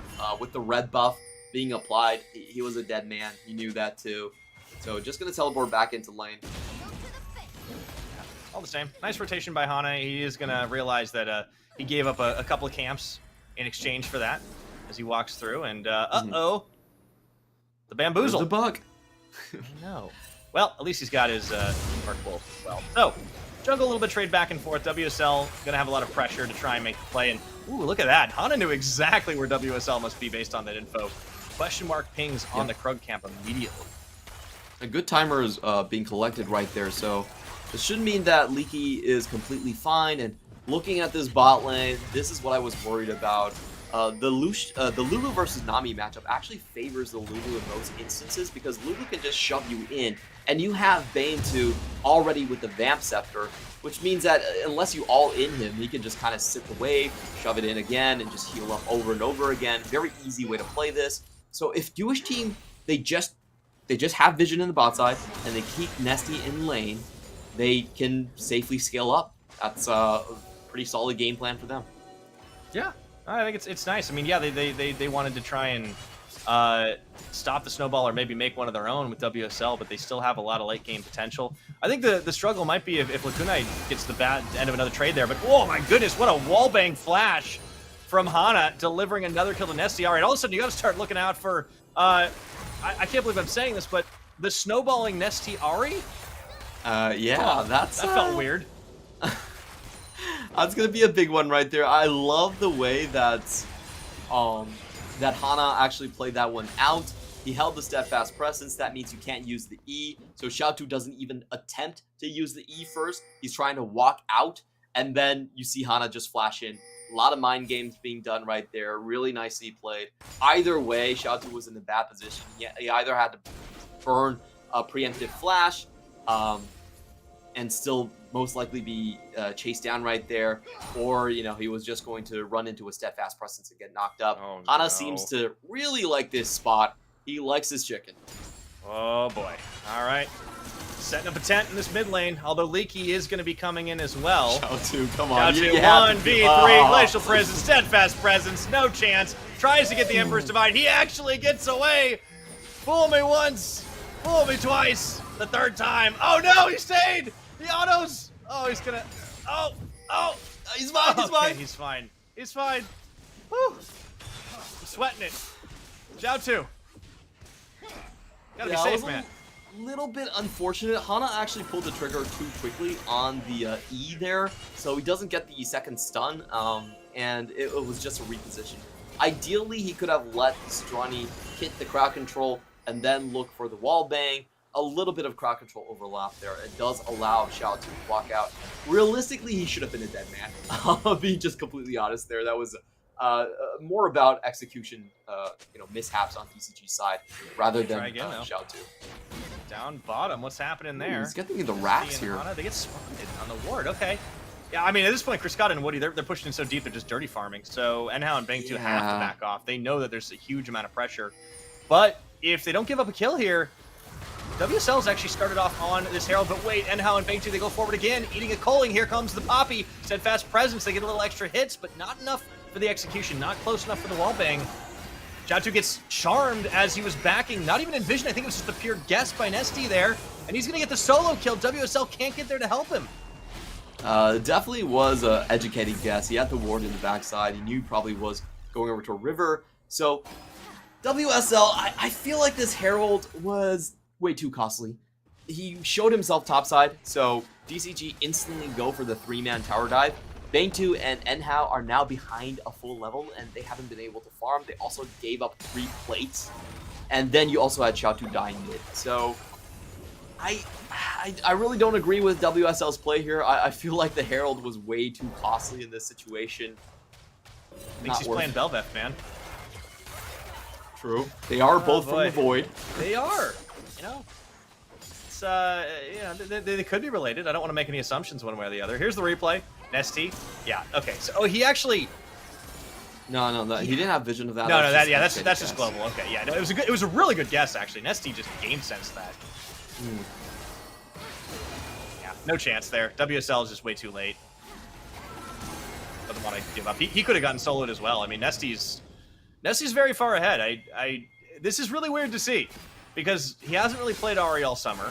He had played it in spring, but he was even then not really known for like a snowballing kind of pick. But Hana's just camped his lane out. I think they've identified that Xiao Tu has problems with playing around vision, it seems.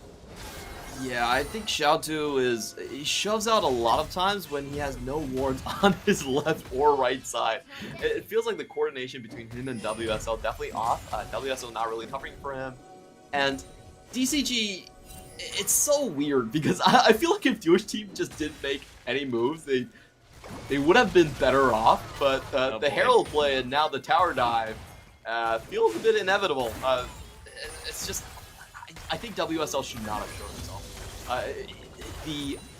The implied threat of him being off the map was so much greater than just doing a solo Herald. Like, they lost so much tempo, they lost so much gold. There's no way this Herald is ever going to be worth it here.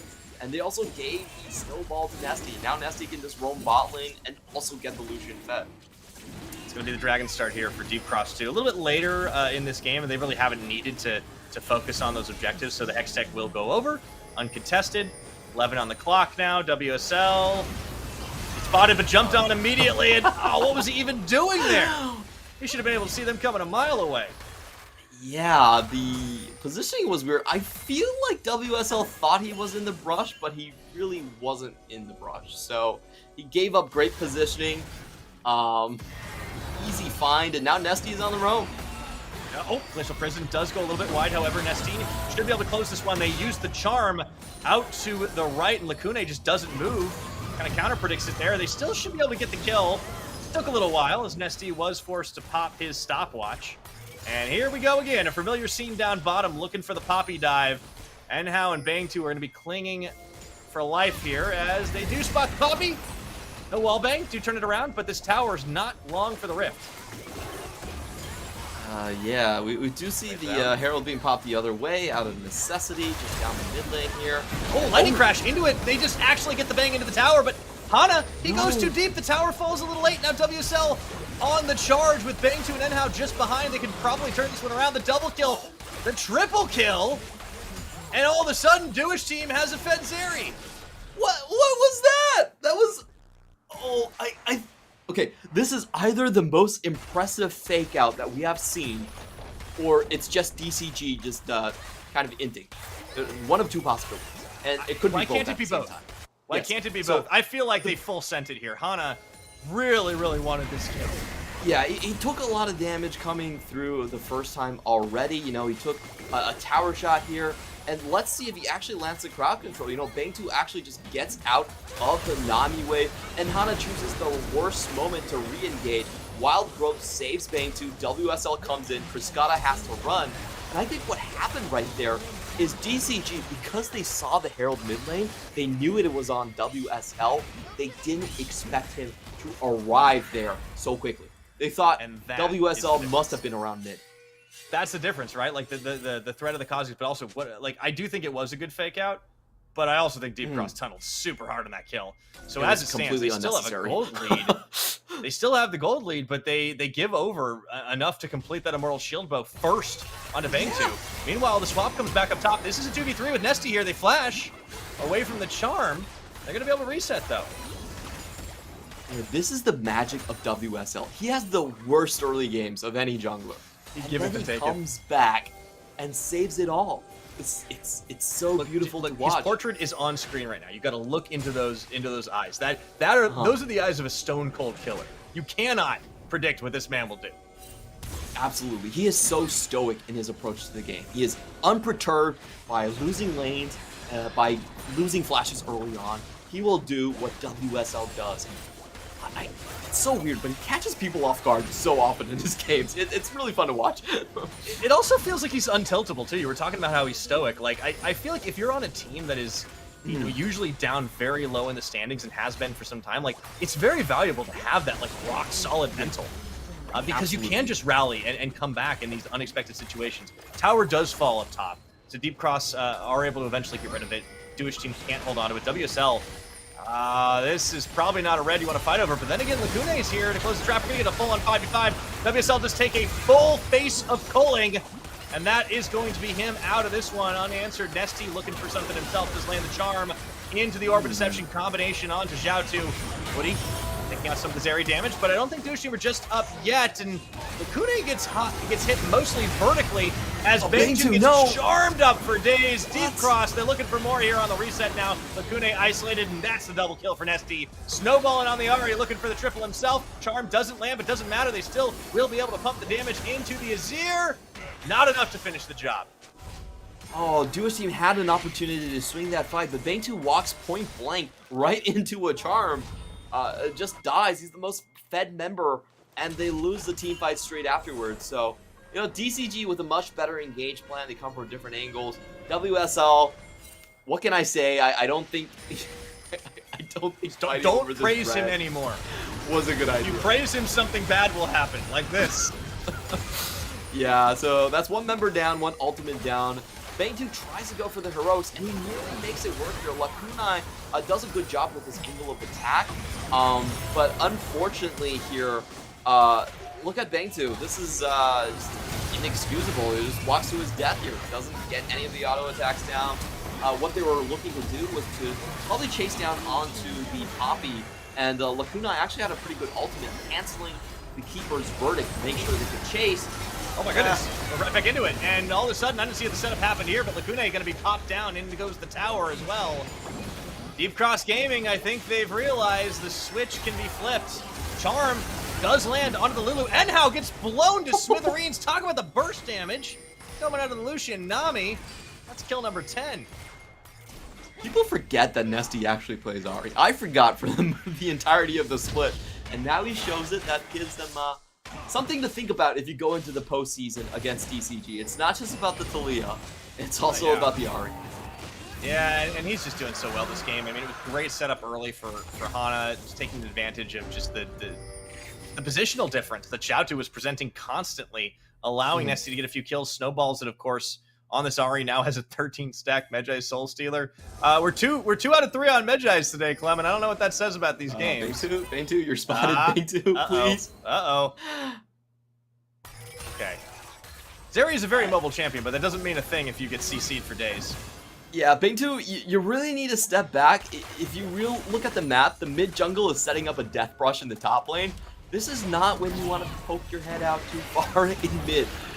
So, you know, they finally do realize their predicament, and Jewish Team, I love this for Jewish Team, when they're behind, they always go for the 2-man death brush.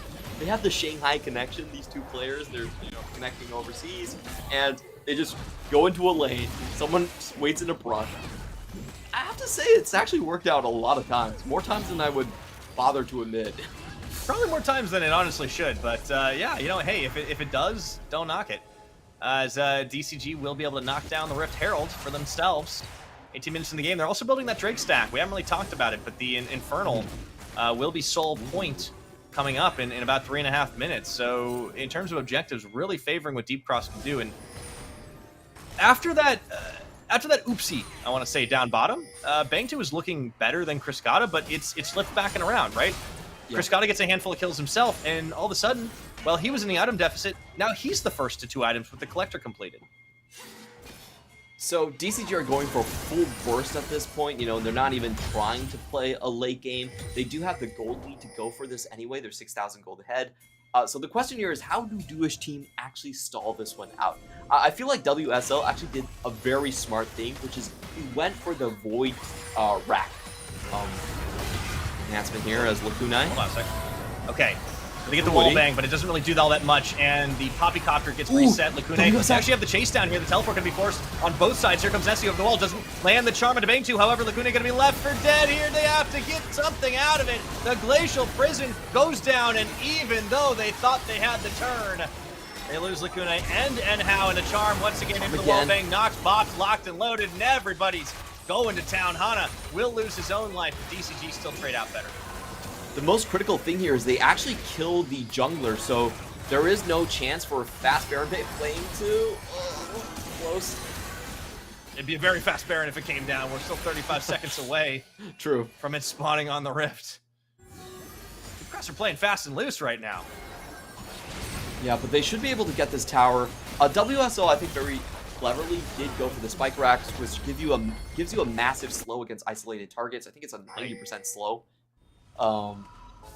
So he could just play around the outskirts here, force everyone to cancel their backs. And, oh, there we go. Yeah, I was wondering. He had the vision. He had to know it was going down. Ah, that's what a Kha'Zix can do. Yeah, fun times. We'll watch this again. Duish team actually get a good find onto Cryscata here, but they're not able to finish off the kill. So Lakunai going for Woody, wastes 2 ultimates, which does give WSL a great opening into the fight here. But unfortunately, Bang 2 isn't able to finish off after Nesty comes from the top side. Whoa! Why was he there?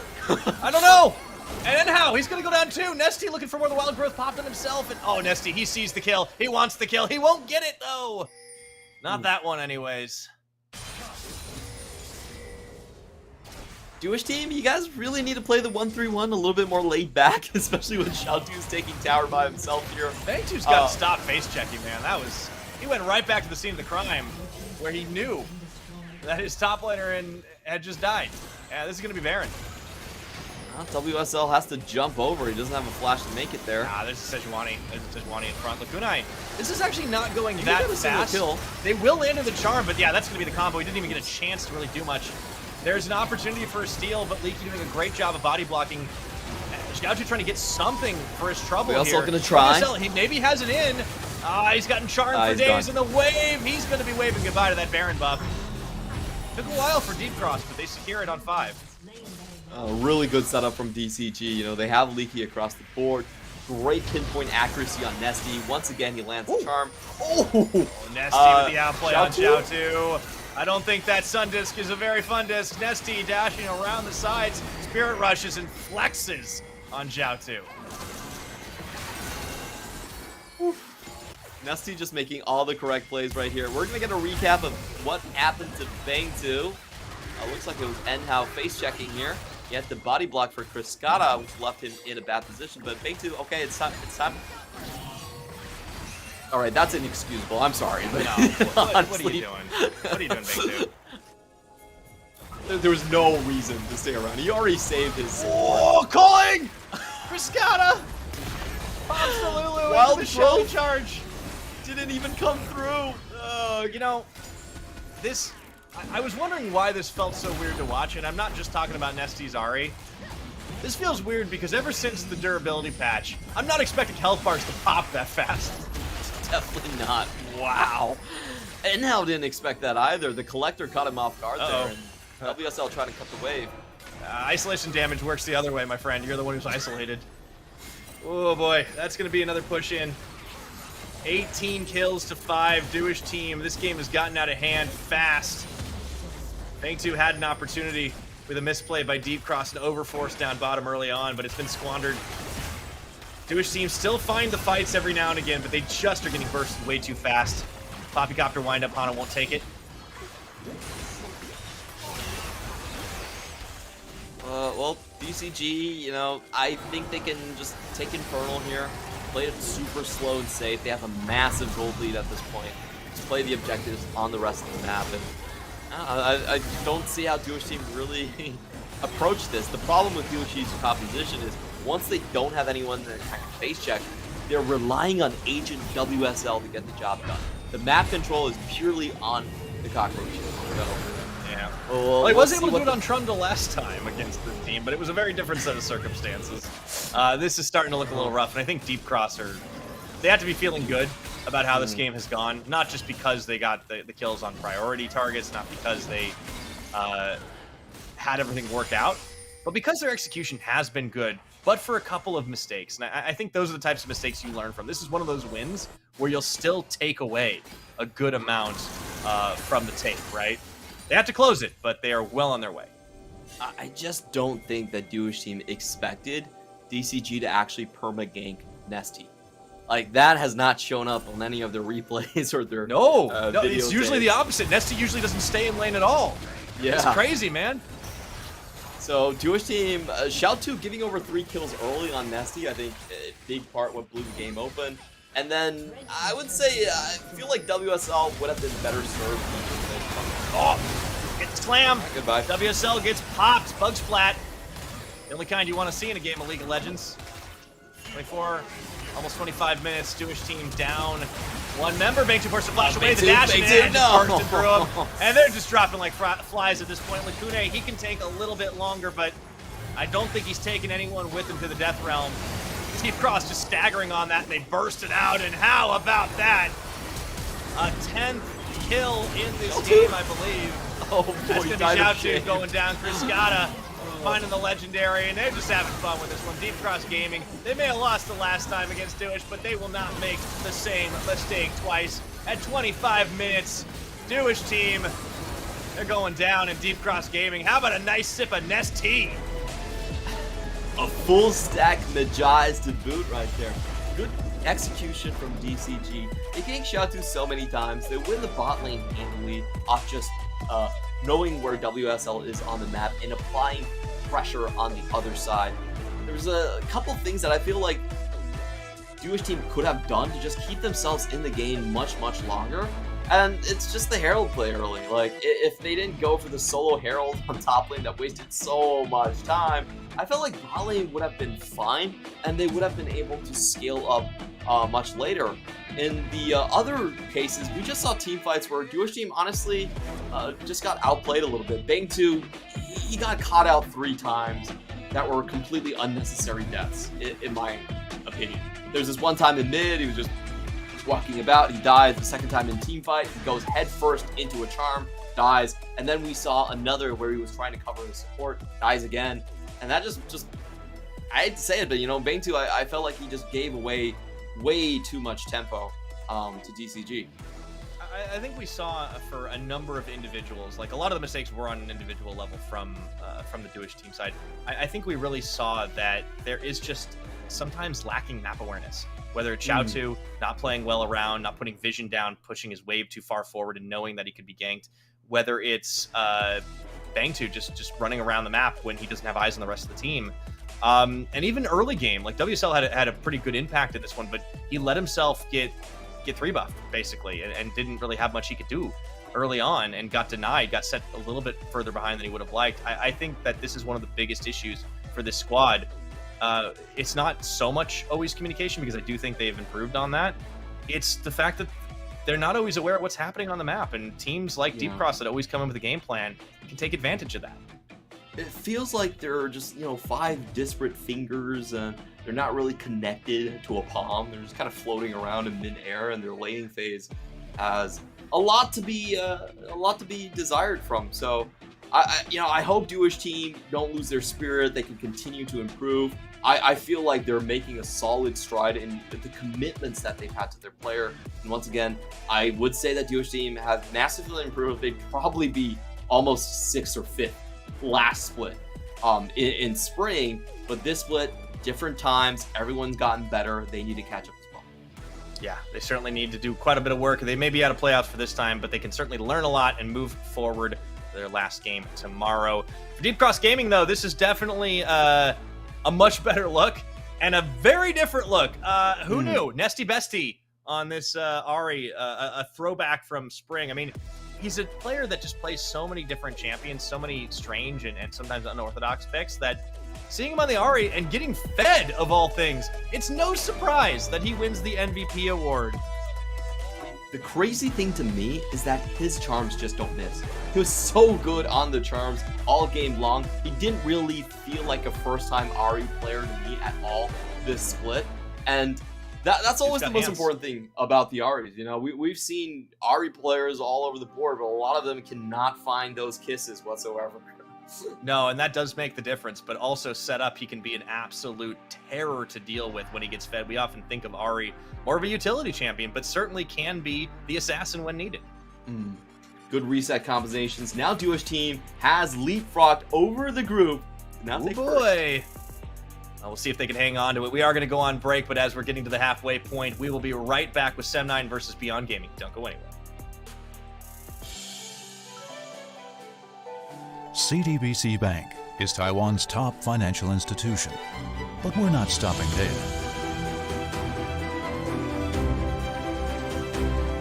We're crafting an international brand and already have over 370 outlets in 14 countries. We are by your side, ready to embrace the future.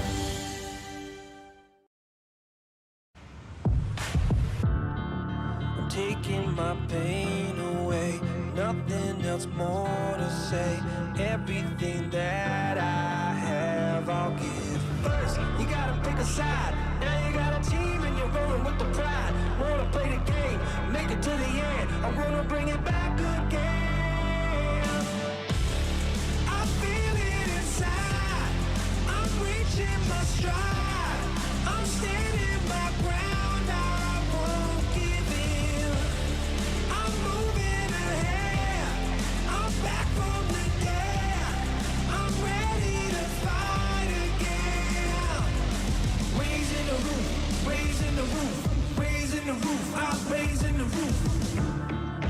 All the mistakes I made, now I can change my fate. No one can take this heart away. First, you gotta pick a side. Now you got a team and you're rolling with the pride. Wanna play the game and make it to the end. I'm gonna bring it back again. I feel it inside. I'm reaching my stride. I'm standing my ground. I won't give in. I'm moving ahead. I'm back from the dead. I'm ready to fight again. Raising the roof, raising the roof, raising the roof. I'm raising the roof, raising the roof, raising the roof, raising the roof. I'm raising the roof. Find another way to fight another day. Find another way. Find another way to fight another day. Find another way to fight another day. Find another way. Find another way to fight another day. I feel it inside. I'm reaching my stride. I'm standing my ground. I won't give in. I'm moving ahead. I'm back from the dead. I'm ready to fight again. Raising the roof, raising the roof, raising the roof. I'm raising the roof, raising the roof, raising the roof, raising the roof. I'm raising the roof.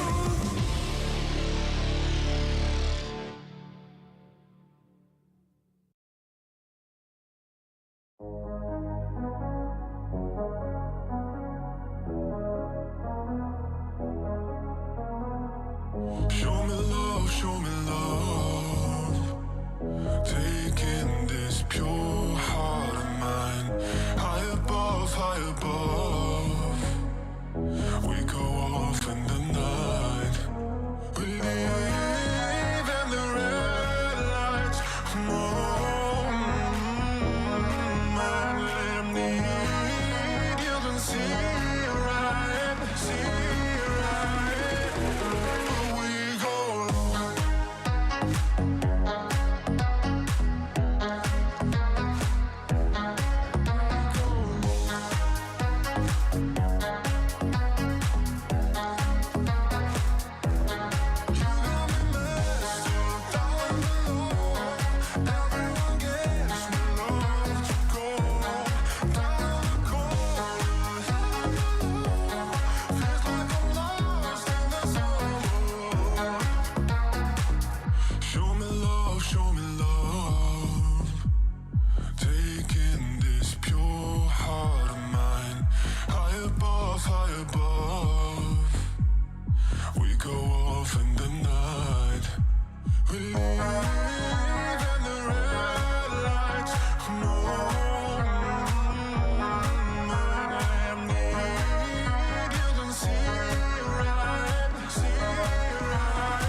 I give you everything that I have, but it's never enough.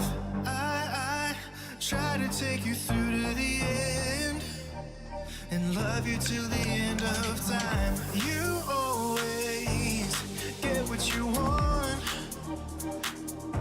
that I won't stop fighting till you understand, that I'll love you till the end of time.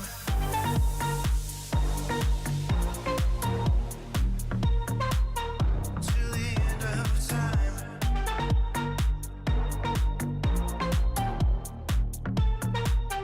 Till the end of time.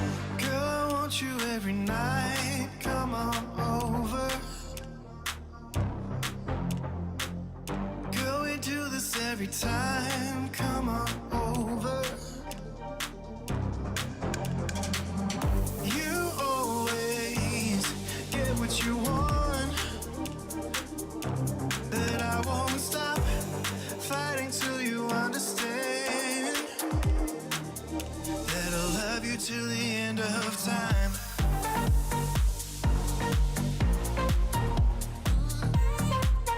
Till the end of time.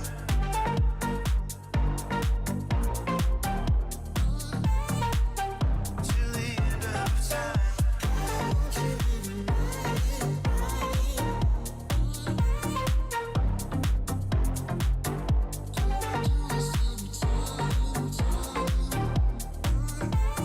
Love you till the end of time. Girl, I want you every night. Come on over.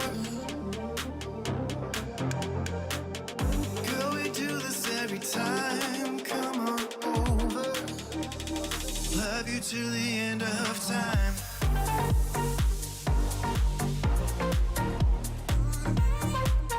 Till the end of time.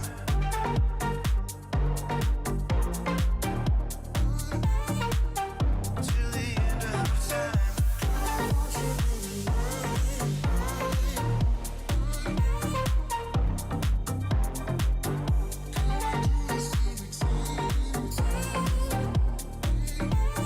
Love you till the end of time.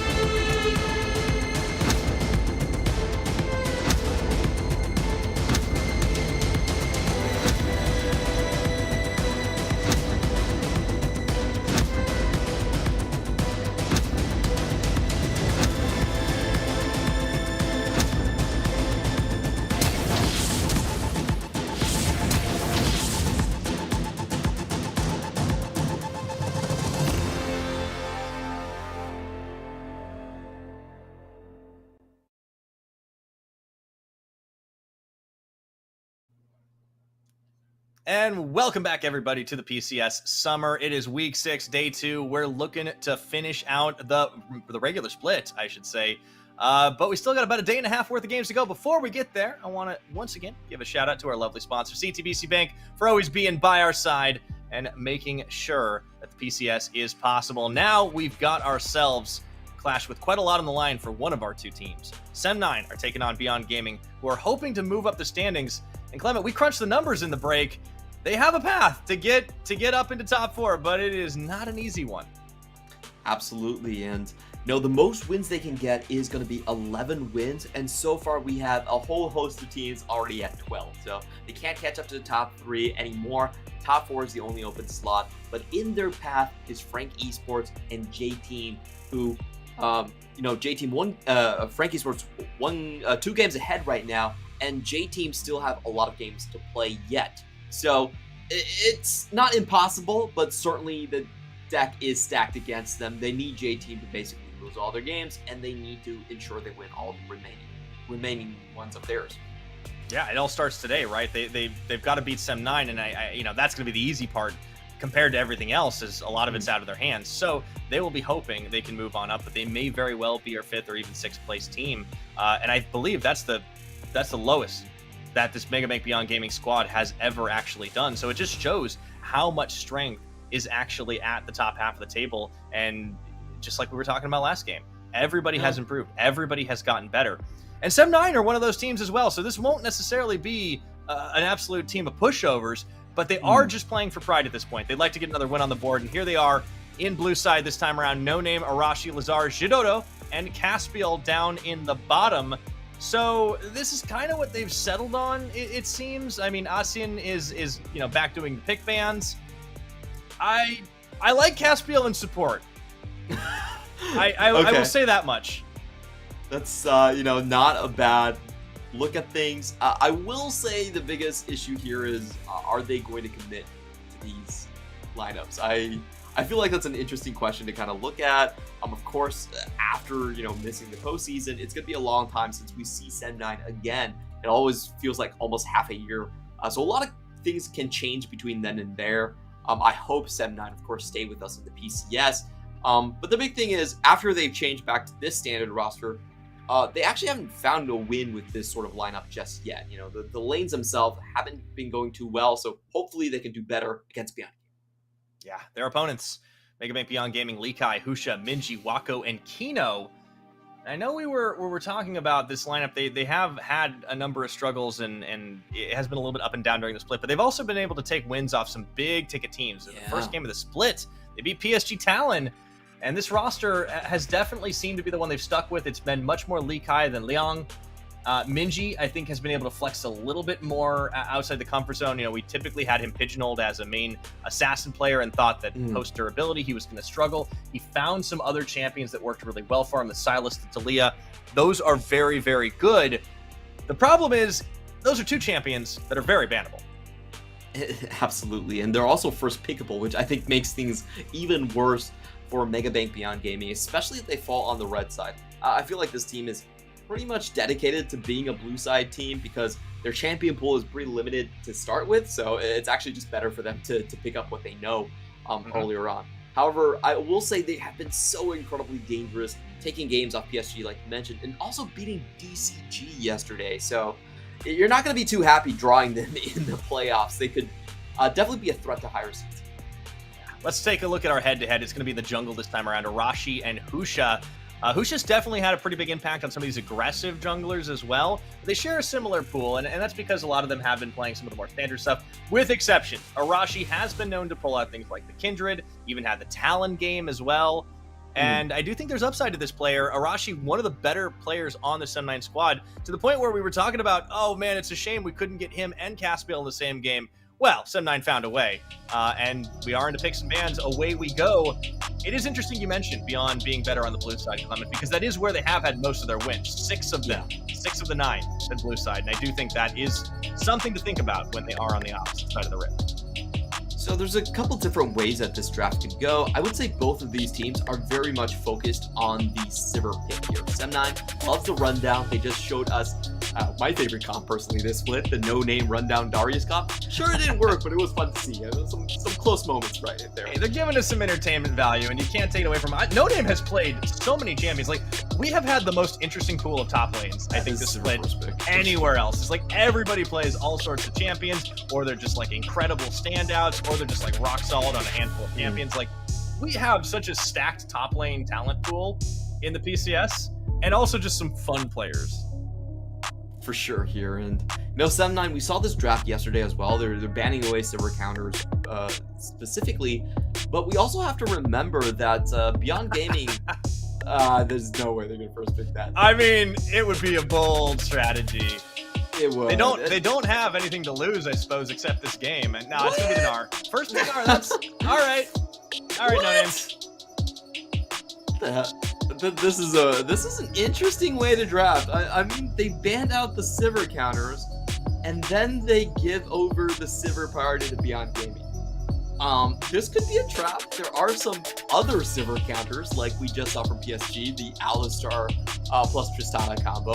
Yeah. Very stall heavy, by the way. That's true, but I think those two champions specifically are much more about, just playing up against Sivir. Beyond Gaming actually going to let them off the hook on this one. Very surprised about that result. I guess they wanted the Ahri's area a little more. I mean, for Minji, the Ahri is great, right? Like, it's definitely right up his alley. We saw what a Fed Ahri can do taking over a game last time with Deep Cross. And then Wako on Azeri, a very strong champion for him. He's actually gotten to play it 4 times. The split, it'll be his 5th. I mean, it'll make it his most played champion, and that really says something that teams tend to leave it open against Beyond Gaming. Stem9 will just go for the Lissandra lock-in. That's the neutralizing pick, and that makes a lot of sense when you're Lazar versus Minji. There it is. Okay, Ashing is on the exact same wavelength I am, so at least these 2 picks he's got nailed down. Okay. Likai Aurelia, let's go. That is something different. That's fun, but I'm not so sure about Likai just yet. To be fair, that this is a matchup that can actually go both ways sometimes, and we have seen some Nars be able to etch it out. Favorite matchup of Talking YSKM, they have made it work. We'll see if Likai can too as well. It's been a while since we've seen Likai absolutely dominate the top lane. Yeah, he's not really been on the... I mean, he's favored the Gnar, which is why I guess this was a takeaway on Sem9, but like when he's been on other champions, it's usually been a little more utility. He had a couple of Gwen games. He has had, a Fiora and a Camille as well, so this is in that same vein, but I almost feel like this is just him saying, all right, I want a style on somebody. We're going to absolutely clap them because we are a better team, but it is a bit of hubris, and I think Sem9 can punish that potentially, as we see Rakan and Lulu, a couple of enchanters banned away by Sem9. Yeah, and, it's hard to ban Sem9 initiation champions because Caspiel does play the Scion, so sometimes if they want to go fast, they definitely have a lot of options to do so. For Beyond Gaming, I feel like something like Lee Sin here is actually just great. Alistar, Lee Sin, Husha is a great Lee Sin player, and this would allow a lot of early game pressure and tempo to go forward. Also gives them a triple dive composition to play around with. For Sem9, I think they need a little bit more engage. They can run really fast, but hard crowd control. Definitely great against this very vulnerable Beyond Gaming composition. All 3 of their carries that are being shown so far, you tag them with something and they just kind of fall off. So I like this. It's a great follow-up option to the Lissandra. A pretty standard answer and takeaway here as well in the Viego pick. Yeah, I like it. I think Sem9 are definitely giving Beyond a heck of a draft. Ashin not sitting in player's seat does mean that he can focus entirely on this. So, what's the last pick going to be? Looking at that, rounding out the support, the Braum does make a lot of sense. Good pairing with the Sivir. Nice and defensive, and they've got a lot of tools to try and get the setup, but okay, that Pantheon hover was playing with my heart there. That's a little early. 12.14 is when we're liable to see that more. As Husha does get the Lee Sin at the end of the day, so some comfort there and a good setup. A lot of power, a lot of pop-off potential, but as you said, it's risky. Yeah, it's I think Beyond Gaming, for me, I favor their comp a little bit more. Sem9, their engage is pretty situational. They have the Mega Gnar, and the Braum isn't exactly the best of engagers. Braum is more of I would say more counter-engage in most instances. So Beyond Gaming, very, very strong dive composition. They start off with Alistar, and then you have Ahri just popping in on the flanks. Pretty hard for Shedu to actually stay alive in this one. For Sem9, they need to start this fight first. If Beyond Gaming start this fight first, I feel like the Alistar just gives them way too many advantages, and they could easily get the resets on Ahri and the Aurelia as well. So Sem9, they need to be proactive throughout the entirety of the game. Yeah, they do, and you can see a little preview on the summoner spells as well. That cleanse already on for the Ahri to kick things off, which does mean like, hey, not gonna let the denial come through. I think Minji definitely wants to try and get some highlight plays for himself, but also that Lissandra I think is gonna be very, very important if used correctly. Trying to Frozen Tomb one of those priority targets, somebody like the Zeri or the Ahri, try and shut them down and let you clean the fight up before they come right out of it. So that's going to be big. And you're right. Sem9 have to make the first move. They have to make the first strike, and they have to win it fast.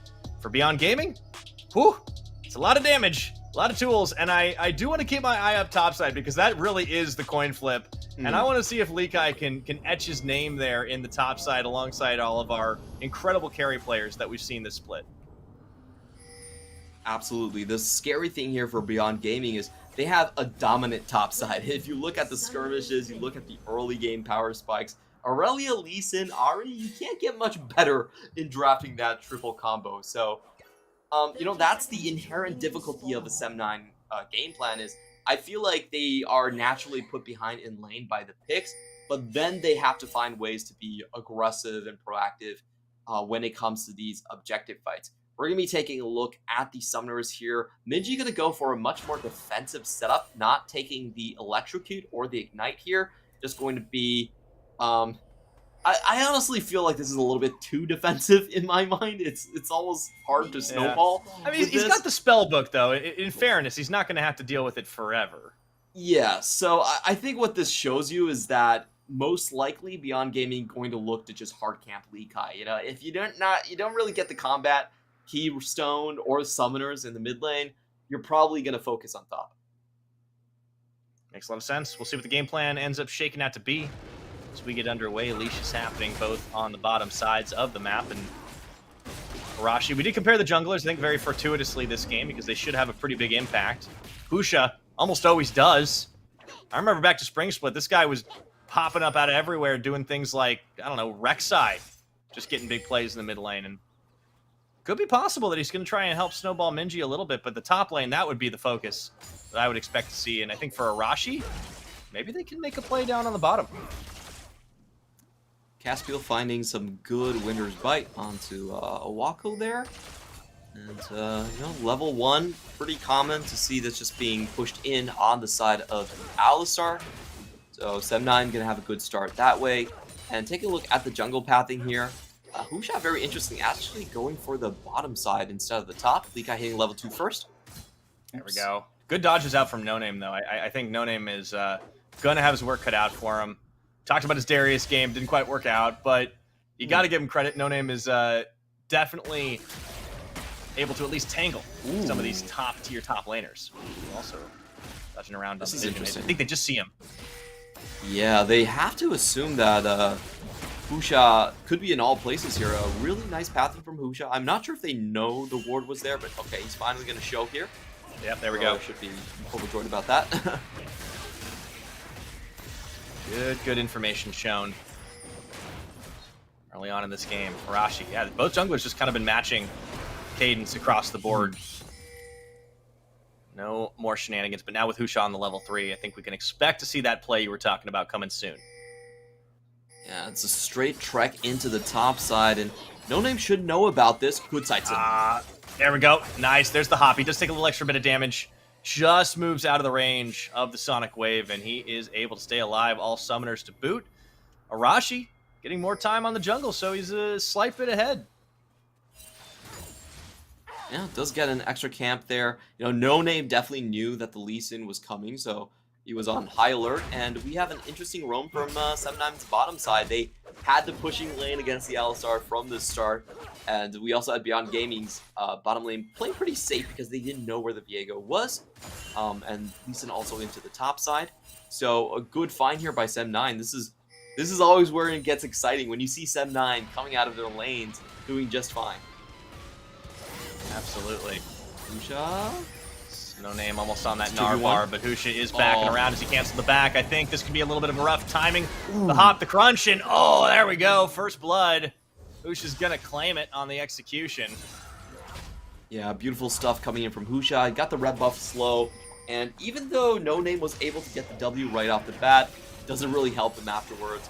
I feel like he could have saved his flash in that one. Was a dead man, and if you look at top lane, yep, this is where it's at. You know, your mid bot are all defensive summoners. You might as well try to snowball these guys instead. Yeah, and this is the thing about picking an R. Like, yeah, sure, it's a takeaway from Likai as he's just played it so many times, but it is situational. You have to play well around the bar. You also have to be careful of not going too far forward, otherwise you risk falling behind. And against a carry, a snowballing carry, The level advantage Lee Kai already has here. Does get a nice trade-off with that boomerang, but there's so many dashes. The Blade Surge, you have to be careful. And you can see that No Name already taking pretty defensive stats. Goes back to pick up the call. I actually feel like No Name has had, very good positioning throughout most of the trades that we've seen here. Like, he's been able to dodge out on Lee Kai on the E for the most part. The only one he didn't dodge out was the gank, unfortunately for him. But the positioning and just you saw the nifty footwork there to walk past Lee Kai and get the double hop through. I actually feel like No Name has been a very solid Gnar player. Yeah, I think it's going to have a lot more value as the game goes on, right? You can tell he's definitely looking to have that impact later. The coal buy, you want to get that gold for later item buys down the line. And everyone else on Sun 9, they're going to try to hold out for a little while. They have neutralizing picks, defensive picks. At least they have a pushing bottom lane, but we'll see if they're able to execute on it. Husha can go for the wraparound. I don't know if he was spotted on that control ward, but he's played just around the edge. Now he is. This is something Sim 9 have done really well, is tracking the Lee Sin. Haven't seen any ganks just yet. Actually, we did see one top. Sorry. Outside of that, though, since this is 6 minutes, you expect to see at least have 2 or 3 ganks at this point. So they've been able to hold him. It's not a bad start.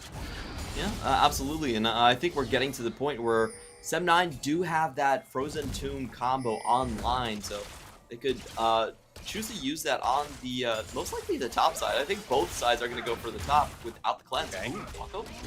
Dodo's taking a little bit of damage. You can see Caspiel actually getting stunned up.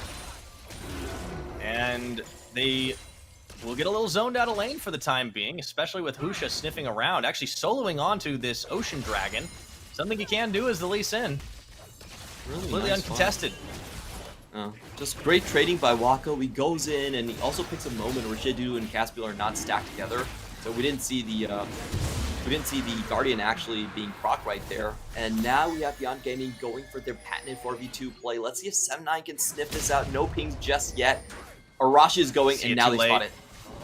Yeah, here we go. Into the headbutt pulverize, nicely comboed, and what a beautiful execution. Caspiel will survive for the moment, but they've already de-aggroed on the tower, and oh dear, they're gonna go in, look for the execution. Arashi already a little bit too late to the party. The double kill comes through for Wako, and Arashi, he's just gonna be fed right in for another one. That one claimed by Husha. Kino tanks another tower shot, but they get everything. Beyond Gaming down bottom. Oh, it's just such a beautiful execution to watch there. Everything was used to perfection. We had to come in WQ combo onto Shedudu, make sure that he cannot spell shield anything, followed up into the charm here. So Shedudu actually pops his spell shield way too early. Kino sees that. He gets the 2-man onto the WQ. Absolutely beautiful. They reset the aggro, walk back after Caspiel has the door down, and then they go in for the chase down kills. Arashi, he has that Heartbreaker, and he doesn't even get to use it. That's just so beautiful by Beyond Gaming. Yeah, I also think Arashi probably should, the moment he saw that it was going to be, at best, 2v4 extended, he should have walked away from that one, left Caspiel to his fate. But Beyond Gaming, they capitalize, they get 2 kills. Now, second onto Husha, and 2 more onto Wako, who picks himself up the Noon Quiver and boot upgrade as well. So Zeri already off to a flying start. Husha's going to be a threat, and Beyond Gaming, man, when they pull off those 4-man dives, it's beautiful to watch. And they always love to do this when Alistar is level 5. Usually people get pretty alerted when Alistar is level 6, but level 5, a lot of times they let down their guard. I've seen this play from Kino a number of times. Let's see if he can pull it off. There we go. Lazar is going to move away. Lazar did a bit of a quiet lane, which I think he's going to be pretty happy about that. But his job is to try and neutralize somebody. He hasn't really had the opportunity there. Yeah, I think it was pretty bold of you, Clement, to say that Enzo is the best support potentially in our league, because it's another stacked pool, right? Like Kino, can't forget this man. He was quite a lot of the reasons for some of Dago's successes in the laning phase, and now he's doing the same thing for Wako. True, but I feel like this meta is not really in Kino's wheelhouse. If you look at the picks that he's great on, career-wise, Leona and Lazar, where are you? What are you doing? Trying to dash away, but no, following through. Well, it may not be his meta, but it certainly is his champion here. This Alistar paying up huge dividends as Wako claims yet another kill. And meanwhile, they'll even look for more. Arashi going to be isolated here as he tries to walk through the Vanguard's edge. They do get the flash out. Herald taking claim. They don't even need to go for the kills. Beyond Gaming, 5 unanswered. Yeah, I'm not sure what Lazar was doing. If Beyond Gaming is missing, they're clearly doing Herald, and the bot lane is walking up. So, I feel like that was just an inexperienced mistake coming in from Lazar. They're almost guaranteed to be right around that corner. So, he gets picked off. I don't think he should have been there anyway. And that's going to be the mid lane tower, traded for only 2 plates in bot. Really good trade. Beyond Gaming now. 4,000 gold the lead as they put that in the bank. Lazar, he got caught in a ward clear and just completely gets decimated. Even burns his flash, but Kino, eyes on the prize, follows him through. Body blocks it out. Nowhere for him to go as that stasis ends. And, oh boy. Beyond are off to the races here, Clement. They're looking pretty good, feeling great about their opportunities. This is a must-win game, of course, to try and get a better position in the standings. Hope for a better playoff seed than they're aiming for at the moment. And I do want to say they're still in the running for a perfect game. I know it doesn't mean all that much, but it's always fun to keep track of. It's true. They got the dragon, they got the tower, they got 5 kills. Nothing answered by Sem9 just yet. I believe Sem9 did get perfect gamed earlier the split too. I'm not 100% sure on that one, but it was either that or it was Duish teams. One of those teams. Might have been by the other. Could have been Duish team. Oh yeah, I remember that Sem9 game where they almost crushed Jewish team without getting up a kill or something. Yeah, it was close. It was very close for sure. Wako gonna get Wako's stunned. actually caught. Okay, but there's no follow through. I mean, another thing about Zeri, you can threaten the mobility, right? You can always go over the wall with Spark Surge, and now Kino and Husha are here, looking for another collapse. Wave is cleared though. Shidodo with Kraken Slayer, a little bit more of a threat than before. I think Shidodo is using his spell shields a little bit liberally, as I'm not sure he's going to get that one as Ari comes in. That's a very long cooldown. Shidodo just has to back out. Yeah, that's the thing. Like, you feel very safe with the Sivir because of the spell shield, but if you use it, all of a sudden that tool's gone. It's a very long cooldown. As you mentioned, you have to be careful here. So Lazar sitting on a ward, so is Arashi, but at least aware of it and clearing that one away. And Beyond Gaming have absolutely no fear as they move into Sem9 jungle. Well, Lazar actually lands onto the Viego. This is going to be huge. They get the combo, and Arashi stays alive for a little bit, but Wako tries to finish him off, does actually manage to cleanse out of the exhaust, and they just start picking off Sem9 members into the second tier tower. Meanwhile, we got a split screen play because Likai and No Name were duking it out, having a battle of their own. Oh, Minji with the prediction on Caspiel. Caspiel gets caught after the flash, walks back in, and gives up another kill. So Beyond Gaming just full court press. They're going to take this tower down. They're going to take the Drake. This looks like a pretty tragic ending to Sem9 split so far. Just no damage on the team to get anything back. You can tell that Arashi is trying to rush for heavy damage builds by going for this Blade of the Ruin King first. And Clement, we're still on track for the perfect game. It's going to be a second brick as well. We already had that first in the mid from the Shelly charge, and that's pre-plate fall. Oh my god, 2 level difference here between Wako and Shidodo. That is a fed Zeri. Yeah. Fully completed, I mean, it's the boot difference, but he hasn't even back to buy. Now, No Name, that Narbar is praying for it, but can't quite find it. Likai opens up, finds the solo kill with the Blade of the Ruined King. You know, Caspiel might even find each other, but that's not going to make too much of a difference. 14 minutes are about to ding, and Beyond Gaming still on track for the perfect. Plays don't count. I'm really trying to think how Sem9 can find a first kill, but it seems so hard at this point because, you know, Wako, the most fed member, starts the Immortal Shield Bow. He's well protected. He has his own cleanse. We're going to take a look at the topside trade here. No Name already down to half HP, gets tagged by the mid jump, allows Likai to reset the Q. It's actually a fairly simple chase down. Now, one of the most OP things about Aurelia is just how long her auto attack range is. It's actually a 200 range with those floating swords, which means that she can get that Blade of the Ruin King stack really easily. Caspiel caught up again. Goodbye. Once more, Caspiel going to get shredded through pretty easily. They do get the stun with the charm. CC City here on to Sem 9. Only Lazar is going to be able to get out, uses the Ice Claw to do it, but he is not going to be the win condition for this team. It's a glacial path, but to where? I don't think victory is the answer. 15 minutes, still on track for the perfect game. Teleport comes in. Lekai, don't you throw find this? himself outnumbered here. If he does, you don't want to be the first member to lose. And Lekai going in, finding Jidudu 1v3. I think he might be out, though. No, by time. Dashes, Blade Surge is still going. Gets the kill. He will not go down. The Aurelia outplay. The Cavalry has arrived, going forward. 1, 2, 3 kills. Beyond Game and still on the board, and Sem 9 shut out. Oh, Lekai was so close to giving Sem 9 hope right there, but the Cavalry squad here from Husha arrives, gets the shield down, and look how happy Lekai is about this situation, you know? We have to say that for this guy, this split was not a guarantee that he was going to be the starter. We had a couple games from Young coming back in, Lekai finding his stride, getting some confidence before postseason. I'm definitely happy for him. Yeah, no, took a very aggressive matchup into the Gnar and has definitely shown up. And like here, you have to think he's a dead man. Yeah, he's got level advantages, but through the teleport, you see he's trying to back away. Jidodo looking to cut him off as well, but he just has so much power. He's so much sustain. He buys a ton of time, burns through Jidodo's spell shield. He knows help is on the way, and all he has to do, yeah, perfect. Just nails the 2-member flawless duet, and it's away we go. Oh, those skill shots landed were so important because it gives him the reset on the Blade Surge, which also gives him healing. And he was able to stay alive, get that Conqueror proc over and over again, did 4,600 damage. Is it fair to call that a team fight? It was 1v3 and then he had allies. I feel like this is a bit of a bamboozle on the graph. It was more like a 3v3 gone wrong, but oh man, Lekai's damage through that, just the amount of resets he got, that was really fun to watch. Yeah, this is Aurelia, man. I feel like it doesn't matter how many years pass. Every time this champion comes back into vogue, you kind of look at it and be like, those numbers are bonkers. Guess what? Better nerf Aurelia. Don't let Morello see that play.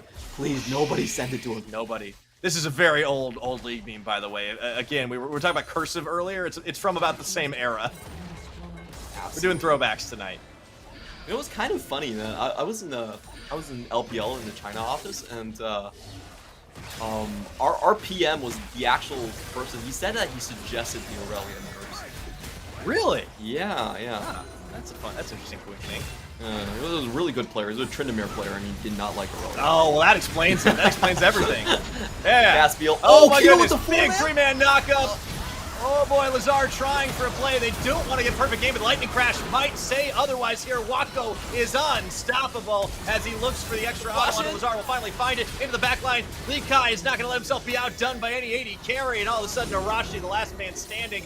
18 minutes. We might be in for a record setter here, as it's 18 minutes and they're breaking the base. Shelly's coming up inside the base. Are we going to get a Rift Herald dancing tonight? Okay, we need to get 2 historical records at the same time. Nobody died, get a perfect game, also the fastest game. Come on, Beyond Gaming, you can do this. Okay, Shelly taking the damage. Looks like the charge. That's going to be the last hurrah, but this is going to be it. 18 minutes and 20 seconds. An absolute slaughter. Kino doesn't die. They just need to end it on the Nexus right now, but they want to pad those stats. Kino flashing away. The Nexus will fall, and it's a perfect game at 18 and a half. Oh, and Beyond Gaming get a 2-for-1. Perfect game versus Sem 9. Also the fastest game of the split so far. I have to say this is perfectly played from them. The big difference here is just the amount of roams that they were able to do on bot side. We knew that the top side was likely not going to go so well for Sem 9 based on their picks, but the way they shifted into the bot side, the way they had that beautiful 4-man dive where they got 3 clean kills and no one even low on HP was just it was so entertaining to watch them juggle that action. Yeah, it really just showed how well a team with Beyond's caliber of talent flex on weaker opponents. The setups were just perfect, sometimes telegraphed, but just perfect. And they execute a perfect game. 20 unanswered kills, 18 and a half minutes, damn near a dancing Rift Herald. That would have been the trifecta, but they didn't quite get it. All the same, They don't lose anybody, Clement, and I was not expecting the record setter. It is unfortunate for Sem9 that they just couldn't get anything going. But Beyond Gaming, they needed to win this one for standings to try and get themselves a better seed, but they styled on Sem9 today. And there's a couple things I think we can look forward to. You know, Likai pulling out the Aurelia really shifts a lot of focus around in the meta. Gnar is still our most successful champion, so if you have someone that can play against it, have the counter pick, a lot of times you're going to catch those Gnars off guard. Kino going back onto the Alistar was chef kiss. If you just watched the way he tower dove that one in the bot lane, oh, it was so fun to watch. They burned the spell shield first. He gets a double knockup before the Braum can even go into the stand behind me. He pulls out, drops aggro, waits for the Braum shield to go down, and then they go in, kill the Braum, and then you still have Husha with the kick and the execution ready for a rush. That was just beautiful sequence, beautiful stuff, and a lot of important picks still coming out for Beyond Gaming. Yeah, if you're Megabank Beyond Gaming, if you're a player on that roster and you want to make a highlight reel, this is like the first game you look to. Just like, all right, I'll give me a little bit of this, give me a little bit of that. I'll take that play over there. I love the flash headbutt pulverized 3-member that was in that jungle that pretty much ended the game. That was massive. I think Kino, I mean, honestly, I think he deserves the MVP for this game because while there were so many great plays from everybody, he set up all the big engages. You can see that a player like him is so much more comfortable on these big, beefy, engaged champions. And, you know, last spring it was a lot of like Leonas and things like that. And now we're kind of coming a bit full circle to some of these champions that can have an outsized impact to set up these fights, to set up this burst. I think the meta is definitely getting a lot more fun. Yeah, we're getting Pantheon support in the next patch, which I'll be honest. Ooh, maybe jungle too. I mean, Pantheon's definitely back somewhere. I will say, I actually don't like enchanters. I feel like enchanters are kind of boring. I like the metas where there's no enchanters and everyone is tank engaged support. How dare you? I love me a little aggressive support. Yeah, if you can flash forward and get knockups, okay, that's good for you. But the rest of the Lulus, never mind. And that's why I said, like, I feel like Enso is the best support because his Renata and his Nami are out of this world. I really can't say the same for Kino, unfortunately. But as you said, the meta is changing. You know, the next patch we just still got the Amumu. Pantheon's in there. He's shown that he plays the Alistar, and Leona's always been there. So yeah, Beyond Gaming already. I'm so excited as Beyond. I think the winds of change are shifting in their way. They still have a long road to go if they want to get themselves into a top 4 position, and they need a lot of things to blow their way as well in terms of other teams losing. But this was absolutely a statement, a perfect game, and the record setter, 18 minutes and 35 seconds. I challenge any PCS team to top that.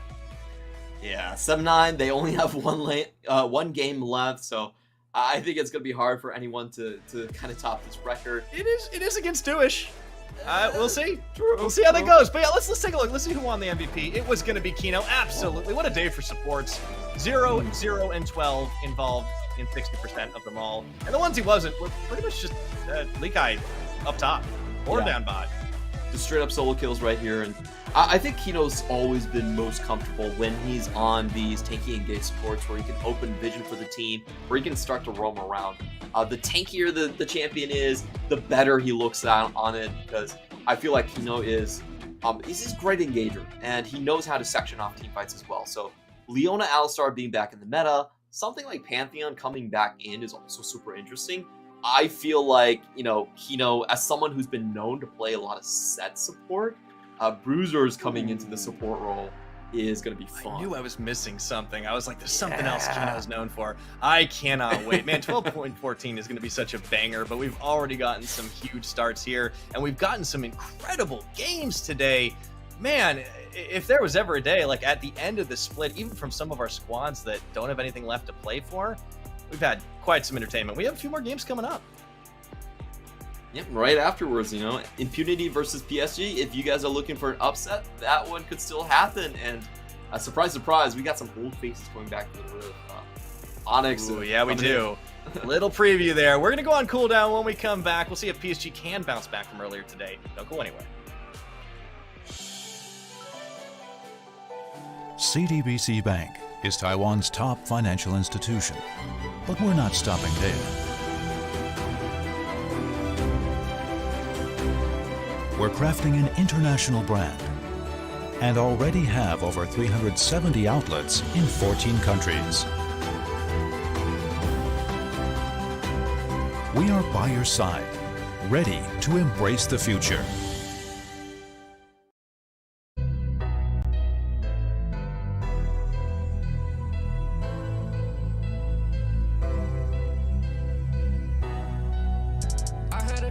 Chasing, I was facing intimidation, but I stuck to the basics. None of that public relations. The rest of y'all was out on vacation. No debating, no conversation, no invading this sovereign nation. I was tested, invested, and blessed, and you guessed it, I made it.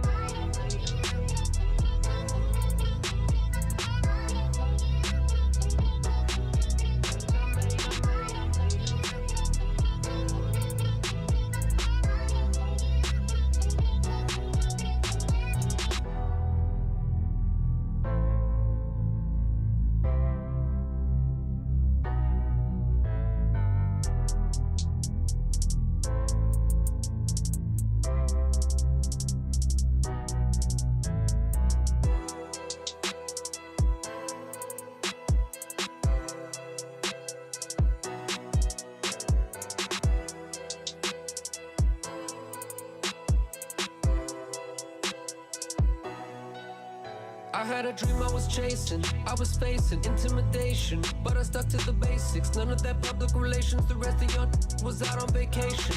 No debating, no conversation, no invading this sovereign nation. I was tested, invested, and blessed, and you guessed it, I made it.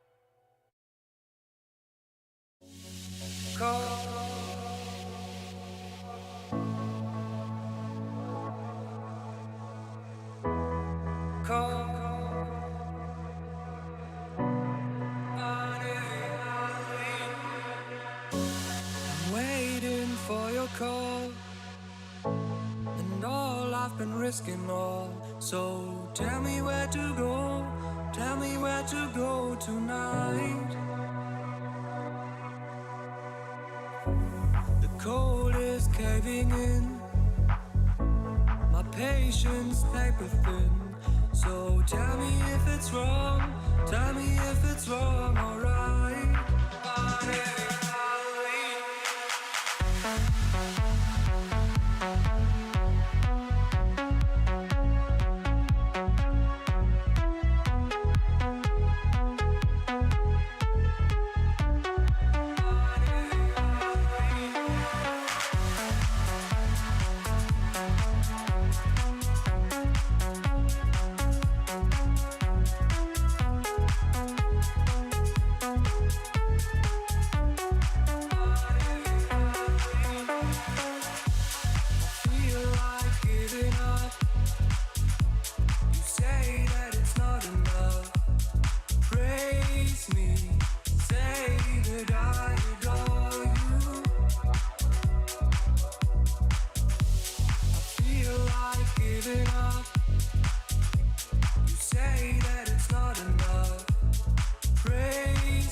So tell me where to go, tell me where to go tonight. The cold is caving in, my patience paper thin. So tell me if it's wrong, tell me if it's wrong, alright. I feel like giving up. You say that it's not enough. Praise me, say that I adore you.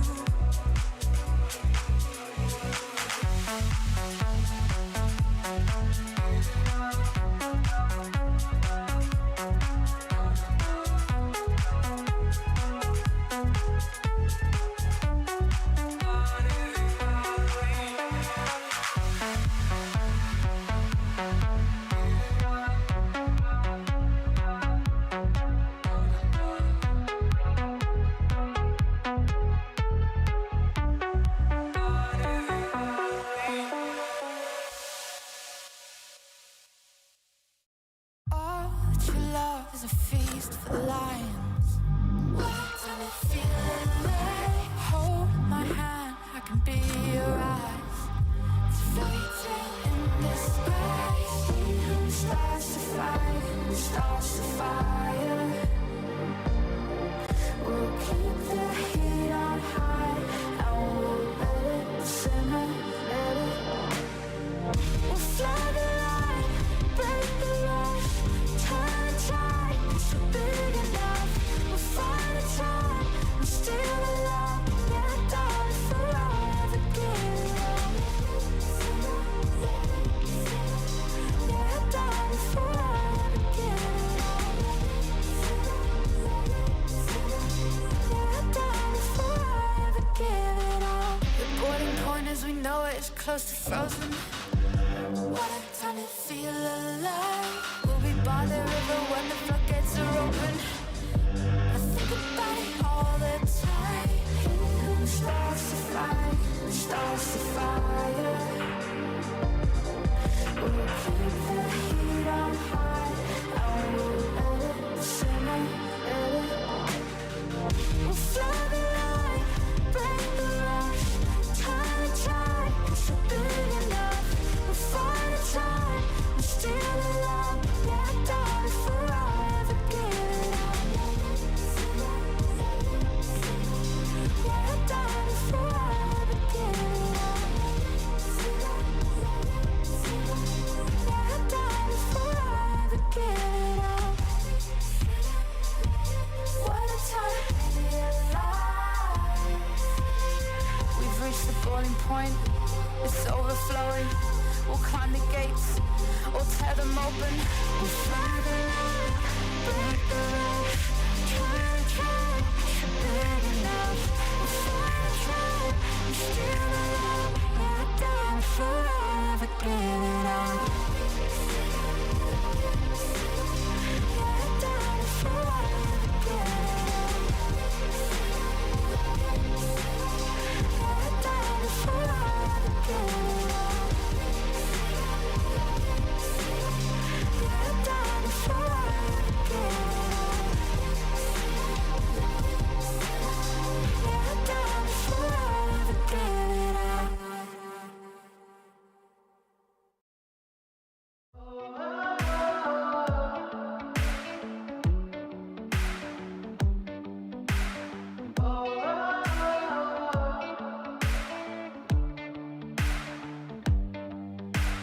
They've been trying for too long, but they could never stop me. They could never stop me.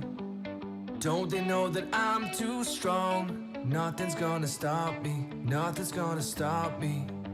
So don't get in my way. The dams are about to break. I don't care what they say. I'm more than they can take. But they don't see the struggle in my mind. And I just think of stopping all the time. But I can't. I'll make my journey through the hellfire. I'll just tear down another empire. Never hold me back, hold me back. 'Cause I'm a juggernaut.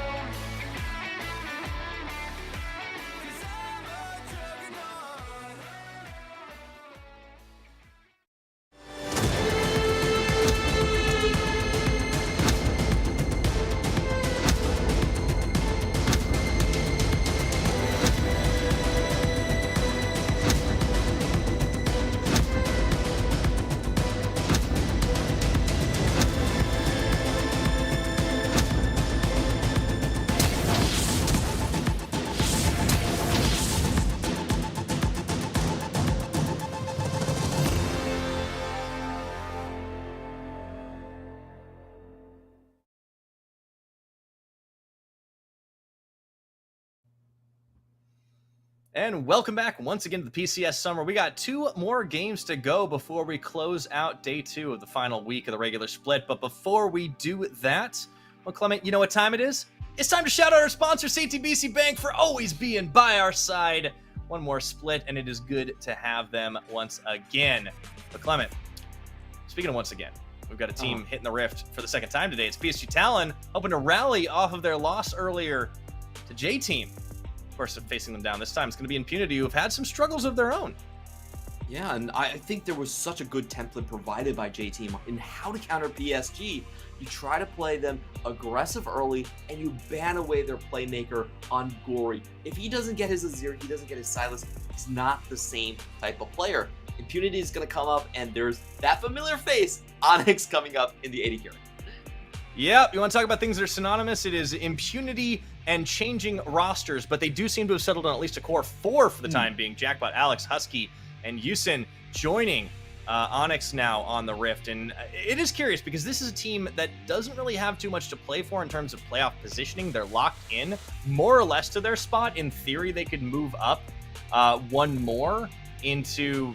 Well, no, excuse me, they could drop down into like 8th. Yeah. But like, I'm curious what this means. If Onyx is in right now for what is presumably some practice, maybe he's going to be the guy come playoffs. So Onyx has typically been playing champions that don't have gap closers. He likes to play things like Jinx is definitely a big one for him. I would see Zarya as being in his wheelhouse as well. The general gist is that he is the hyper carry type of guy to play through. So I think this shifts Impunity and gives him a little bit more flexibility. When they were playing LZ, it was almost always slanted towards the top side in terms of their draft. Now with Onyx, they can maybe play for bot. Yeah, and I think right now for PSG, they're looking to try and recover themselves as they basically got themselves jebaited into a little V pentakill. And positioning has been a little bit scuffed in that fight. I think when they were off some of the comfort picks, Gory definitely seemed exploitable, which is a rare thing for us to say. So I'm going to be curious to see what happens here, but we're going to be comparing our bottom laners head-to-head. Onyx, rare, someone who's more of a veteran than Unified, and I feel like they've kind of passed like ships in the night in their careers. I think Onyx might have retired before Unified came in, or at least past his prime. Yeah, the most important thing about Onyx's career definitely was the Season 5 run, and Unified didn't start playing until 2016, so definitely a generational gap that you're coming up here. I think Unified has carried the mantle, and let's be honest, been far more consistent in just continuing to play at the top of the AD carry position, while Onyx has been sort of on and off at times. Onyx, of course, started playing in Season 3 as a jungler, and then moved into the AD carry position later on. Absolutely. Well, we'll see if he's able to step it up here today. I do think it does give a boost to Impunity's team fighting, something that's sorely needed. As we are into picks and bans, we see the Azir banned away, the Poppy as well. So clearly this team has been taking notes with the Sylas ban by PSG as well. And that's because Husky is playing almost only melee champions, so good find on that part. And it does mean Gory finds himself in the same position as he did earlier today. If he goes on to Galio again, like he played it fairly well, but the team needs, I think, is used to getting so much more out of him that they've been pretty timid. I feel like Kanabi and Kaiwing have, you know, they've just had less to do when Gory is on the team, and over time, I feel like the atrophy is sitting in. Yeah, I think this team needs to find a little more depth to the identity, and it's one of the struggles that we've always talked about with PSG when they were just constantly winning, which is a weird sentence to say, I admit, but they had struggles when they were when a team found a strategy that worked against them because they hadn't been challenged before.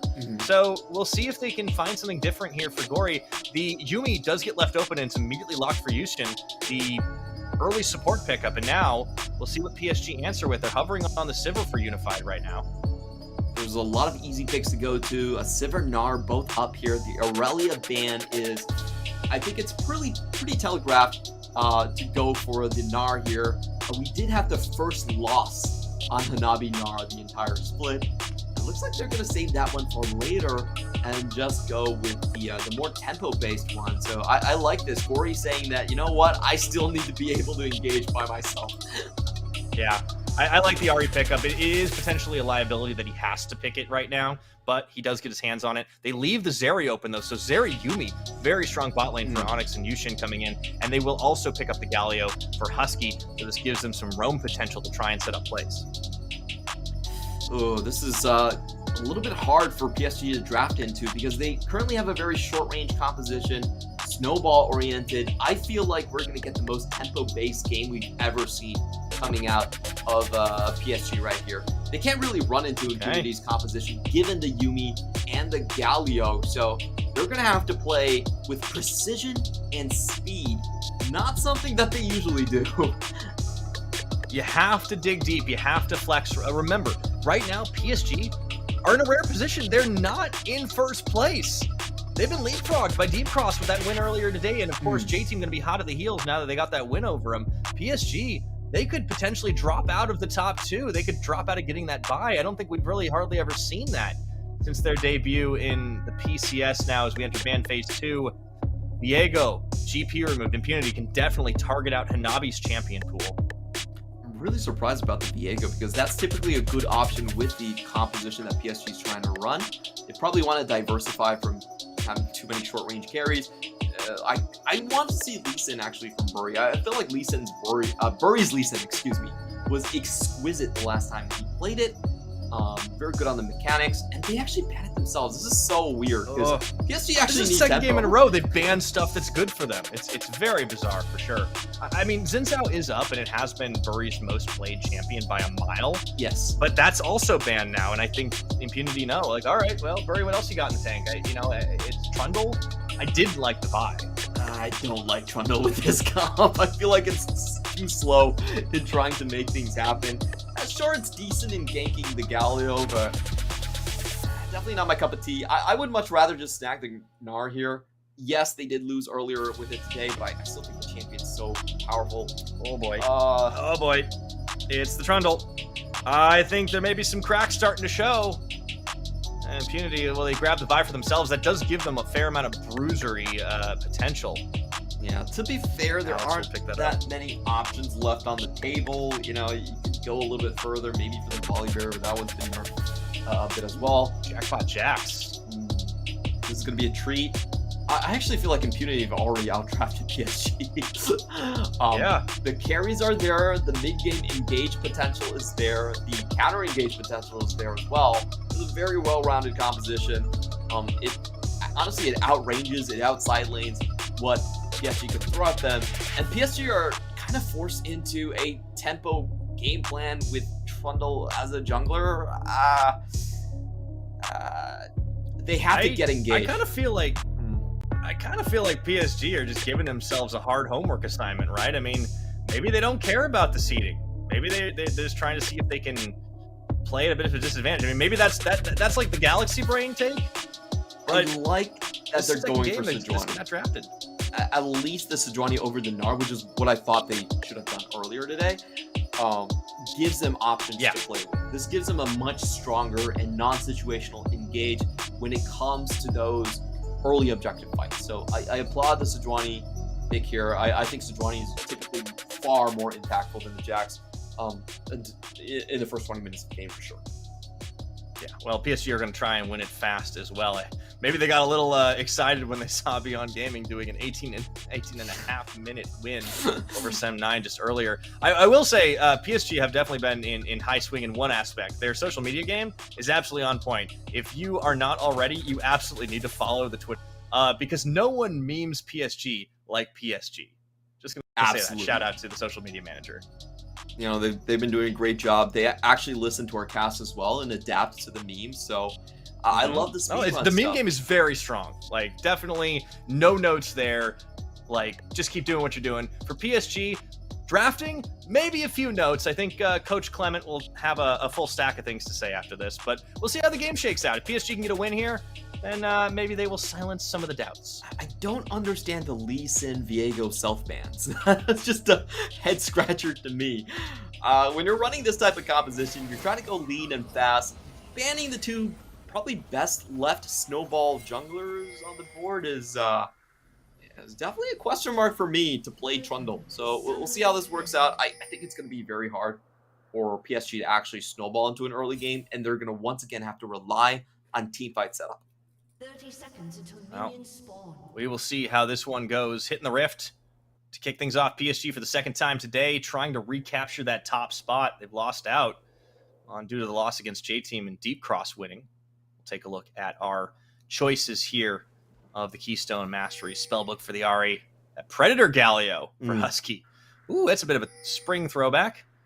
Yeah, we have seen a couple of these from Nesty as well. You get to roam very early on, level 3, level 4, to impact the lanes, and that's going to be very dangerous to Hanabi. Early on, you see he's not running with the flash, but interestingly enough, Husky also isn't bringing the minion dematerializer, which is kind of the typical one you bring when you're running Predator. So it's going to be a little bit harder for him to get those level 3, level 4 roams off for sure. It could still happen, but it would be much costlier. Yeah, I'm going to keep an eye on this mid lane, see what works out. Obviously, Gory, of course, going for this Ahri here because the Azir, the Sylas, the denial, it's just been strong. Obviously, the self-ban on the Sylas was one thing. But Gory, a player that made such a huge splash, I feel like we're starting to see a handful of weaknesses that this star player has, and some of them are in the champion choices. That he doesn't get one of these preferred champions, he looks a little bit different. The funny thing is that he's not just a star, he's a sun, and that's the problem, because you can't see any other planets when it's daytime. That's been the problem for PSG. Gory has been blew so my good. mind there. Huh? That's like proverb level, like take, man. That was impressive. Oh, thanks. I do consider myself a bit of a philosopher. League of Legends philosopher, I would say. What's your philosophy on this bot lane engage? Because Onyx gets got real fast by Kaiwing. Great dredge line. That's typical Onyx. Like, I don't see the point standing in the position he was standing when you know that the level 2 is coming. Like, that was just that's kind of just Onyx. That's the way he plays. And you've got a support also that's going to do the exact opposite of body blocking for you. It's a Yuumi. Yeah. So yeah, Bury coming in. Actually, because of the priority, they actually can go for an invade here. This could be trouble for Alex. Well, let's see, I think he should be in the bottom brush, and he's just going to skip over his own red buff. That's definitely going to hurt. I think he saw that. Yeah, as the Vi, you always want to rush level 6, but without a red buff, that means it's going to be very hard for any of these ganks. I feel like PSG, most of their laners can play pretty aggressive after this one. You know, Vi without red buff, not much of a gank threat. The case, Charm, point blank, lands right to Husky, and Gory getting a nice outplay there, and oh man, Husky's taken low. Already forced under tower. Yeah, Gory, you can see why the priority on the Ahri was pretty high. He definitely starts to deliver, and he has the minion demat himself, by the way. Yeah. So I think we could be seeing some Ahri roams. Very difficult for Husky to lead this lane, actually. And I do think that Husky, you know, made the right decision in going for the resolve tree. Alex? They do find a nice Vault Breaker combo into the taunt. The Winds of War, and oh, that's going to be enough. But oh, wow, I like that. Yeah, Impunity. Here we go. Bury going forward for the Chomp does find it. Husky did not have any more mana to follow through, so Bury might get some revenge for his mid laner. Instead, he just gets the one. But honestly, a good turn for Impunity in this mid lane. Absolutely great find here coming in for Husky, because he was the one that was being pushed behind in lane. They get the first blood. They get the mid lane kill, which is obviously more important here. So Impunity with a decent start here in this game. And, you know, this is why I don't really like the Trundle Ahri setup. Usually when you have an Ahri, you really want something that can hit the opponent first, get the burst damage through. Trundle kind of has to walk towards his targets. Yeah.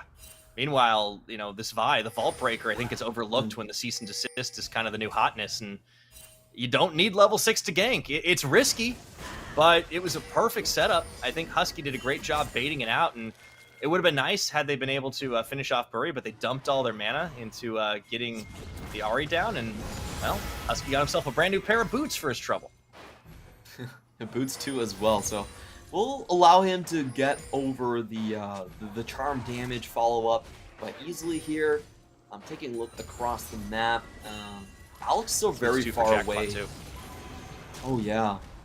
Alex still very far away from level 6, so I think we're in for kind of a quiet couple of minutes, and then I expect Alex to just go straight for the bot lane. Bot lane probably easiest to kill right here. They have an extra exhaust coming into that lane, and you could also have Husky follow up, which is very difficult to interrupt for Gory, so that's where I'm expecting the next plays. That's true. They have the Wombo combo and potential solid 4-1 as well. I mean, keep in mind, first 20 minutes, yeah, you'd rather be the Sejuani, but Jackpot is going to become Jack status after a little while, and I do think that the late game scaling, I mean, look at that. The Zeri, the Jax, you have a pretty solid team fight as well with the Yuumi combo, and I think PSG are going to have to really get the ball rolling fast.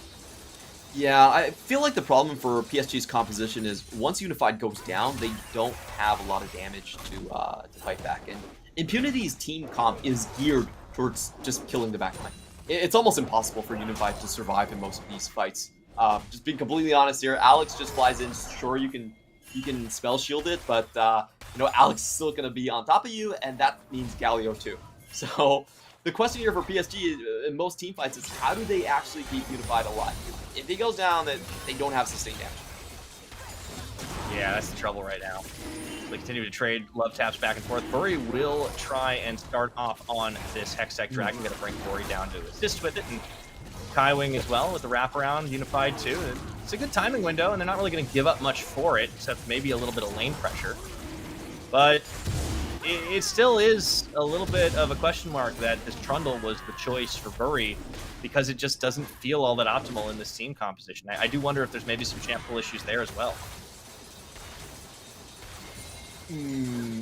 Yeah, I don't think we've seen Bury play much Viego or be all that successful on the champion. Maybe that's the one issue there.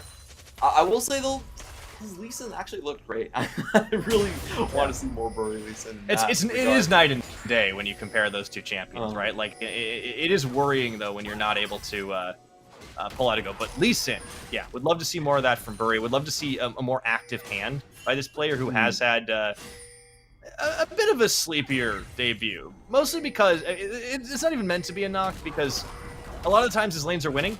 But now that they're not, we need him to do a little more heavy lifting. Yeah, for sure here. And I wonder what the game plan is for PSG. I just don't really see how they take team fights. They can run at people really fast, but it's actually hard for them to ensure a lockdown without the help of Hanabi. And maybe this is it, as we see a 4-man convergence here coming in from PSG, as everyone is getting around the Herald. This should be a fight where PSG is slightly favored just because of that Sejuani early on being very, very powerful. Is she going to wait for everybody to catch up Unified a little bit later to the party? But that Herald, I think, might already be gone.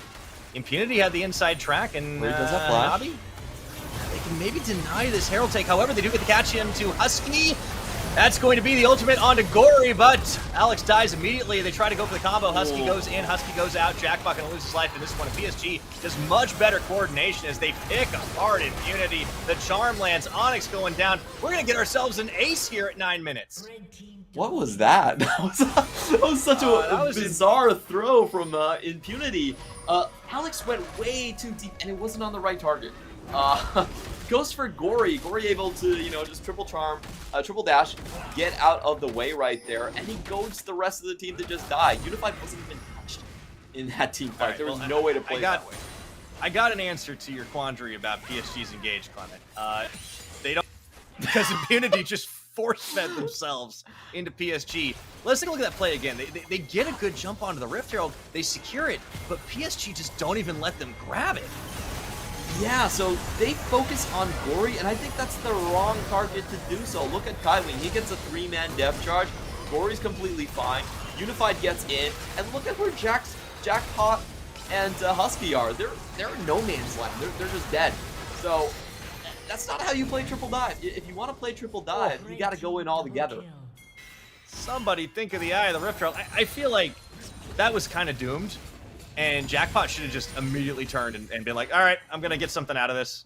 But yeah, the gold has just fallen off a cliff at 10 minutes. An ace. We have seen so many surprises today, so many unusual things happening at unusual times. A perfect game, 18.5 minutes. We've seen a pentakill on the Callista. You know, that's always fun to watch against PSG. And now PSG getting an ace this early on. I feel like this week 6 has just been a lot of highlights.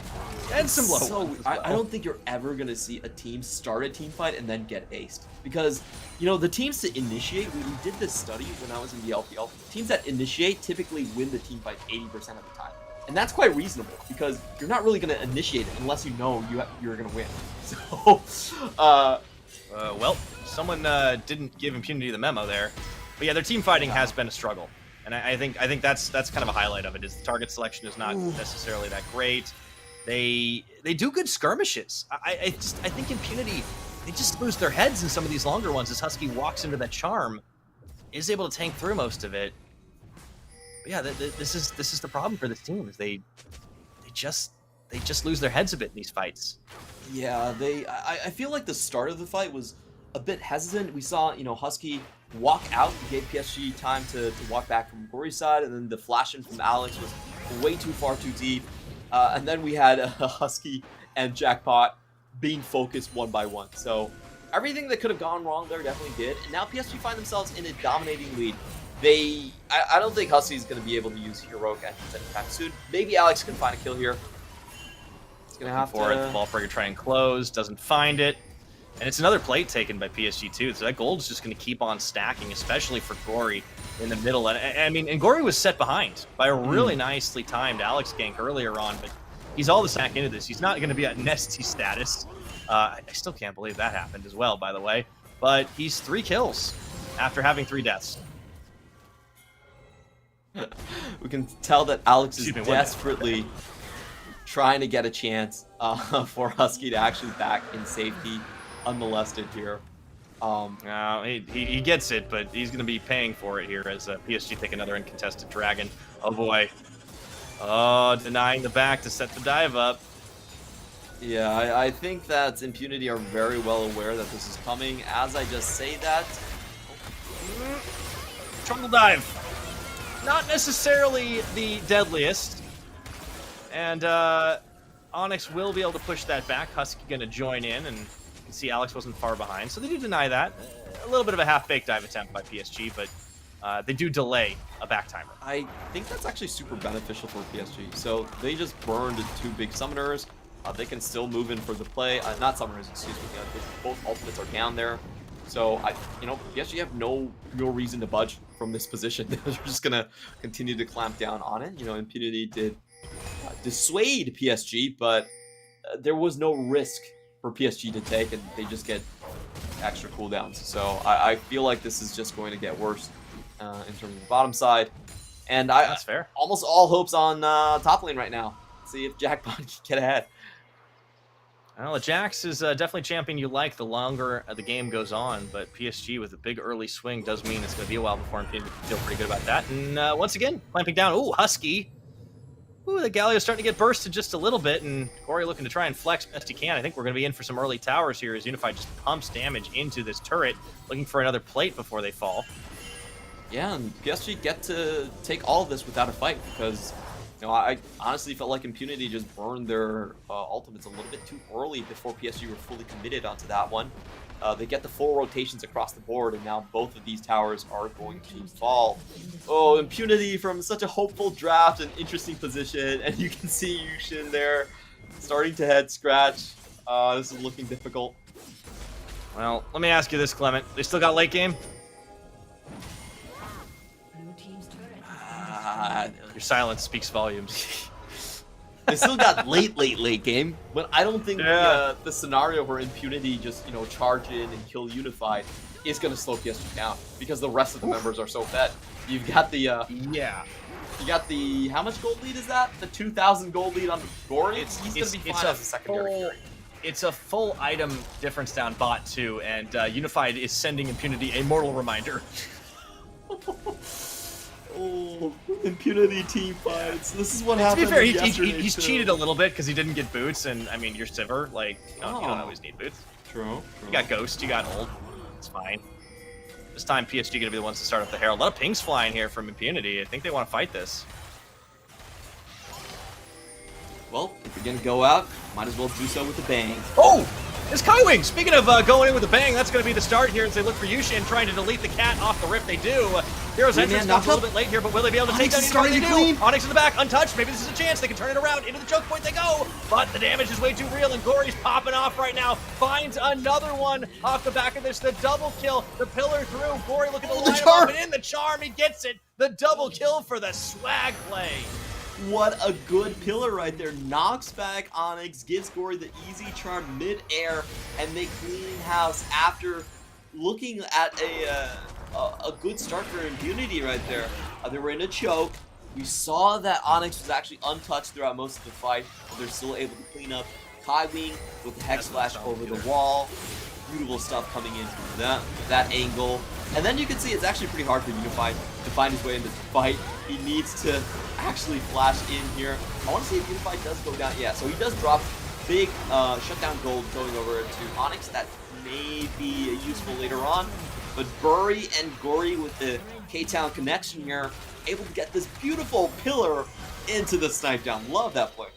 Yeah, man, when you get a charm kill, that just feels good as an Ahri. So now, all of a sudden, very accelerated. Already was doing pretty well, but those extra 3 kills does so much more work here as the bounty extends to 700 on Gory, and he's picked himself up a Shadow Flame, too. 10 stacks on the Darksteel. Just build a Medjai's already. You know you want to.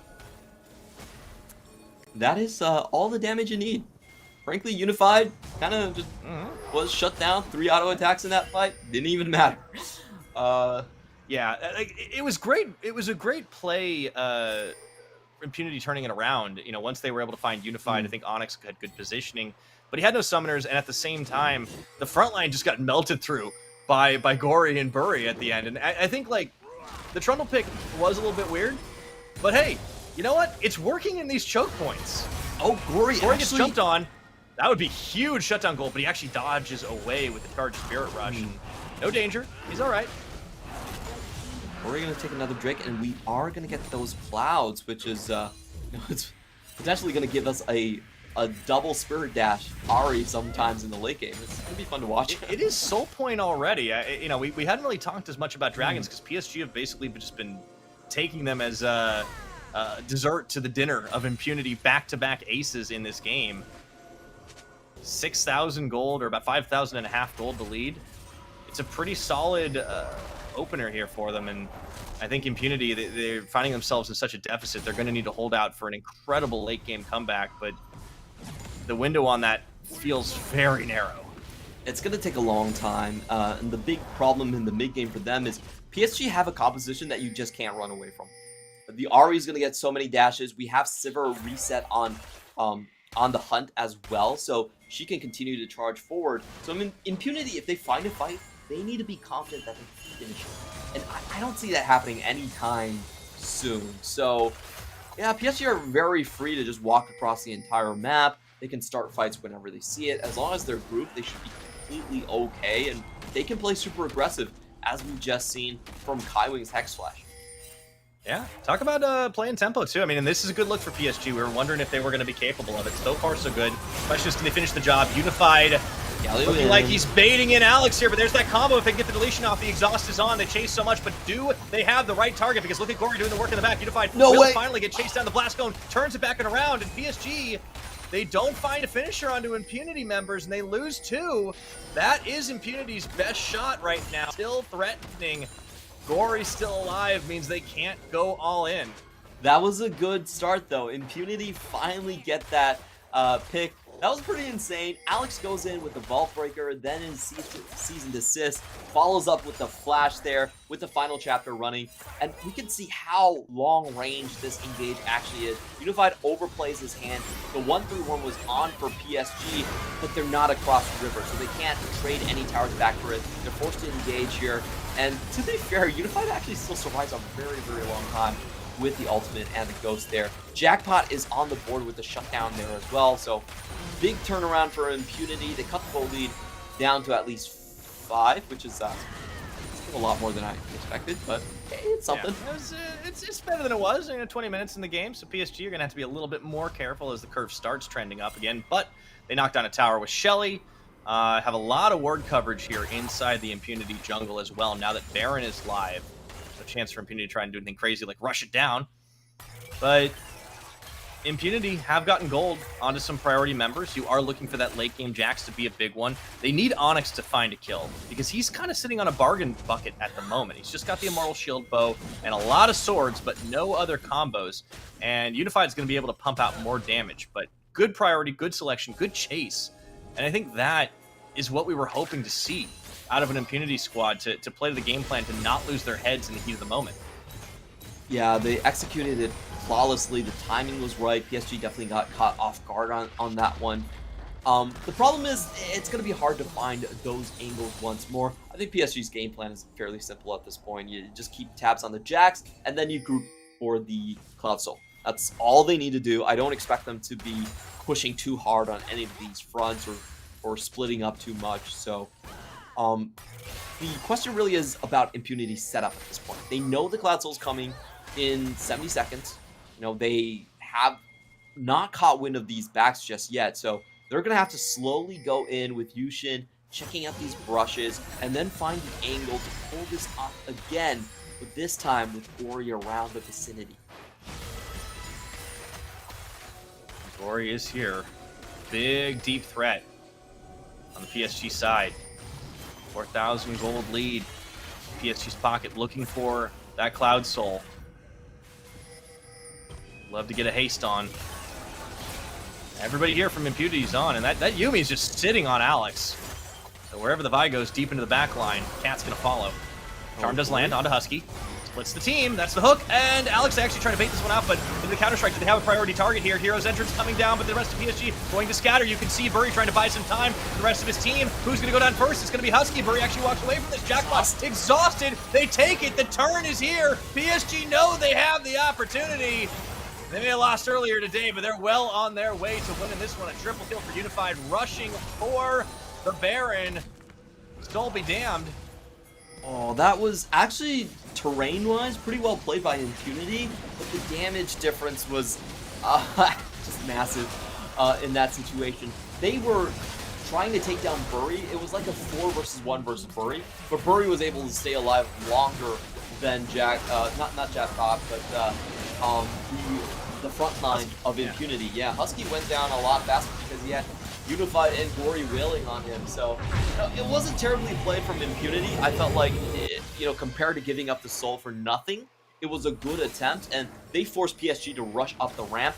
PSG just too far ahead, though. They just chew through their front line anyway.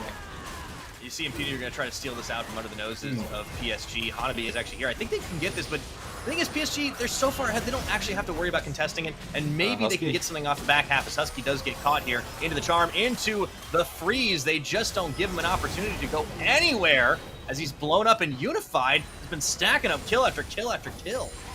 That's 4 in a row right now, and that was, I don't think that was necessary from Husky, He kind of underestimated how fast PSG could get onto the map.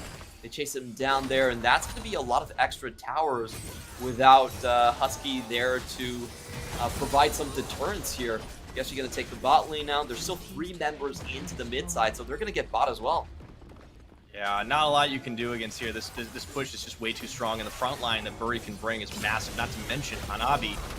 So Impunity are just going to have to watch their base get turned to shambles. Still 5 seconds on the Galio. That inhibitor is going to fall, and I think another one in the mid if they're not careful. Rotation here from PSG. Just want to take everything away from Impunity. It's going to be the cease and desist. They find Burry. Do they have the damage in the final chapter? But they just don't have it enough to finish it off. And now you can see Alex going way too low. The auto attack from Gory. And he goes legendary at this one as they yoink in the Vi. The hero's entrance onto Alex to try and defend him. They will be able to get a little bit extra. He's forced to flash away. And even as he tries to Justice Punch, dodges the lethal damage. But still, they lose Alex. And it means that it's going to be another inhibitor. PSG just going to go in and out without losing anything. Yeah, once Impunity start the fight, they have to be able to finish that one, but unfortunately, I felt like they went in, if they wanted to do so, they went in a little bit too late, because the tower was already down. They're missing that huge chunk of damage there. Alex falls down really quickly, and they're not able to find the group up onto Unified. Typically the way this comp should work is Alex should be able to fly in, right on top of Unified. He had the Galio layered on top of it. But the way they started that fight, they actually used the Cease and Desist on Bury, and Bury just survived. Like, he didn't really mind. He's a Fed Trundle. What are you going to do? I mean, there's just not a lot of good targets. You'd like to delete Unified. You'd like to delete Gory. That's going to be hard. He's also got the Zhonya's. And speaking of Gory, man, all I want is a Medjai's. You've had 10 stacks forever, my dude. Come on. Yeah, I think Gory is kind of in safety mode right here after they already lost the first game to JT, so he's not going to do anything risky. You got basically a full build. If you're going to keep that Dark Seal, at least do some extra work for you. That's true. 26 minutes. I don't think it's going to matter. They're going to end it right here unless Impunity have a stop. Last inhibitor goes down. PSG just wait for the super mini waves to start crashing in. Pillars down on top of those Nexus turrets. Impunity going to try to refresh themselves at the fountain. This will be the final stand. 26 is the game clock right now, and that is the final effort. Jackpot goes in for that Counter-Strike. Alex going to be isolated from the team as they delete him off the map. No follow-through damage. Gory opening up the floodgates as Hanabi just lining this up for his mid laner. And they just go for the big kill play into the fountain dive, and even Gory with the swag play. Husky going to be the last man standing, not for long. The quadra kill coming out, and that is a big old bounce back for PSG Talon as they take the win over Impunity. 22-7, a really clean game coming in from PSG. Though I have to say, I felt like this game just snowballed out of control at that 8-minute ace. There wasn't a whole lot Impunity could do afterwards. It was a fight of their choosing, but a poorly picked one. They just went in too deep. It was one by one. They didn't get the triple stack, and I don't think Unified was threatened at all in this composition. So the draft was fine for Impunity. They had a clear identity. The early game was okay, you know, they held on to most of the things, but the two big plays that really sunk them were the ace, and then when they had to deal with the tower dive, they just blew everything early and lost 2 towers for nothing. Yeah, I think PSG knew exactly what they needed to do going into this. They needed to play temp. Boy, did they. Just out-executing and just basically picking Impunity apart in a lot of these fights. I think you saw the outclassing. This is kind of where the divide is between like our top 5, top 6, and everybody else. Impunity, they have been making some strides this split, but one thing that still plagues them is just coordinating around these fights. And you're right, it snowballed out of control because they got aced at 8 minutes, and you don't often see that type of thing happening. It was some good laning plays. I really want to commend the early, vault breaker play to set up the kill onto Gory, but immediately it got turned around once the team fight happened. And I think Impunity just has to work on tightening up a lot of the ways that they play around the map in 5v5 scenarios. Maybe skirmishes, maybe splits going to be a better look for them, but they're going to have to find some answers heading into playoffs. I think the problem for them is they need one good initiator out of Yushin, Husky, and Alex. So far, they need a shot caller too. They're kind of the same thing. I'm being honest here, but a good initiator is typically a good shot caller as well. I feel like the problem here is like Yushin, they've kind of made him a Yumi bot. He's been playing a lot of this champion. Sure, it's good in the meta and requires a lot less coordination if you're speaking 2 languages, so I kind of get it, but that takes the support off of the table. Alex, career-wise, has been known for being a duelist. He goes into your enemy jungle, he just fights the enemy, and a lot of times he does win. He has really good mechanics. He used to play with Rengar a lot of times, great Lee Sin. But he hasn't been a career initiator at all. And you can kind of tell that. I think his Vi initiations have been, there's one good one throughout that entire game. The rest of them were a little bit spotty. Husky is the same thing as well. Husky came up with Hino, where he usually just was the follow-up engage rather than the main one going in. So I still think that has been the same exact problem plaguing them for the entirety of the second half of the split. It's just that we don't have someone that can lead Impunity. They have the pieces, they have good highlight moments, but usually their first step is a tragic one. Yeah, I mean, if you are missing something core like that as an initiator, especially in a meta where you really need to be able to pull that off, it can be tough. And, a missing piece does mean the whole Jenga tower falls down. So PSG, they bounce back. I think this is a good look for this team that they showed they can play a little bit more in the early game and into the mid, try to close things out. Really good skirmishes, great 5v5s. I think Gory was very right to opt into the Ahri and not get banned away. I think there's still some There's still some question marks about the extended champion pool there, but if they can dig into what they find in the first couple of rotations, there's just such a power gap when he's on these champions that have pop-off potential. I think we've seen a couple times today that a Fed Ahri is still very much a burst mage. So there is a lot to like from PSG's second game. They need to tighten things up, especially against teams like J-Team, if they want to try and recapture that top seed, but they are still very much in the running by picking up their 13th win. After watching today's games, I am even more certain than ever that Gory is actually just going to win the MVP. We thought that maybe, maybe we were betting, hoping that maybe Gory was only good on Azir and Sylas, and Japan, second tier. I think he's still a bit weaker than compared to those two champions, but it's not because of compiling. Well, let's just make that obviously clear here. His Galio and his Ahri were still pop-off performances. He was still the best player on the team. He still made plenty of plays. And that is damn scary. That is, that really gives you pause thinking about, oh, let's just make a Sylas and Azir. Like, that strategy, I think, works not because Gory is weaker necessarily on those champions, but because Bury doesn't usually play the tempo side of the follow-up picks. You saw this time around, you know, Lisa getting banned, Zinzel getting banned here. If you can take away that equation, then usually these tempo picks are much more reliant on mid-jungle. Absolutely. I think that is the difference maker is not so much what Gory's going to do, but what Bury isn't going to do. And Bury did have some pretty good plays, not so much in like gank, counter gank, but in the fact that in these team fights, he showed up. Those pillars were crucial. Dives also worked out well because of it. And you can see when the game got out of hand, it was very early on as the gold started to swing pretty quickly. And a couple of fights later was all it took. Gory with a pop-off play. I think you're absolutely right. This man is winning the MVP, barring some absolutely stunning performances from a number of other star players here in our league. But it's gonna have to be crazy because we only have 2 games left. it would. The time is running out for sure. So we'll see how it goes. And speaking of MVPs, I think we're about to see the one from this game. And isn't any surprise it is going to be Gory. 95.5% kill participation. He was involved in everything. What is the one kill he wasn't involved in? I think it was like something down bot. Probably the tower dive. Maybe like he missed one target with the Foxfire. You can't get them all. It's like when you hit all the steps perfectly in like DDR and you get like S and not S plus, and you're just like, wait, come on. Oh well. So, Gory is clearing himself in the path of worlds. Congratulations on the PSG strategy. You guys have cracked the PCS. The answer is very simple. Just throw all your money at the best mid laner you can get. If you have the best mid laner in the PCS, you're most likely gonna win the league. So, kudos to you guys. You cracked the code. They did, and so far it's working out well for them. Obviously, they still have a ways to go before they can reclaim the crown yet again, and it does feel like every split they get more and more challenges. And speaking of, we've got one more incredible challenge coming up right after this. I'm very excited to talk about J-Team returning to the Rift and facing off against their universe multi-part in CFO. We'll be right back with that game.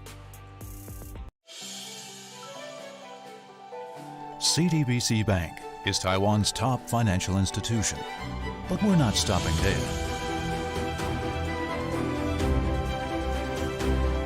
We're crafting an international brand and already have over 370 outlets in 14 countries. We are by your side, ready to embrace the future.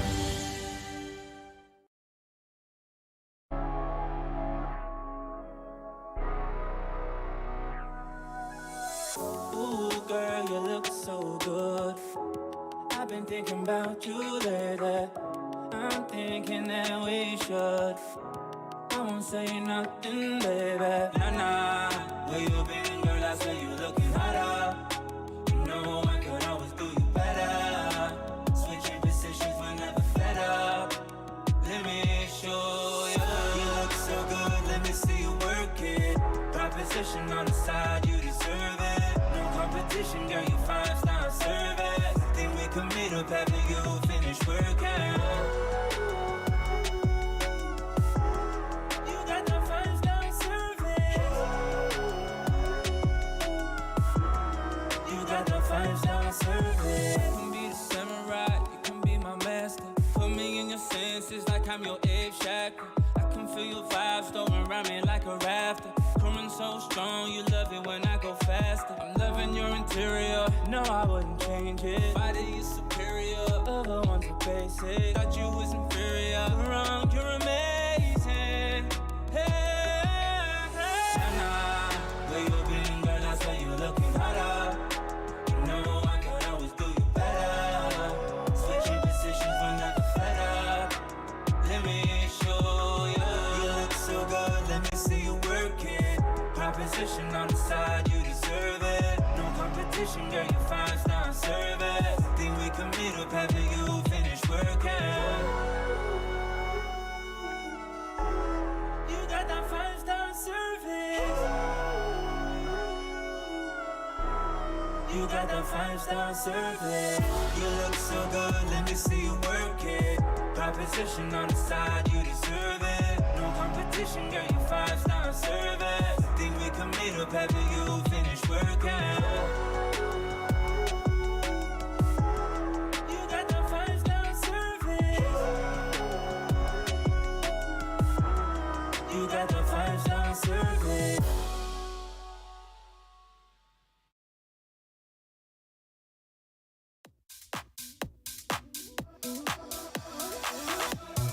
Tell me what's this feeling?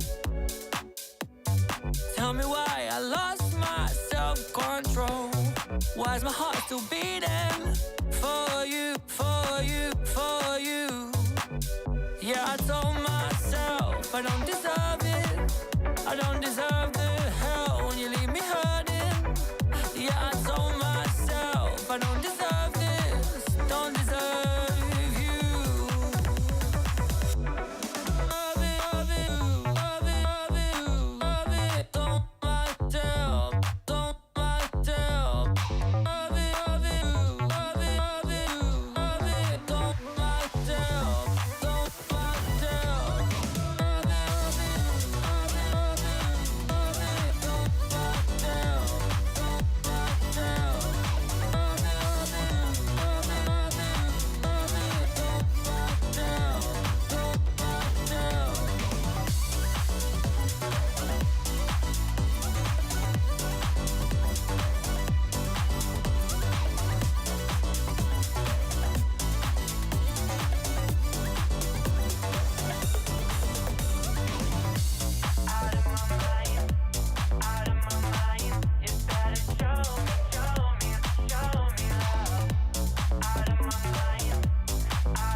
Oh my.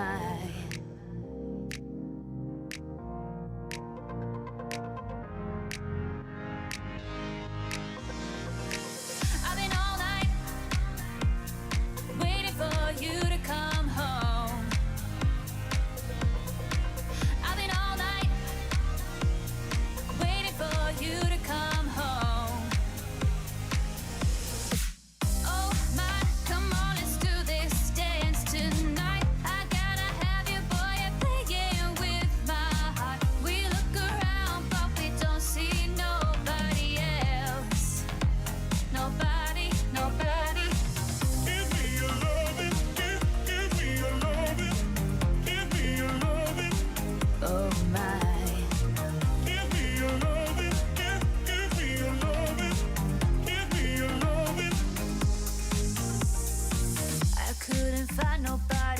just like you. Been let down each time that I've tried to find another, but I always come back to you. We're a perfect match made in the fire. You know you can't fulfill my desires. Many try, but I only got you in my eyes. In my eyes. Oh my, come on, let's do this dance tonight. I gotta have you, boy, you're playing with my heart. We look around, but we don't see nobody else. Nobody, nobody. Give me your loving, give me your loving, give me your loving. Oh my. Give me your loving, give me your loving, give me your loving, your loving. Oh my, your loving. Oh my. I've been all night waiting for you to come home. I've been all night waiting for you to come home. Oh my, come on, let's do this dance tonight. I gotta have you, boy, you're playing with my heart. We look around, but we don't see nobody else. Nobody. Nobody. Give me your loving, give me your loving, give me your loving. Oh my. Give me your loving, give me your loving, give me your loving, your loving.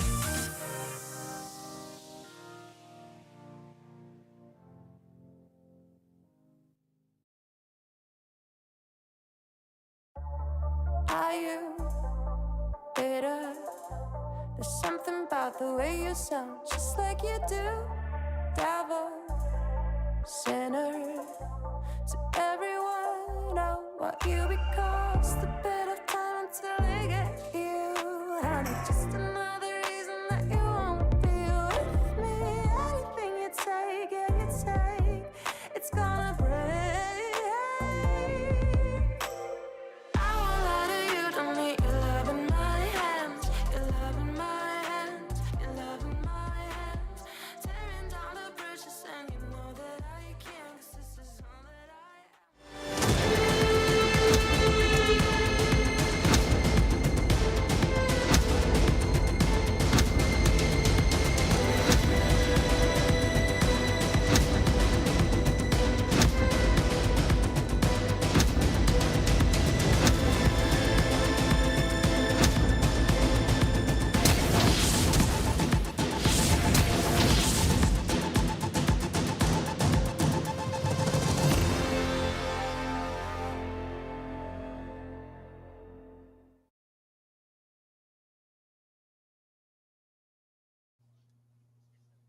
All right, everybody, welcome back one final time tonight here for the PCS Summer. We are rounding the corner here for our week number 6. But before we do that, I do want to take one more moment to thank our wonderful sponsor, CTBC Bank, always by our side. Now, Clement, here's the thing about CTBC Bank.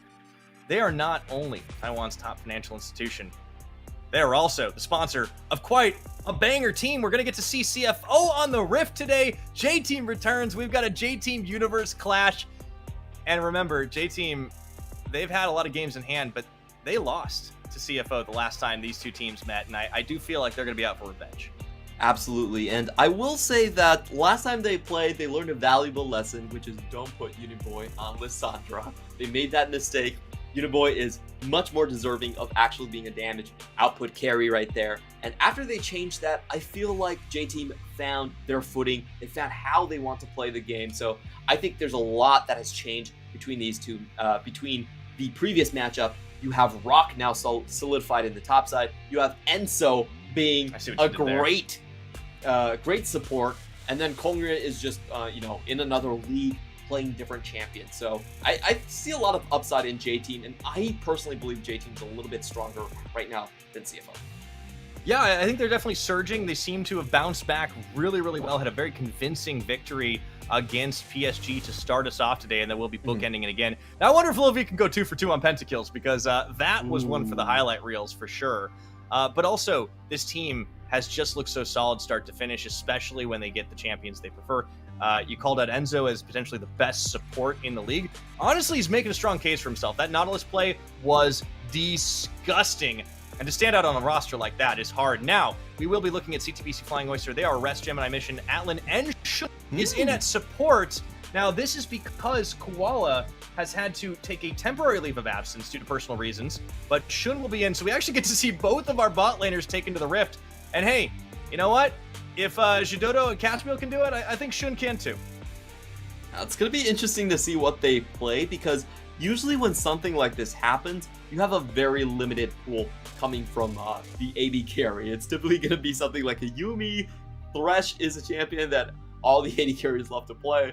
So, nah, man, just go Senna. Let's go. Oh, that's also a great answer. That's an actually opportunity, yeah. Yeah. I'm really curious to see, actually, with both bot laners playing, what they end up doing. I mean, it could go like a Seraphine as well, but I think Senna very well could be the play. It definitely could be. I would say, overall, I think CTBC is most likely going to play towards their top side. I feel like that's the safer game plan in a situation like this, where you're just like, bot lane, you guys start figuring things out. Just don't die. We're going to get things done in the top side 3v3. And that's perfectly viable, because if I look across the roster, where I think CTBC has the biggest upside is definitely in the Rest versus Rock matchup. Yeah, it's funny you mentioned that matchup, because that's going to be the one we are highlighting here today, as we should be shifting over in just a second. And I'm not getting his glasses all cleaned up. But yeah, Rest has definitely looked good. Rock has definitely been solid. And I think this head-to-head is going to be one that may very well determine our game. The big thing here is I don't think Rock has a good answer to the Gnar that Rest can bring out. Rest, so far, I think that's his best champion. Leave 100% win rate on it so far. And Rest is also someone that can actually play both sides of the matchup with things a little bit further on from Neil. He's actually fine taking Gameplank into that one as well. So I think Rock is going to be slightly pinched here. I feel like he can't really let the Gnar go. And I expect J-Team to either just be willing to first pick it or actually just ban it out. Yeah, I think that makes a lot of sense, right? You don't want to try and give away one of the better champions to your opposition. Yeah, you know, and for CFO, I think it's always going to be a little interesting to see how they adapt to an unfortunate situation for them. But we are into picks and bans. Here we go. J-Team blue side, they'll ban out the Azir, they'll ban out the Poppy. Followed CFO, yeah, they get rid of the Callista, so Lil V won't get another chance at that. And the Ahri up against Uniboy. And that's kind of expected against Uniboy. Against CFO, everyone typically bans the Azir and then thinks about the Victor, which is quite strong in the hands of Mission here. But I feel like for J-Team, if I have the best mid jungle, I don't really care about the Victor all that much. I feel like I can let that go. And yes, they do ban the Gnar. That one was the big one. I don't think J-Team would be able to beat CFO if Rest got Gnar. That is just a big no-no. So I like this. They keep all the Sivir and the Zeres open. They get their pick. Now, I might be getting a little ahead of myself, Clement, but as a bit of a playoff preview, you know, Mission is a player that has really loved himself some Syndra, and it has been a rough ride for the champion. But you know who's back on 12.14? Who is? Syndra. Syndra's back. So maybe CFO are going to be feeling pretty good about the playoffs. Now, that Senna hover, after the Silas first pickup for Uniboy, I think it makes sense. Let's go. You can you can pair it with Seraphine, you can pair it with Tom Kench. You could even go further and get a Scion, something like that, but oh no. What about Sivir Senna? Does that work? It's Senna really Yuumi. like it's Senna. Yuumi. You were right. It's Sivir Yuumi. Oh well. Okay. You know what? We've seen worse things. Yeah, I feel like Yuumi is fine. The cool question is who's actually going to be playing the AD carry. Yeah, that is the great. They could just switch it around. They're just going to mess with our stats. All right, Zeri left open. This has been a much more common occurrence going forward. Yep. But it does mean that Lil V will be able to pick it up on blue side. So some powerful pickups for the mid and bot side. good punish pick here on the Sylas, and I also think it has a decent matchup against Taliyah, which is probably Mission's next go-to in terms of the champion priorities here. So good takeaway pick. It's kind of hard for Taliyah to survive the lane against Sylas, especially when ganks are thrown into the mix here. So I feel like this Taliyah pick is a little bit dangerous. I would almost be more comfortable with a Galio here. But given Mission's preferences, they're probably still going to lock this in. Yeah, it is curious because he was such a big Galio player in the spring. I thought he'd jump at the opportunity to get back into it, but no, Taliyah does come through. It's kind of been overlooked today because there's been a lot of comps that have not really allowed it to thrive. So I think, call me wrong if I am there, but I think that's our first Taliyah today. It is, and I feel like Taliyah is a champion where if you see more of her, the more you understand how to play around her. You can anticipate the wallings that she's going to do in tower dives and in objective fights. So it's definitely a champion take that if she's gone from the meta and then she comes back, everyone kind of forgets what she does and she can find a lot of advantage. But the further you go in a patch, Taliyah usually, we've seen this actually in multiple patches where Taliyah already does sort of jump off a little bit afterwards. CFO, they probably have to ban some gap closing gankers from the mid lane. Again, Kongyue is, he has a lot of those actually. Like Kiana's there, Viego's there, Lee Sin's there. It's almost impossible to ban all of them. And they're going to settle on the Wukong and the Viego. Yeah, I mean, I think that makes a lot of sense. The more comfortable and more likely played picks, even if Wukong has fallen off a bit. Kongyue is just such a dangerous player. You can't let him have something with huge pop-up potential, especially if it's really, really commonly played. So try and force him onto something he's maybe had a little less practice on. The Kiana maybe coming through. Honestly, I would love to see, like, they've already got good setup. I'd love to see something that can do damage. Like, give me like a Kindred in this. I think it has to be Lee Sin here, coming in onto this pick. Lee Sin on the hands of J-Team with this draft, it's a little bit too powerful. It's very easy for Lee Sin to stick onto the Sivir, but no, they're going to go with the Vi for all the cash potential in the world. That's interesting, but I feel like the early game's a little bit too weak from CFO. So we'll see. I think this is going to be a little risky, but it's possible it'll work out here. J-Team, though, they have the drive. They want to get themselves as many wins on the board as possible, trying to catch back up with this win. They would kind of pull double duty by giving themselves 12 and giving CFO a loss. So, Gwen, that gets locked in for Rock. Speaking of champions that we haven't been able to see as much of today, and we get to see what Kongyue's pick is after this. Lee Sin up and available, and it is a classic. I think Lee Sin just fits this comp too well. It's so easy to get ganks off of Taliyah. Technically it's possible for Taliyah to seismic shove a Q2, but it's too difficult to pull off, even for someone like Mission. I was about to say, even for Mission, and okay. I really think they needed the Lee Sin to stabilize the early game. Lee Sin can gank Sivir Yuumi quite easily because Sivir, it can't really run away. And for CFO, they've indexed super heavily into a pick comp. The problem about going with a pick comp is you actually need to be the ones to group up first. If that doesn't happen for you, then you don't get to pick anyone. Yeah, you just get picked one by one. So the Camille does get finalized, and yeah, the pick comp is complete. A lot of mobility, a lot of run, a lot of single target lockdown. But the problem is there's a lot of threats on J-Team, so they're going to have to pick their targets very wisely. I have to say I actually favor J-Team's comp quite a bit here. They have a triple dive set up. They're going up against easy targets to take out, like the Taliyah and the Sivir, that are going to be low range, no mobility. And then you have this top lane matchup where Rest is not playing for a lane win. The thing about Camille is that, yes, she can win this matchup, but if you think about the ultimates and the way they interact, then Gwen actually has the better duelist ultimate in most situations here. So I feel like CFO have drafted themselves a very narrow win condition, while on the other hand, also giving themselves kind of a hole to dig out of, because they're not going to be able to triumph over the early game. Not the way I like to draft, I have to say. Yeah, no, I agree with you. And I think the other, to add insult to injury, like when it comes to the late game, like J-Team just have so much hyperscaling that it's going to be hard to get. So that narrow window, it does feel like it's going to be in the mid. It's going to be around roaming and pick. And if they can turn those into objectives, CFO have given themselves quite the challenge to try and surmount here, but they've been waiting all day to get this play. Let's see if they can do it. At least the color coordination is more or less there, but I would have loved the Lee Sin in Gemini's hands. It would have forced Kongye onto something a little different. We saw him play a Vi against PSG a few weeks ago. It did not work all that well. So CFO kind of gave away a fair bit in draft, and we do see the Yuumi in the hands of Atlan, which means Shun will be our AD carry. And I do think that makes a lot of sense. Shun is definitely the more pop-off player. Yeah, absolutely. I will say that, you know, just looking at this comp here from CFO, I'm just trying to piece out what would be their best opportunity to strike at the opponent, and I'm really coming up blanks in a lot of times. I feel like unless CFO can use this composition to snowball a big early game team fight, they're going to slowly bleed out. That's going to be my prediction for the game. I think J-Team has the far superior draft coming into this one. And taking a look at the roster here, and some of the summoners, we are going to get ghosts coming in from both sides. It's going to make it a lot harder to even catch that champion.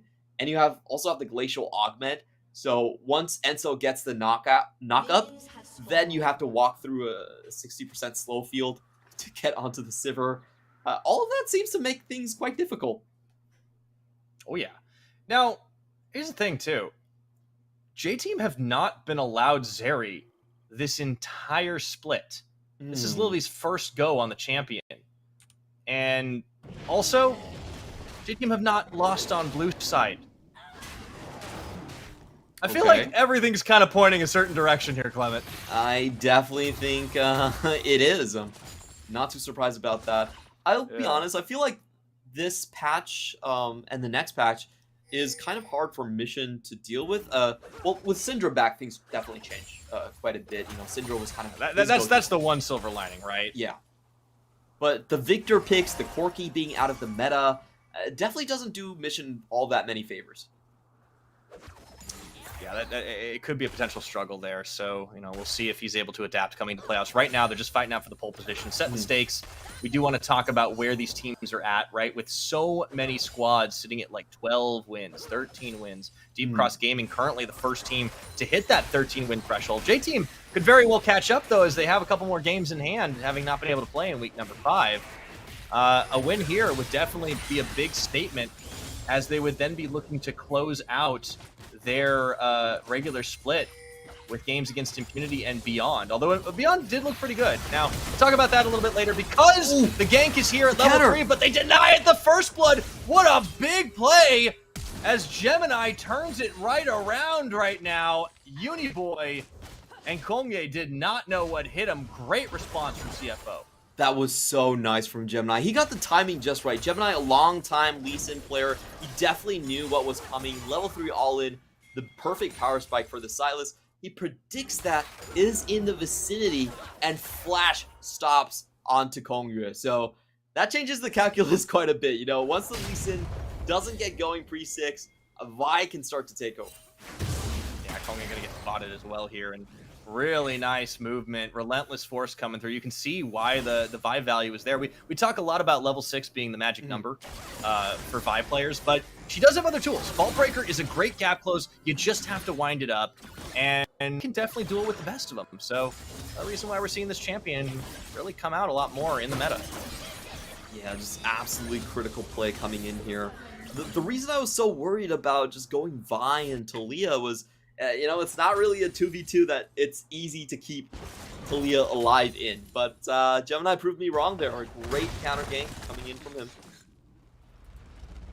Nice start. Protect the mission. I do think this is sort of a telegraph play to gank Mission, because when teams have been able to beat CFO, it is because they just give Mission a hard time and he tilts.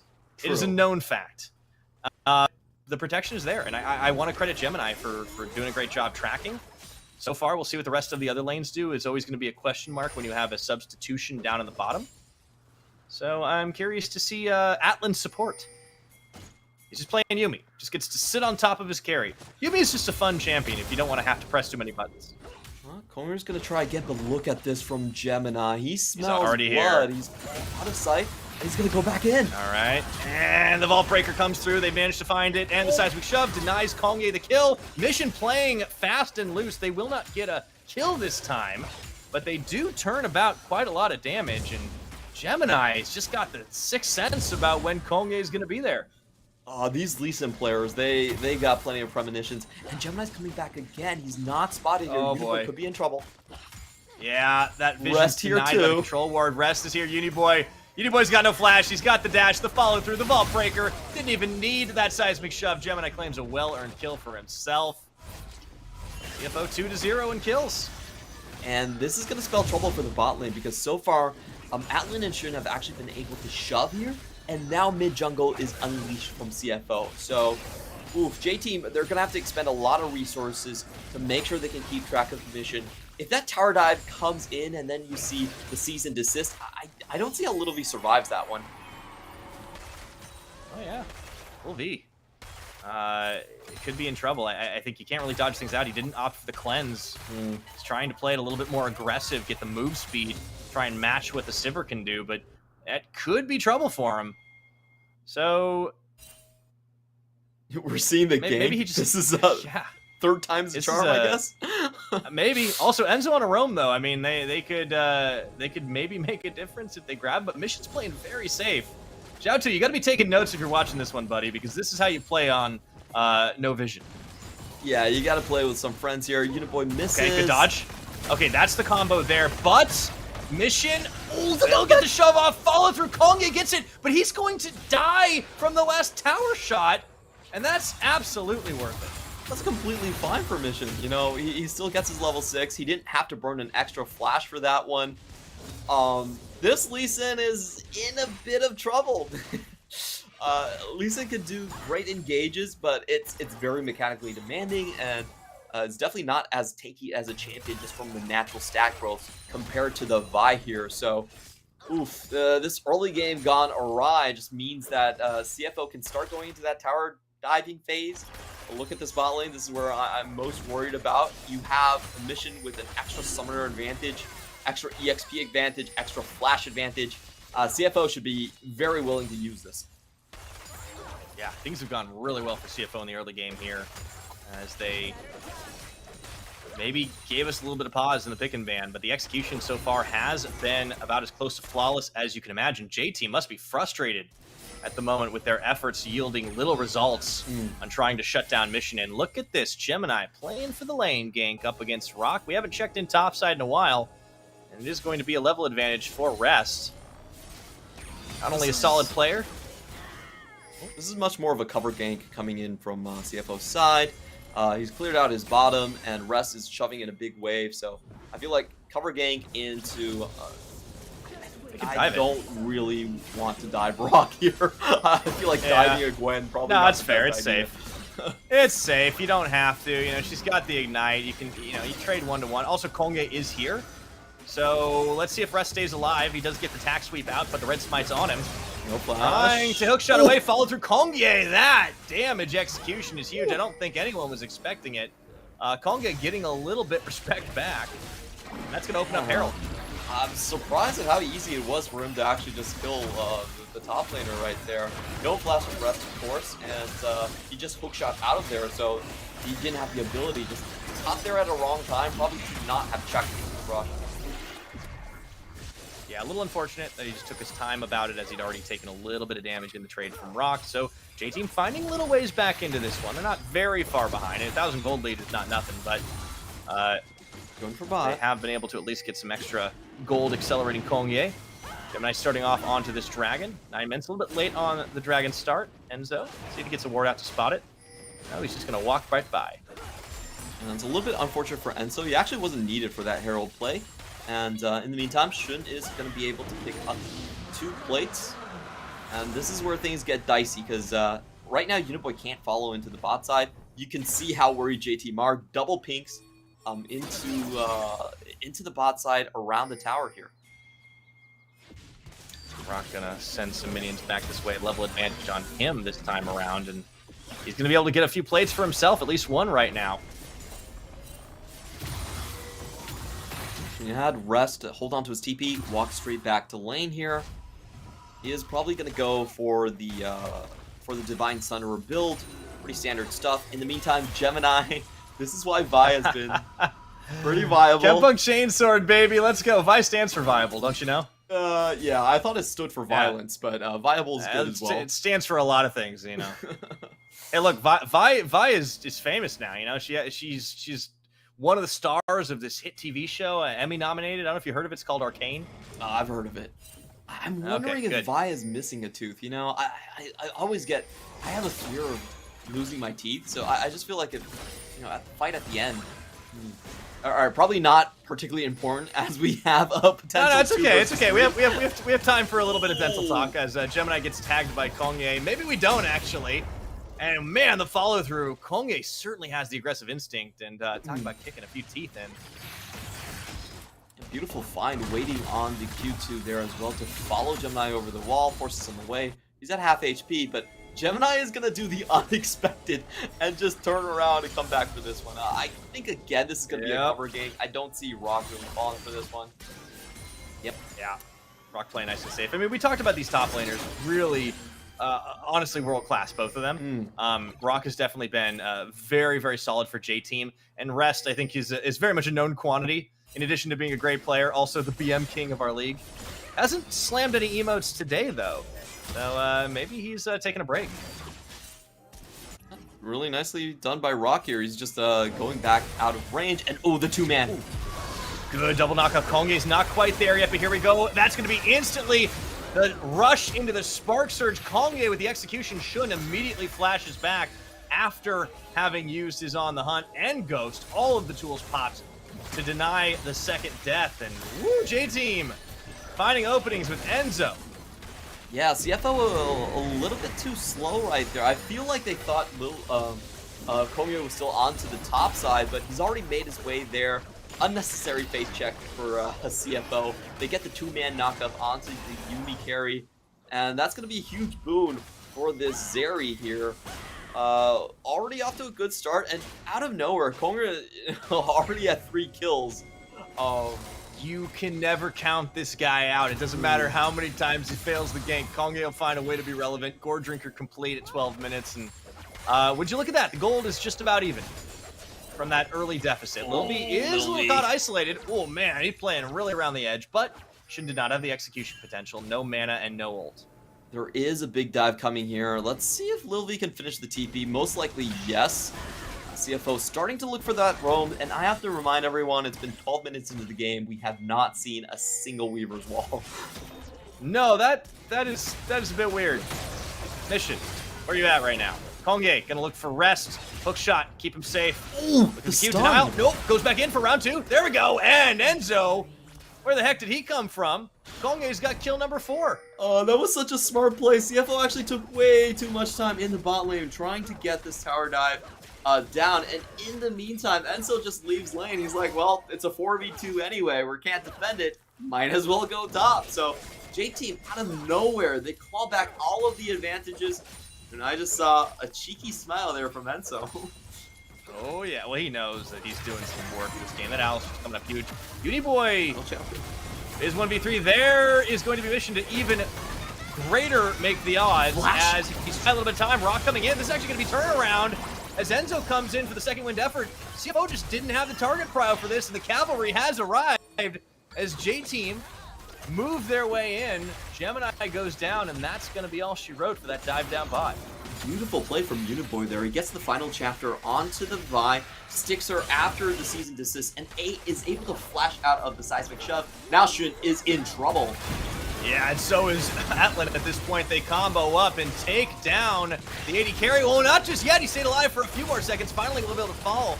And Enzo takes in a couple extra tower shots. Mission doing some serious work with the seismic shoves into those threaded volleys. It ends up being a 1-4-1 off the back of that. But the tower is going to fall in the favor of J-Team. This will be first brick at about 14 minutes and 15 seconds. Looking for more. Yeah, Kongye is as well, and let's see if we can get the interrupt on. Kick already expended just to turn Gemini sideways, but fights are just so scrappy. They keep going back and forth. That was kind of a cool play, a bit of an overreach for Kongye. It was good to look at, though. I think he wanted to kick Gemini out of the way and get the Q1, Q2, and then just realized, wait a minute, Mission's still way too healthy for this one. So calls it quits, backs out. I feel like they're happy to trade away the tower and kills for this Hextech Drake, but it does give CFO a little bit of a window into a win condition here as they're looking at the potential Infernal Soul 10 minutes down the line. We're going to catch Uniboy with his beautiful play again. Final chapter, definitely the correct play into this one. He's able to interrupt and make it really difficult for Mission and Gemini to follow up. Flashes away from the seismic shove, gets the kill, and then party's on. Meanwhile, Lilvi just outplays Shun. That was 1v1. That was a straight up 1v1. I feel like Shun was out of position and he just decided on taking up the solo. Yeah, that's what you call limit testing. Unfortunately, he found it. I want to see that replay. Always good to know your limits, I guess. Yeah, it's important. How else will you surpass them? Rest. Well, he's got a hook shot. He's probably going to be fine, but they wanted to not going to be able to do it. He does have the cease and desist, but not going to use it. Dive too deep. Another tower gets cut to ribbons by J-Team as they extend that gold lead. Let's take a look at what happened here. Shun. I think it was just out of position, and he figured out a little bit too late. Yeah, okay. It wasn't a 1v1. Enzo was there too. It's not entirely fair. We did see the flash being expended by Little V, and Shun, wasn't really all that close to be honest. And J-Team able to snag away a lot of. Oh boy! He touches out for the finisher. No Lil V staying alive. How did that happen? Oh, how much health did he have? Oh, that was sad to look at. And that's the power of Alistar. Alistar just is able to shut down these dive at you compositions so easily. All right, back to the safety of the turrets. And that's going to be the reset here. It's J-Team still looking at the lead. And CFO, I think the most important thing for them is that they haven't been able to find a CFO. Like, none of these kills have actually came out of picking people. They've been counter ganks for CFO's side. So I'm looking at this map, and I don't think they have good chances to split up here. You have the solo lane advantage. I would say still on the side of J-Team here. Camille is getting there onto the point, but not yet. Camille's going to need some time. But I think the worry right now is that J-Team, they're happy to have time because they have the scaling on their side. Boy gets jumped in on. Rest is there with that tack sweep. Going to try and cut him down a little bit low, but Enzo going to cut off the cavalry as Gemini goes in, finds Little V on the cease and desist, but he will not cease, nor will he desist. As they go for the counter engage, looking for Rest right now. Needlework on into the Gwen Mist, and well, Rest has really got nowhere to go even through the Hextech ultimatum. Rock is going to take him out of this, and the rock wall just crumbles on the opposite side. CFO will be able to claim that mid-outer as it's now 3-3 in Towers map fully open here. Yeah, CFO again go for a pick, but if you look at the map, J-Team members actually arrived there first. We didn't see the Weaver's Wall come out early enough. It was a late cut, and Rest still died for it. And that's, I think, the problem with CFO's composition in general is that, the Alistar is such a good counter to what they want to do. They were able to block the Vi Yuumi and just keep them out of joining onto the Uniboy kill in the top side. They get turned around, and then you have the Sivir and Talia just roaming aimlessly in the mid lane. So, I think they need to wait a little while longer for Camille to have a big enough lead where she can draw multiple members and then find the pick on the other side of the map where Camille isn't at. CFO are going to have to exercise a little bit of patience here, and I think that is one thing they've struggled with a little bit. This is a team that just loves to roll over their opponents, and when they don't, I think you can tell they get a little bit antsy, right? It's not just Mission that gets a little upset when things don't quite go the way he would like, and the rest of the team sometimes struggles with it. 19 minutes on the clock, though. It is a gold lead of just about 2,000 in favor of J-Team. Seismic shove onto the Unraveled Earth. Enzo is just going to shrug it off. Another thing that CFO are going to have to watch out for, though, apart from the time they need for their Camille to ramp up, is the fact that Lil V has not died this game, sitting on those 2 items, has had that Cole early game to try and accelerate into the late, and I don't know, man. A Fed Zeri, that's definitely something you got to be concerned about. Uniboy going to find Rest, chases him off the inner tower. CFO going to try and control the area around the Baron pit, but they maybe should be taking their sights down to the bottom side as it's going to be Infernal Dragon in 10 seconds. This is really smart play from J-Team. They're not trying to fight CFO where they have vision. So they see the Camille getting a lot of chip damage on top tower. They're like, this is fine. We're not going to overreact to this one. Nobody go face check into the Infernal side, into the Infernal blue buff here. We're just going to play the other side of the map. Try to take their tower down, and they actually get more tower damage there. Oh, Uniboy, he's just holding on 3 members right now, steals the cease and desist, and just says, you cannot pass. It's going to be the Gandalf for J-Team. It's on the clock. J-Team cutting down the Drake stack, too. I mean, CFO, that win condition, that gets a little harder now with this toll.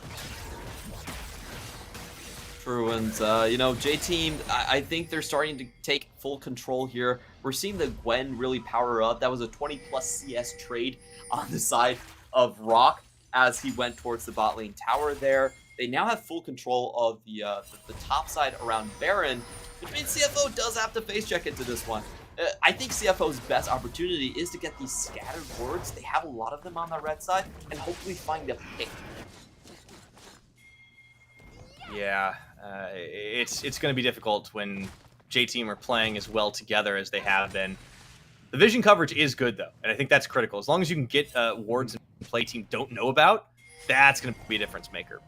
Yeah, and speaking of, yeah, Shadow Flame for the Gwen build, so side lane threat also going to be pretty tough, too, and in team fights. A lot of damage going into the back line. You know, that's typically the more HP difference between you and the target that you're attacking.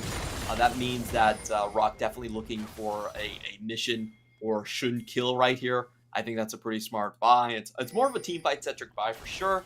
But at this point, J-Team can't afford to go onto that route. We also have the Zhonya's ready for Uniboy, so a very aggressive build right here. CFO, they don't get any opportunity to come in here. I did want to point out the rest does have that TP, but all of those backline wards have now expired. Yeah, not much they can do with it. And the TP advantage is in favor of J-Team, actually, because Mission's not on it currently with the spellbook. So, J-Team, you know they have every edge here, and the game just starts to get better and better for them for the most part. Rest's Camille has just not been able to get online in the way that they'd like it to, and he needs to turn that Tiamat into something a little bit bigger before they're really going to have that side lane impact. And unfortunately, he's completely outnumbered, so the inner tower will fall. And the threat is real of the counter dive. Uniboy stealing away the Hextech ultimatum. Just moving across the map right now. CFO still trying to get something off. I feel like the way that CFO is going to play this is they're probably going to give up the next Infernal Drake and then try to set up vision on top side of the Baron. So the play here is J-Team most likely going to go for Infernal Drake. They're going to let them set up. They're going to make it look like, you know, some harass is being thrown there. But there's probably just going to be 1 or 2 members close to the bot side. The rest of the members are going to pretend like they're taking the Baron. And then they're going to force J-Team to walk in afterwards. I feel like that's the play. Enzo's unspotted, and Mission could be in danger here. Oh! Gets out. And that was close. Sorry, you didn't lose me. I promise you didn't lose me this time, but I'm still there. I was scared. Alrighty. So we'll see if everything looks good going forward. But at the moment, CFO are still going to be looking for an opening, looking for something somewhere on the map, but they just need a little bit of time. They need to find those picks if possible. I've just got word that I am going to be holding on for production for now, so we're going to get a bit of a solo cast. Time to sharpen up my play-by-play, and then still have a couple play-by-play games tomorrow. We will hear Pyra back when production says so.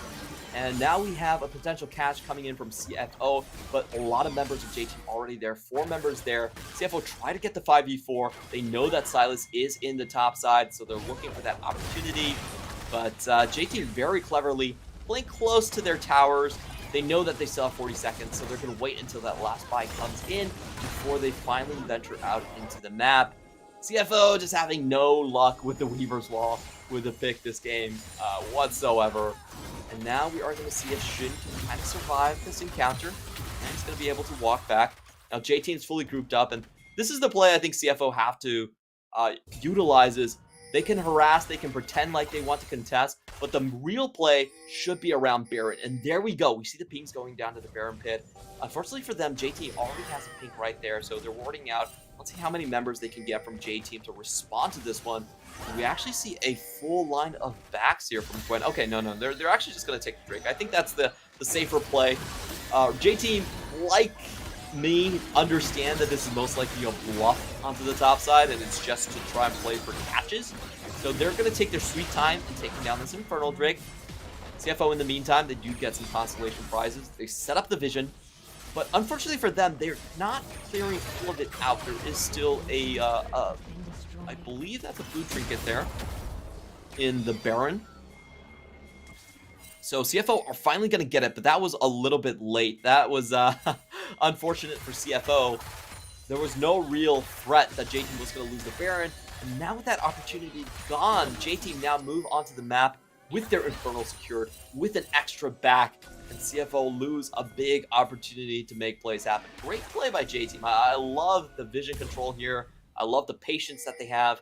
Gemini has to run in front of the cow, and we are going to get J-Team now on the flip side, looking to bait the Baron play. Enzo trying to deny Gemini here. Gemini still doesn't have vision of it. They're pinging it out. Rest most likely going to have to use a teleport here. He does have a lot of backline teleport, so maybe Rest can make something happen. Mission's going to check one brush, sees Enzo. Oh, and Pyre's back. Thank you for hanging on for this one. We're into this, just into the fight now as the Baron is trying to go, but it's Gemini and Mission just comboing up. The Baron does go the way of J-Team, however, they have to get out. Well, Shin still firing away here. Rock is going to be the sacrificial lamb as we have only 2 members alive on the side of J-Team. Kongri and Little V walk out. I would say that's a great find for CFO there. You know, they get the kills they needed, big shutdowns across the board, especially onto Yinaboy there. I think J-Team unfortunately overplayed their hands on the amount of members that were supposed to be on the top side of that Baron. In my view, it was probably enough for Gemini, for Enzo to be there, but they had the 2-man instead. And they also tried to engage on this one. I feel like this was a little bit ambitious. You know, sending 2 people to screen just for the Baron play, probably not the best idea here. If I'm CFO, I'm happy to know that I've been able to get a couple of big shutdowns right here, especially onto the Silas. And we're going to take a good look on where those kills actually went. If they went on to Rest, that really changes a lot of the dynamics. He's going to be so far ahead in terms of the itemization, in terms of what he wants to do on the map as a split pusher. Unfortunately, only 1 kill. All right. I think it was a false alarm before, but thank you for covering, Clement. I believe we are back and ready. Things have been pretty hectic in this game, though. Let's see if they stay that way. Thanks, man. I appreciate it. And good play by play. You know, you've been flexing a lot lately. Extra practice. Yeah, thanks for the opportunities, Pyra. Yeah, well, you could say it was me. You could say Gremlins wanted to have a little bit of fun with me, but you know, we've had just about everything today, and I think might as well toss that one in. But as things stand, right, J-Team getting those 2 Infernals, that's been huge. They themselves start to look to build a Drake stack. They have good late game potential. But let's see if Mission can change things here as they've cut off Uniboy, but he just goes right over the wall because he's Silas. And he does stuff like that. Yeah, an interesting attempt here by Mission. I feel like he was just trying to buy time. So if you cut this full wave off, you basically cut 1 minute off of the Baron buff. Actually a pretty smart play now that I think about it, from Mission's advantage here. And every second you buy here is more time that Camille is going to get to that split pushing edge. I feel like at 3 items now, she should be pretty confident in taking down Rock into the top side. Both of them are running ignites here, and that just means that you know, Rest is going to be able to demand attention. Mission spotted out though. Yeah, spell shield popped by Kongye with that Q. So with the Dragon being set up for the next minute, that's going to be pretty crucial. Both these teams will be looking to earn soul points at the very least. And you're right, Camille buying time for her, that's definitely pretty big. 3 items, you're happy with where you're at the moment, and you can just keep moving forward, and you've not given any more kills over to Lil V. So while he was a pretty fed Zeri, it's meaning less and less if you can keep denying him. You'd love to get the kill, but just not feeding him, that's always a good start. True, and we do have the Zeri going for the GA. GA has been a big item all throughout today because there's been so many of these Vi Yuumi compositions that aim to kill the backline right off the bat. Now with the stopwatch, it's going to be harder to do, so I'm trying to think of what is the correct target priority for CFO, and I'm coming up pretty empty. I think almost all the members here can survive burst damage coming in from the counter power. Now J-Team on a route to the third Inferno.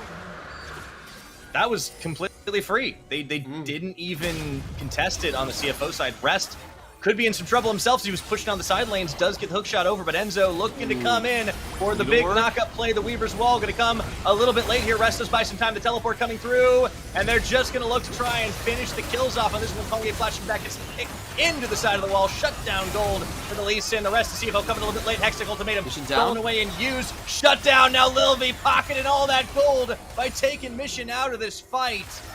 In the 5v3, the push, the siege, it's on. Enzo hopping through the wall. They're looking for more. Not done yet. They will end it right here, right now. J-Team, I think they can do it here, Clement. As Gemini gets popped, they sweep away the rest of CFO, and they will charge into the base to end this game right here, right now, closing us out on day 2 of the final week of regular season play. J-Team wanted 2 wins on the board, and lo and behold, they will get them first against the Titans of the PCS, PSG Talent, and now against the J-Team sister team, CFO. J-Team improved now to another 12 wins. They're now half a game ahead of CFO because they have 1 less loss here. That is absolutely amazing for J-Team. You know, they came in, they had this COVID situation. It looked like they were slow on the patch. Little V seems dumbstruck by the events that happened today. And in one day, the toughest day of their season, they take down both PSG and CFO, 2 teams they had not been able to take down before this. Oh yeah, they're feeling pretty good about here. This is the last play of the game. Rest gets caught out, and everything snowballs from here. It looks like he might be getting away, but no. Tries to buy time, Mission comes in, but it's just the coordination. It was better for J-Team.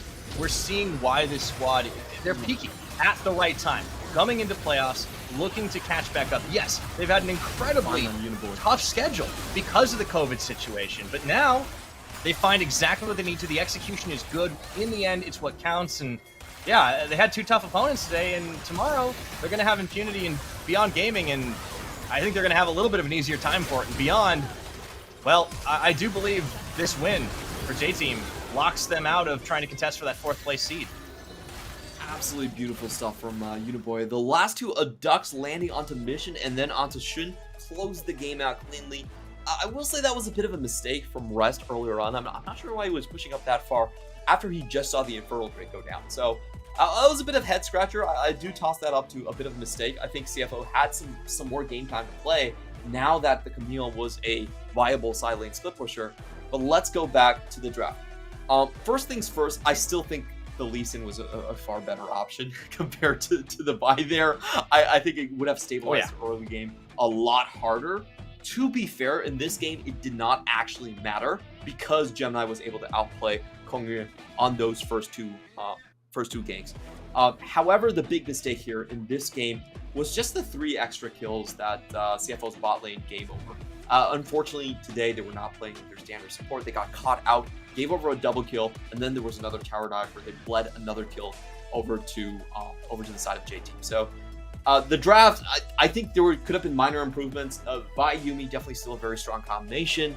I would say mainly it did come down to the fact just that, you know, unfortunately for CFO, they're not playing with the bot lane that they're usually playing with, and there were a number of mistakes that I would say 4 kills were completely unnecessary coming from Shun and Atlan. So yeah, that was what kind of doomed them. And CFO do have to play up against PSG Talent tomorrow as well, so they're going to need to try and make some improvements fast. And either way, you know, this is a team that will be going into playoffs, that will be in the upper bracket. But I do think it's a little disappointing to see them stumble a bit here. Obviously, some situations out of their control, but we'll see if they can play a little bit cleaner. For J-Team, this is fantastic. This is a team that's peaking at the time they need to. They're playing incredibly well coming out of the gates, having, recovered and gotten out of quarantine from COVID. And now they are looking at trying to close out on a 4-game win streak. And we'll see if they can do it. I mean, they've got Impunity. They've got Beyond Gaming have definitely been known to surprise, but we'll see if the wind's been taken a bit out of their sails now that they're going to have a harder time contesting for some of those top spots. I think J-Team, they just look incredibly good on these last couple of weeks of play. Yeah, I'm so impressed by so many facets of this team. The main thing is just how reserved they actually are. That was the biggest problem, I think, in the early seasons, in the earliest part of the split, where you saw Kongrye actually do a lot of engages that were just kind of one-way trips and didn't lead to anything. This time around, you saw how measured J-Team actually was at playing the map. If they knew a catch was coming, they just stick underneath tower. Like, Uniboy didn't even walk out. He knew there was a 3-man right there, wasted tons of time coming in from the side of Gemini. And for a lot of these teams, I feel like they're looking at the Sivir, the new shiny hotness on the block, the Vi Yuumi, and they're oversimplifying how easy that comp is to play. I think the Alistar counters that comp a little too easily, and I wouldn't be surprised for teams in the future, if they want to play that, to just actually ban out the Alistar. Dealing with it's too tough. I think they might need to. And also leaving the Zeri open for a big playmaking AD carry. I mean, like, this is Lil V. This is the guy that got a pentakill against PSG earlier in the same day, and at the very end, the Zeri popped off. It was a great combination. I think everybody on the J-Team roster is doing exactly what they need to in a given moment. This is a team that's so good at understanding the win conditions when they build a good comp for themselves. They had the dive, they had the scaling on theirs, and they just were having a lot of. There were a lot of opportunities for CFO that you saw a couple of them come to fruition, but they were really never able to do that much, and they never got the gold lead back after that 13-minute mark. So I think this is another example team just under opponents and what they need to do better. And we can tell on the gold graph where this really started to happen. Actually, it was a very strong start coming in from the side of CFO. They won the 2v2 mid jungle, Talia Vi versus Silas Lee Sin. I think that's quite impressive. But the problem really happened when you saw the double kills start to go over into the bot side. That meant that Mission and Gemini, they didn't have a place to go to in terms of the Weaver's Wall and the tower games. And surprise, Kongrye with the Lee Sin. I told them in the draft, I said giving Kongrye Lee there we Sin go. was too strong early game. You have to snack that away. I know Vi's on the table, but just take the Lee Sin, please, CFO. Yeah, and not just because it's so good early, but also because in the hands of someone like Kongrye, he was kept down in the mid lane a number of times. He comes back, he gets the play, he gets the execution up top onto rest, and all of a sudden this guy's out to the races. I think he was the first one to build his mythic item and everything. So Kongrye definitely a big difference maker, and we saw exactly why. Yeah, the play where he just went top lane, solo killed Rest out of nowhere was so surprising. He was able to stick on Gemini multiple times, even when he was behind on the first item here. So you can never count this man out. And for one, I welcome the Lee Sins back into our game plans, because Lee Sin has a great time kicking people around like the Talia, like the Sivir. Absolutely. Well, let's take a look at what happened. We had quite an action-packed day today, and it all began with an absolute banger between J-Team and PSG that ended in a Lil V pentakill. Frank Esports beat MFT, Deep Cross beat Dewish, Megabank Beyond Gaming beat Sem9, PSG righted the wrongs by taking down Impunity, and then J-Team capped it all off. 2-0 day, a very tough schedule, but they made it work for them. And look at where we're at in the standings. Deep Cross, PSG stand atop at 13-4 with a game to play, but J-Team are hot on their heels. They got 2, and they could very well be claiming that first seed. CFO half a game behind, as you mentioned. Frank Esports just another game after that, and Megabank Beyond Gaming at 10-7. I do not believe they will be able to catch up, but they still can be happy knowing they've done their best on the seeding game. Impunity and MFT more or less locked into their last 2 spots. And yeah, Dewish and Sem9, they're just going to be looking to play spoiler tomorrow. There's a very high chance we're going to have tiebreakers. Well, against each other, rather. Yeah, there's a very high chance of tiebreakers to settle the final standings of the teams right here. But if we look at the front end of this one, I would say the most dangerous teams are actually, Frank Esports and J-Team. Those two are definitely going to be the shining ones in this one. So PSG have the best CTBC to hold on to their standings, while DCG have to take on Frank. Massive games tomorrow. J-Team, of course, a little bit expected to take down the win versus Impunity, but Beyond Gaming has always had that extra X factor when it comes to taking down top teams.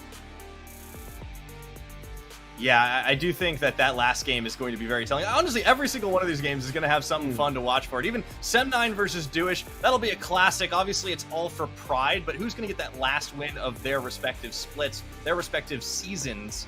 I think that'll be a fun one to watch at the very least. But excited to see where this all goes. I think for Impunity MFT, they're also looking for who's going to take the placement where it is, even if it may not make the biggest differences. But a lot of games to watch, 6 on the board. It has been a very, very packed week here in the PCS as we'll look to close out the regular split. And we'll have our playoffs all set after that, Clement, and it's all postseason after a week break.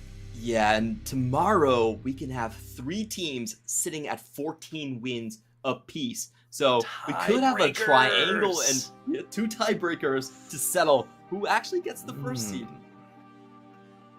Man, I can't wait to see it. We're gonna have to like end the stream at some point and then start it back up again to get ourselves into all the action tomorrow. They say esports never sleeps. I suppose we have to at some point. But all the same, I'm so excited. I cannot wait to see how the regular season ends, and we may even need to see those tiebreakers. Seems like a very, very likely scenario. But for that, we are done and dusted for day 2 of week 6. So thank you all so much for watching, sticking with us, and I hope you enjoyed the games. On behalf of myself, Clement, the whole broadcast team, and everybody behind the scenes, thank you so much for watching.